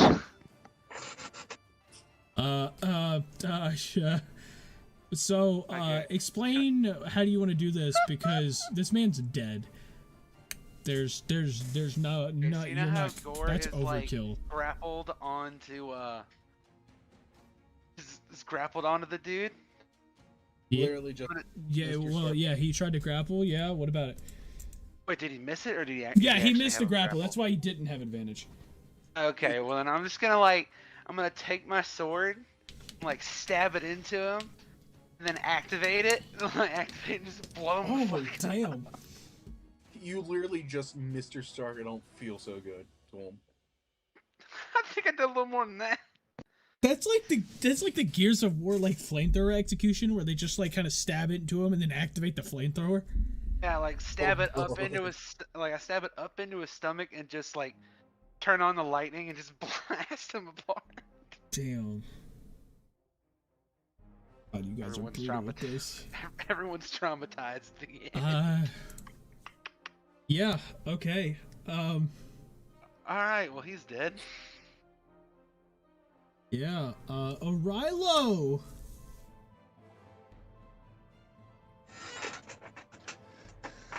Okay. Okay. I guess it's time to take another swing. I'll swing at the person at my side. Okay. 24. That's a hit. 9 damage. Okay. 9 damage. And that's the end of my turn. Oops. Okay. Caden, I need you to roll.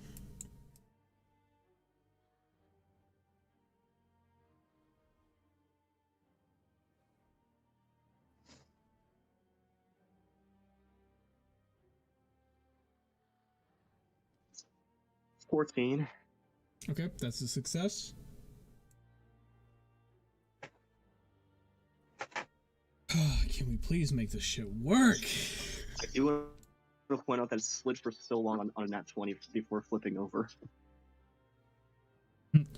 Yep, so both of these thugs here are going to, let's see. Yeah, so both of them are going to run away from the lions, and then swap weapons, or, yeah, so they're gonna run away and they're gonna swap to the crossbows. So yeah, that's literally what they're gonna do. Johnny's when in doubt, crossbow. Yeah, they're gonna swap to crossbows. This guy is going to move up to the cage here. And both of these guys are gonna take disadvantage shots through the cages to try to hit Ugg.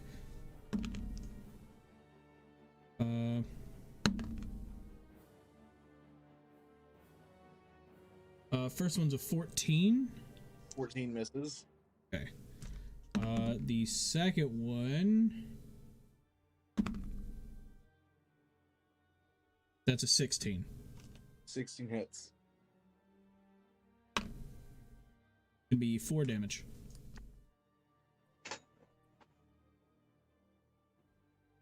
To the right of Rilo is gonna swing. Gonna be a 21.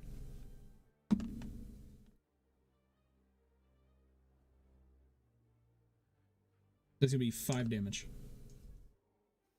Oh yeah, then the thug to the right of Morgat's gonna swing at the tiger again. He's gonna miss. He's gonna miss with a 9. Okay. Oh yeah. Then we move over here. So, these things are gonna run. So that's 45.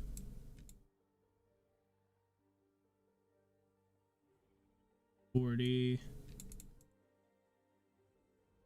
40. So, let's see. So this first lion here that first arrived, that's the one that smelled the scent of Caden when he was thrown in the cage. So he's going to attack Caden. Dirty 20. That's a hit. That's a hit. Yep. So one more to the fail.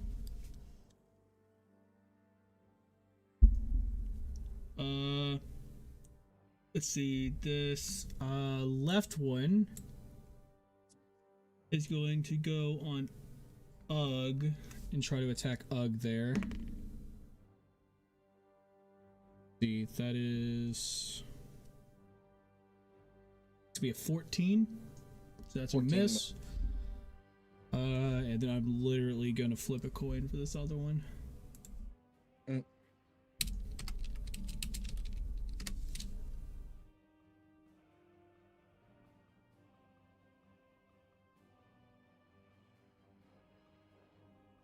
Okay, this one's gonna attack Cade. See if they get a hit. And that is a 13.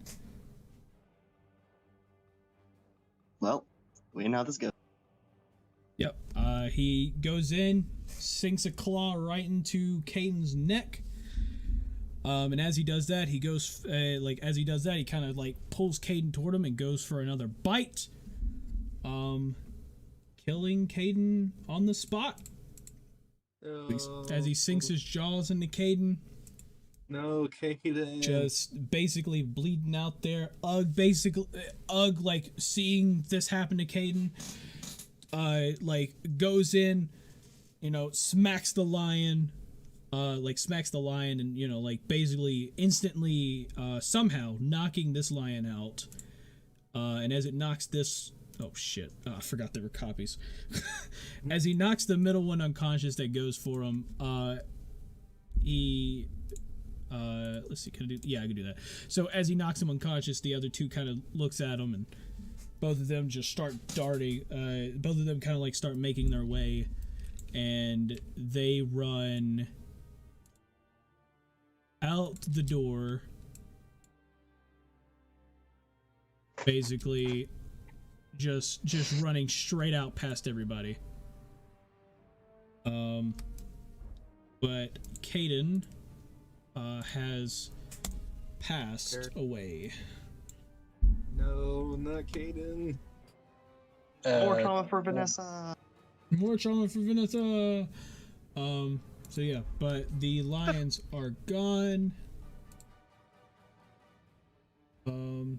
At a huge cost. And we're gonna go to Gore real quick. Let's see, Gore is going to split himself into multiple versions. Yay! More Gore. Yay! So yeah, he is going to plop. Shit! Wait a minute. Wait a minute. Sorry. He is going to move over here, and then he's gonna plop. And as he's sitting there multiplying himself, the other thugs start. These guys back here start to see it. They start to run. Opportunity attack. Sure. Which one do you want to hit? The top or the bottom one? The top. Okay. Roll for hit. 12. 12. That's a hit. 15 damage. 15 damage. That's a max damage. Yeah. So, yeah, you end up getting a nice slash as he's running away, but they end up running down the hallway out of the place. Um, you know, as that happens, the other two thugs over here kind of notice everything, and you see, you see them, like, one kind of comes over and tries to climb onto the cage. This one does as well. The one that's marked, tries to climb, and the goblins that are in the cage reach out, grab him, and you just see one of the, like, very faintly in the distance, he ends up being pulled into the bars of the cage as the goblins basically start ripping him apart. Oh my god! This guy, gets up on top of the cage, and he like runs over to to a part of the tent here where he rips it, and then just freaking leaps out.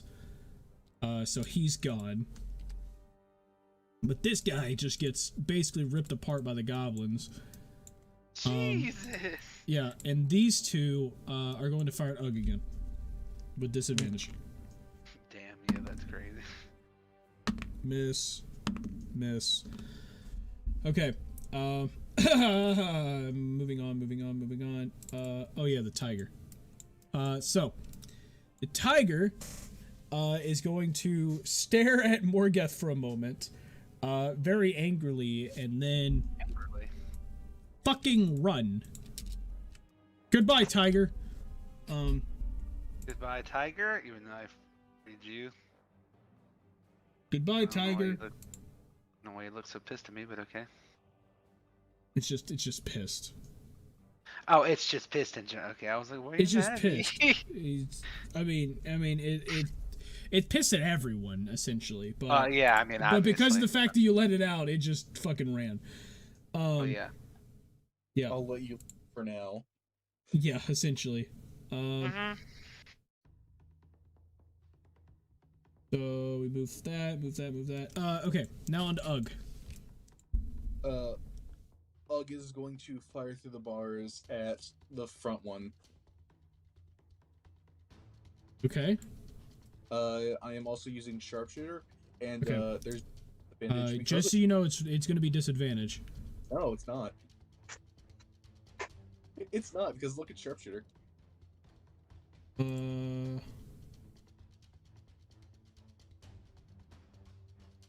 Wait, you could does it say you could fire through any crevice, like, fine? Attacking at long range doesn't impose disadvantage on your ranged weapon attacks. So I can fire up to 600 feet. And then, and your ranged weapon attacks ignore half cover and 3/4 cover. Fuck, what would this be considered, though? I'd say it'd be considered less than any of that. Less than either. Yeah, I was more doing it like you're shooting through bars, so you'd be disadvantaged.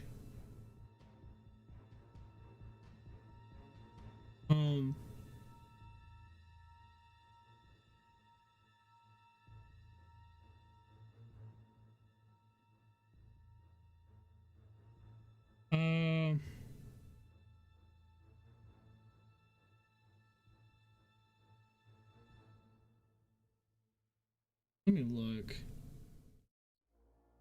I'm more just wondering about the ruling of that. How that would.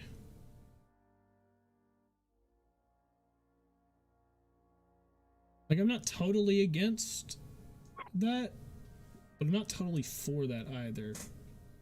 Because the entire time I've been rolling it like that when I could have just rolled it as cover. You know, like I could have rolled it as like half cover or something. Because essentially what's happening is you're shooting through not only a cage, but through a cage of animals. I'll be fine rolling it with disadvantage then, if that's how I you would, see it. I would say disadvantage. I would say disadvantage because the thing is, you have a likeliness of hitting other creatures that are in the cage.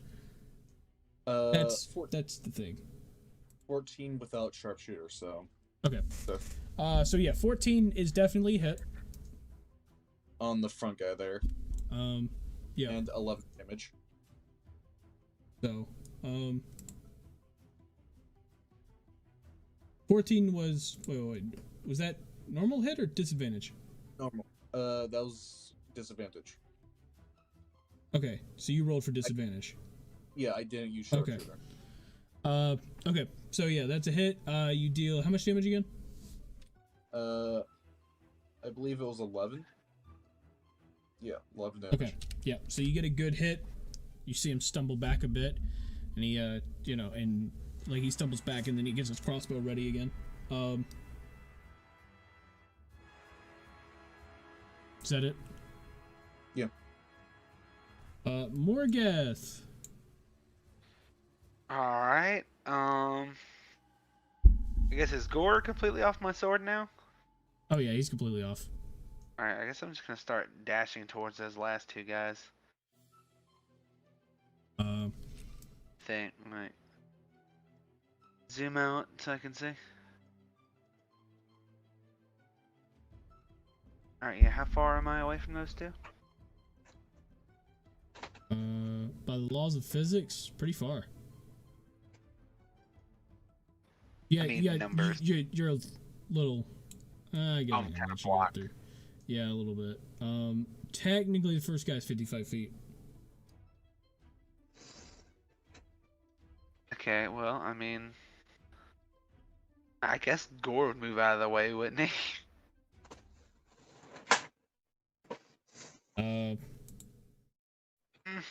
See, I don't. That's the weird part about D&D. I don't think there is a rule for the moving out of the way.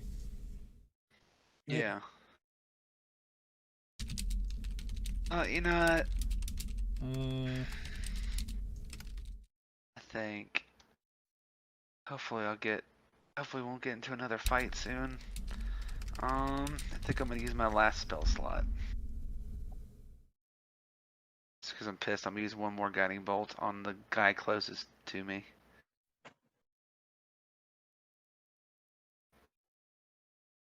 Is that alright? Sorry, I was reading through stuff. What'd you want to do?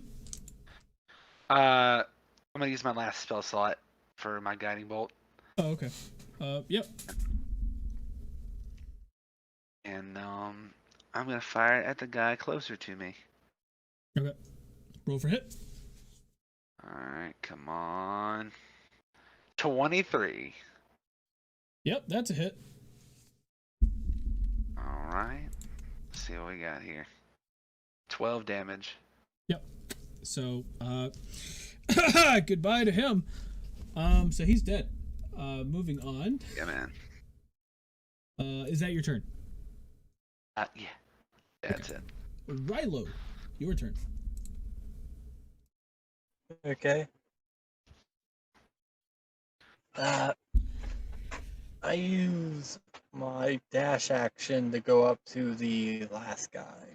If he is the last guy. It's hard to tell. To that. You. Man, Yeah, I really never. So you're kind of boxed in too, but I also don't have this guy in initiative. Fuck it. He ran out. Fuck this guy. He's going. Okay. Here we go. Let's send you. So you're running. You're 30 feet here. And what are you trying to do? Dash action to him. Okay. So you were right here next to him? Yep. Is that all? I tell him to drop his weapons and surrender. Yeah, he laughs at you. Cool. Mostly because that's technically another action, so that's why. He kind of laughs though. You could tell that he is just wanting to fight to the death. So he's with since he's got a crossbow, he is going to run 30 feet, and he's going to shit. Yep. Go ahead, roll for hit. 23. Oh, okay, he's dead. Completely forgot about that, man. Well, yeah. So you ended up, you beat them all. Congrats. Congrats, we beat up some circus freaks. Congrats, Caden is dead. Congrats, someone's got to Or- break this. Oh yeah, Caden did die. Yeah, we're gonna just, I guess we just Speaking have to of carry Vanessa, Caden's dead body. Would all the commotion, could we feasibly say Vanessa was Nope. like, no, okay, never mind. Immediately, nope, we're making this dramatic.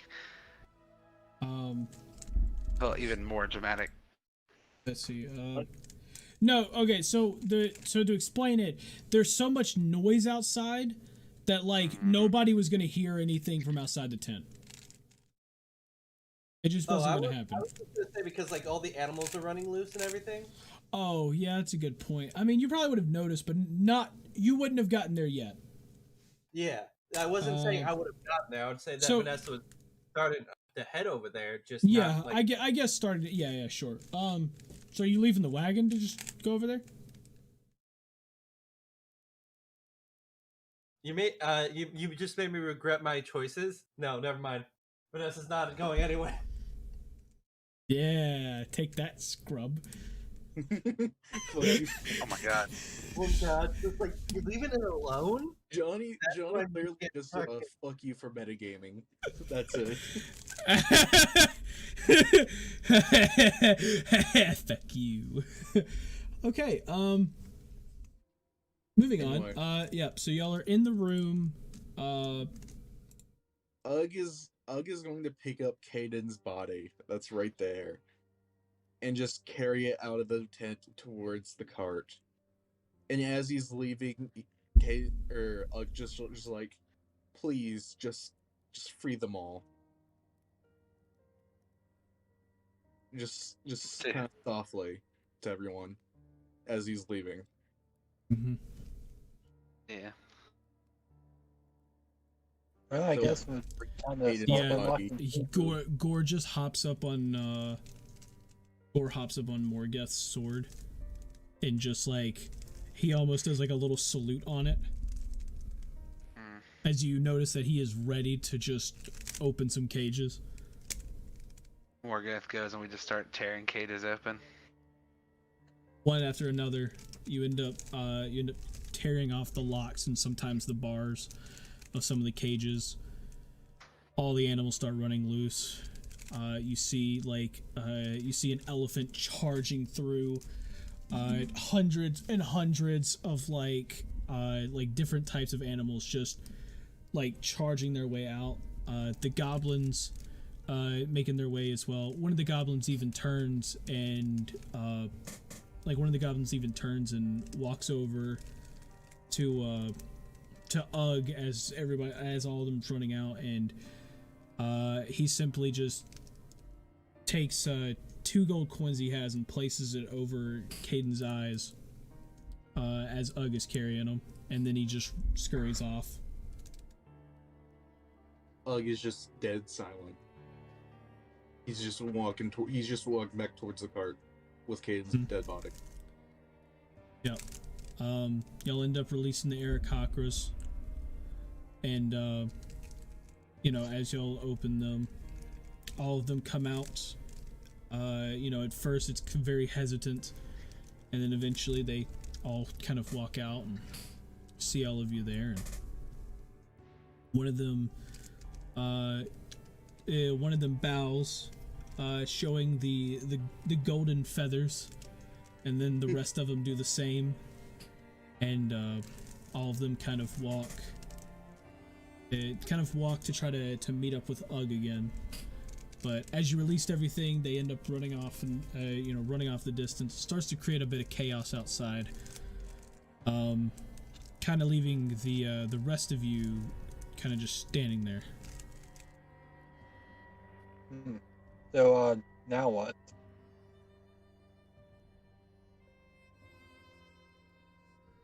I don't know. I guess we'll just head back to the cart then. Seems to be all we can do. So I guess we're just gonna head back to the cart along with Ugg and Caden. Mhm.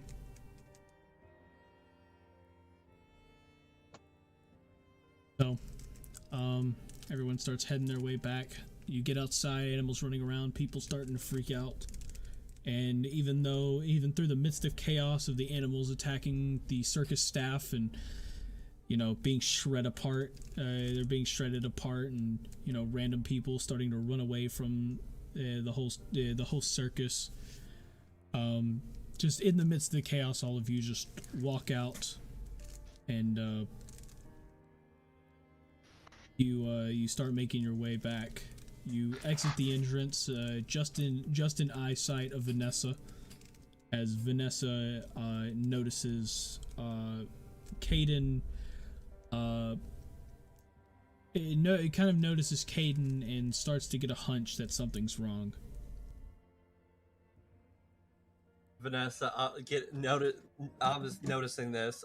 She gets up and starts walking to them, getting ready to cast like any sort of like cure wounds or something. One of the two, healing word, cure wounds, because she doesn't know he's dead yet, obviously. But she still gets ready to cast it. She's starting to walk up.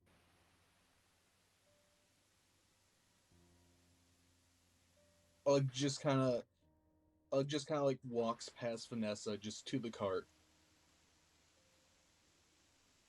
and just kind of like slumps him up against the cart when he gets there. Vanessa just like her expression just fucking drops. Like she had a worried look, but now it's just speechless, almost. And she makes her way back towards the wagon, knowing that something most definitely wrong. Caden might be dead. However, Vanessa, not believing this, is going to use 3 spell slots trying to heal Caden's dead body out of trauma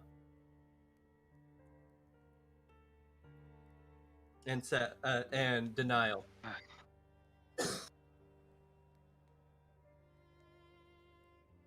jeez.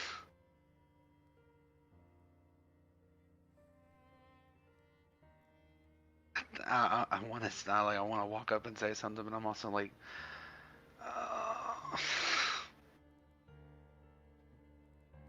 And at this point, since there has been no movement, no nothing from Caden, that's when Vanessa just drops to her. She just fucking drops to her knees.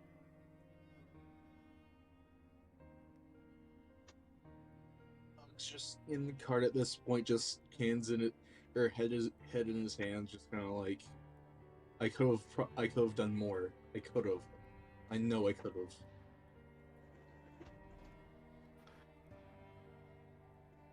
Morgath just kind of like solemnly just walks up to the cart, just kind of thinking he has no idea what to say.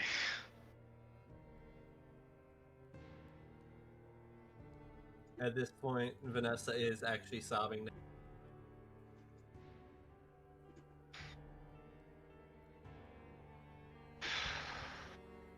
She starts to mutter something about losing two people in one day. Because we don't know what happened to Yorn, so Yeah. she's thinking the worst.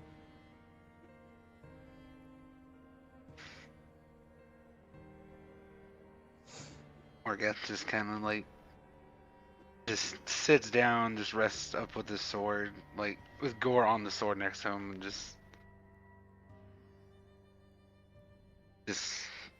kind of starts shedding some tears himself.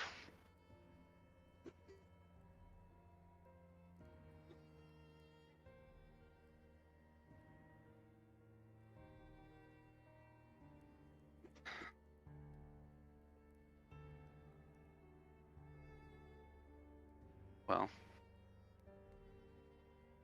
Yep. As all of you are sitting there, you go and you all kind of notice the time. It's now 6 o'clock. Start of the circus.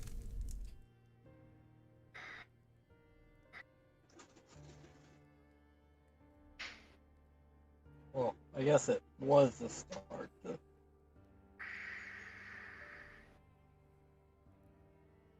Was that wait, O'Reilly? Was that your character saying that, or was that just you saying Yeah. that? I appreciate your joke, but now's not the time.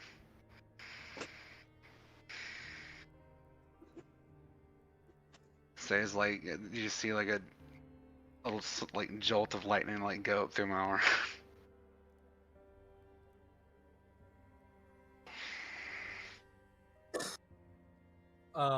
By the way, Johnny, so on the opposite side of the road from the circus, is that where the forest is, right? Yeah, it's where the start of the forest is. Okay. With that being said, Vanessa actually, well, she still very much has tears in her eyes, but she picks up Caden's body and starts taking him near the side of the forest. Okay.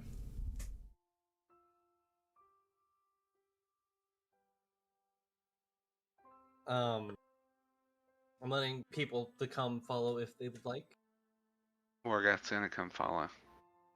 Hug is still just sitting there, just pretty much crying in the cart. So, once Vanessa gets to like the edge of the forest, not like to the forest itself, not gonna lay him at the forest itself, because she is going to light his body on fire, giving him the warrior death. Not well, at least one of the warrior deaths. Like, Yeah, it's a warrior. It's a warrior's burial. yeah. Yeah.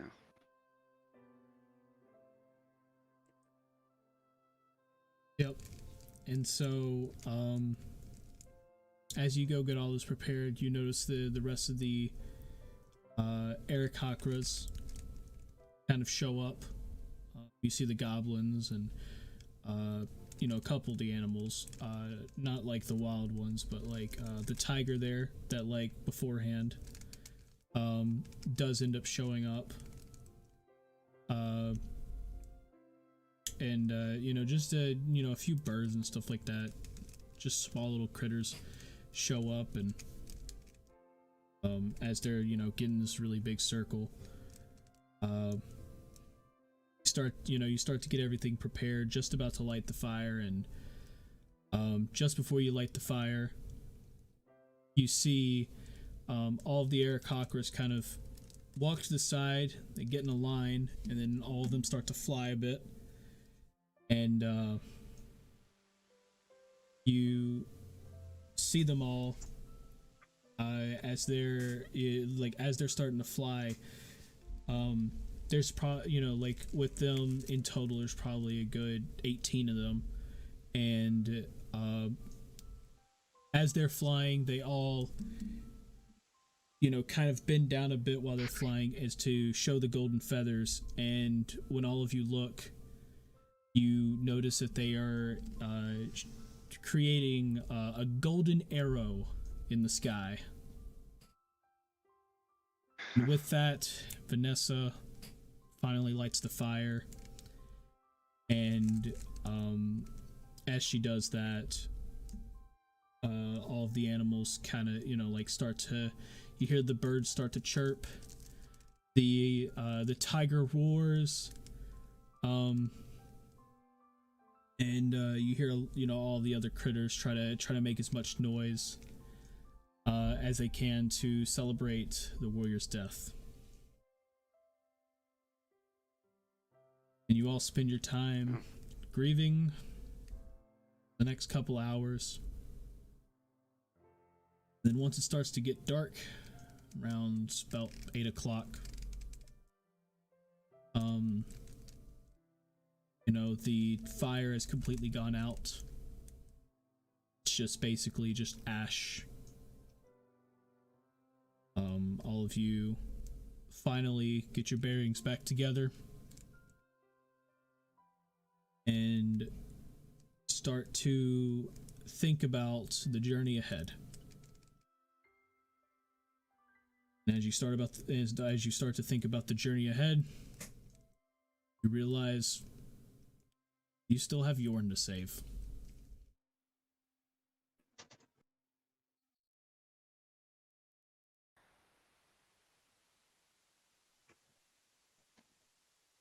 Well,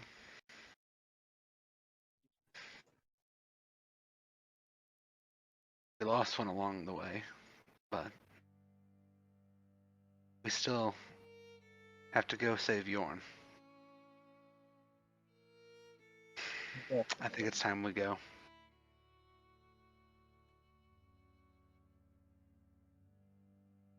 Caden got the funeral he deserved, so.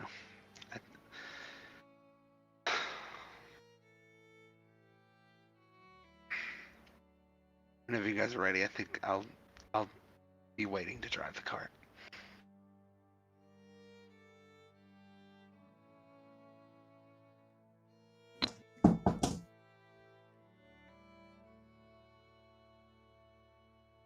And Morgan just reluctantly gets up in the driver's seat.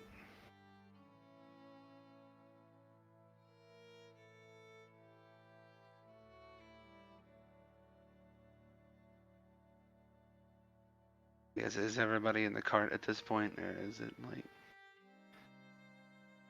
Vanessa takes definitely take. She's the last one in the cart. Hmm.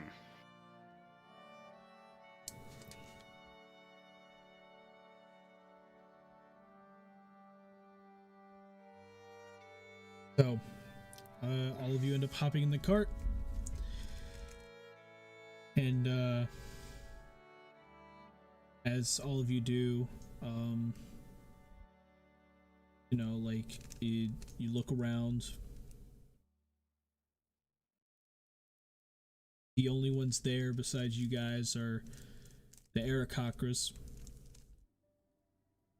and they come over, and one walks up to Ugg, which is the same one from before, and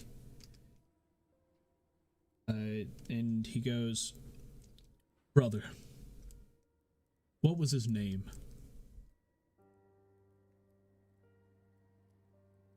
His name was Caden. And kind of slightly looks up as he says this. Well, brother, we will tell the story of Caden. We will let the world know. We planned to travel. That was our point to begin with. Since we are going to travel, along the way we will tell the story. How he died a hero. Hopefully with that story, we can inspire others to do the same. To fight for people. To fight for others. Thank you. And with that he bows, and so the rest follows. So, and then they just kind of walk off. They walk off down the road in the direction of Hector. As Morgeth gets ready to drive the wagon.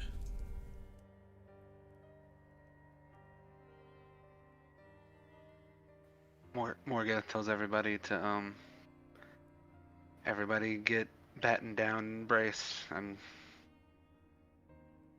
Which way should we head? Do you think we should head back towards Hector or just towards the village? I would say towards the village. But Yeah, let's head to the village. alright. And off we go. For Yorn. Like, just get it started and we start heading towards the village. And with that, you will travel good distance. You'll get up to about the fork in the road. It's going to be pretty late by that time.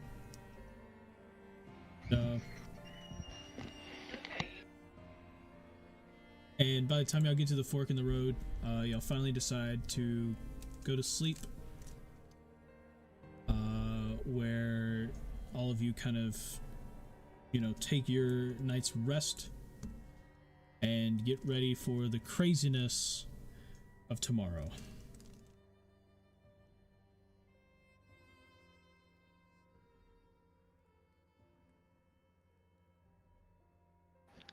Sorry, I tell my sister good night. What happened? Um, We're at a fork in the road. I know that.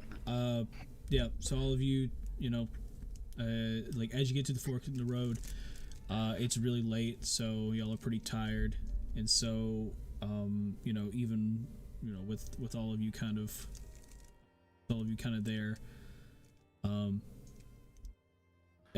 basically Gore kind of helps you stop the wagon and basically allowing all of you to take a night to sleep. We all will get ready for the craziness of tomorrow. Every day is crazy with you guys. Every day.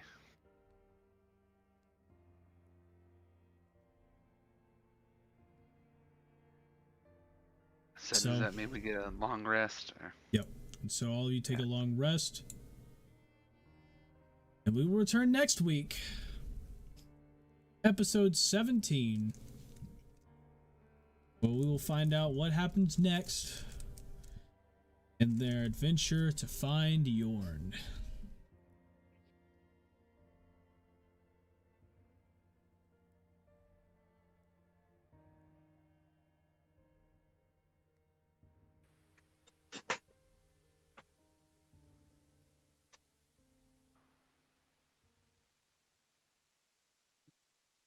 So. Well, any thoughts? Rest in peace, Caden. R.I.P. to the homie. Yep. Oh, what did you? No, Vanessa needs to be on suicide watch now. About the crowbar? Yeah, so, when you were talking about the wagon again, and you, said that it was a wooden, brake, the brake was a wooden stick, right?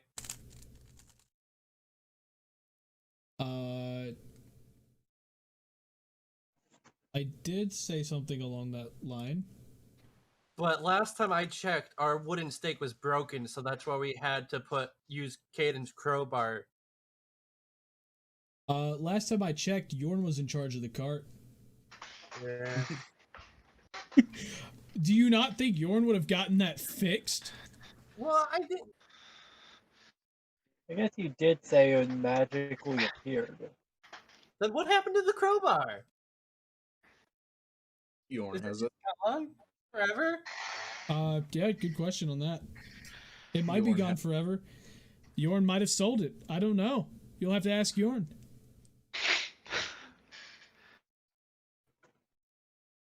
Yeah. Is this really the time to be asking about the crowbar? Yeah, because it popped in my head midway through the thing. Oh hey. I mean, if you think about it, if Caden's crowbar was the thing, it would have been a good memory of Caden though. So. Part of the wagon, nah, bro, that crap can't work forever, man. This is also true. Vanessa is going to obsess over this crowbar at this point. God. I mean, okay. I don't know. Well, without further ado, thank you guys so much for watching. If you enjoyed, make sure you press the like, subscribe buttons down below, and please comment what you think the next death will be. Will it be Morgeth? Probably. Probably Uh, gonna be my Maybe. father. might be Vanessa, honestly. Might be Vanessa. But yeah, I mean, will let's hope will they not, find your next episode, or will when they get to the village, will it all just be a red herring? Like what will they find there? Any predictions down below, and we will see all of you guys in the next episode. So yeah, just Shiny Test saying, peace out, stay awesome, Ness, and we will see all of you guys in the next D&D session. Goodbye. Bye-bye. Peace out. Goodbye. See ya.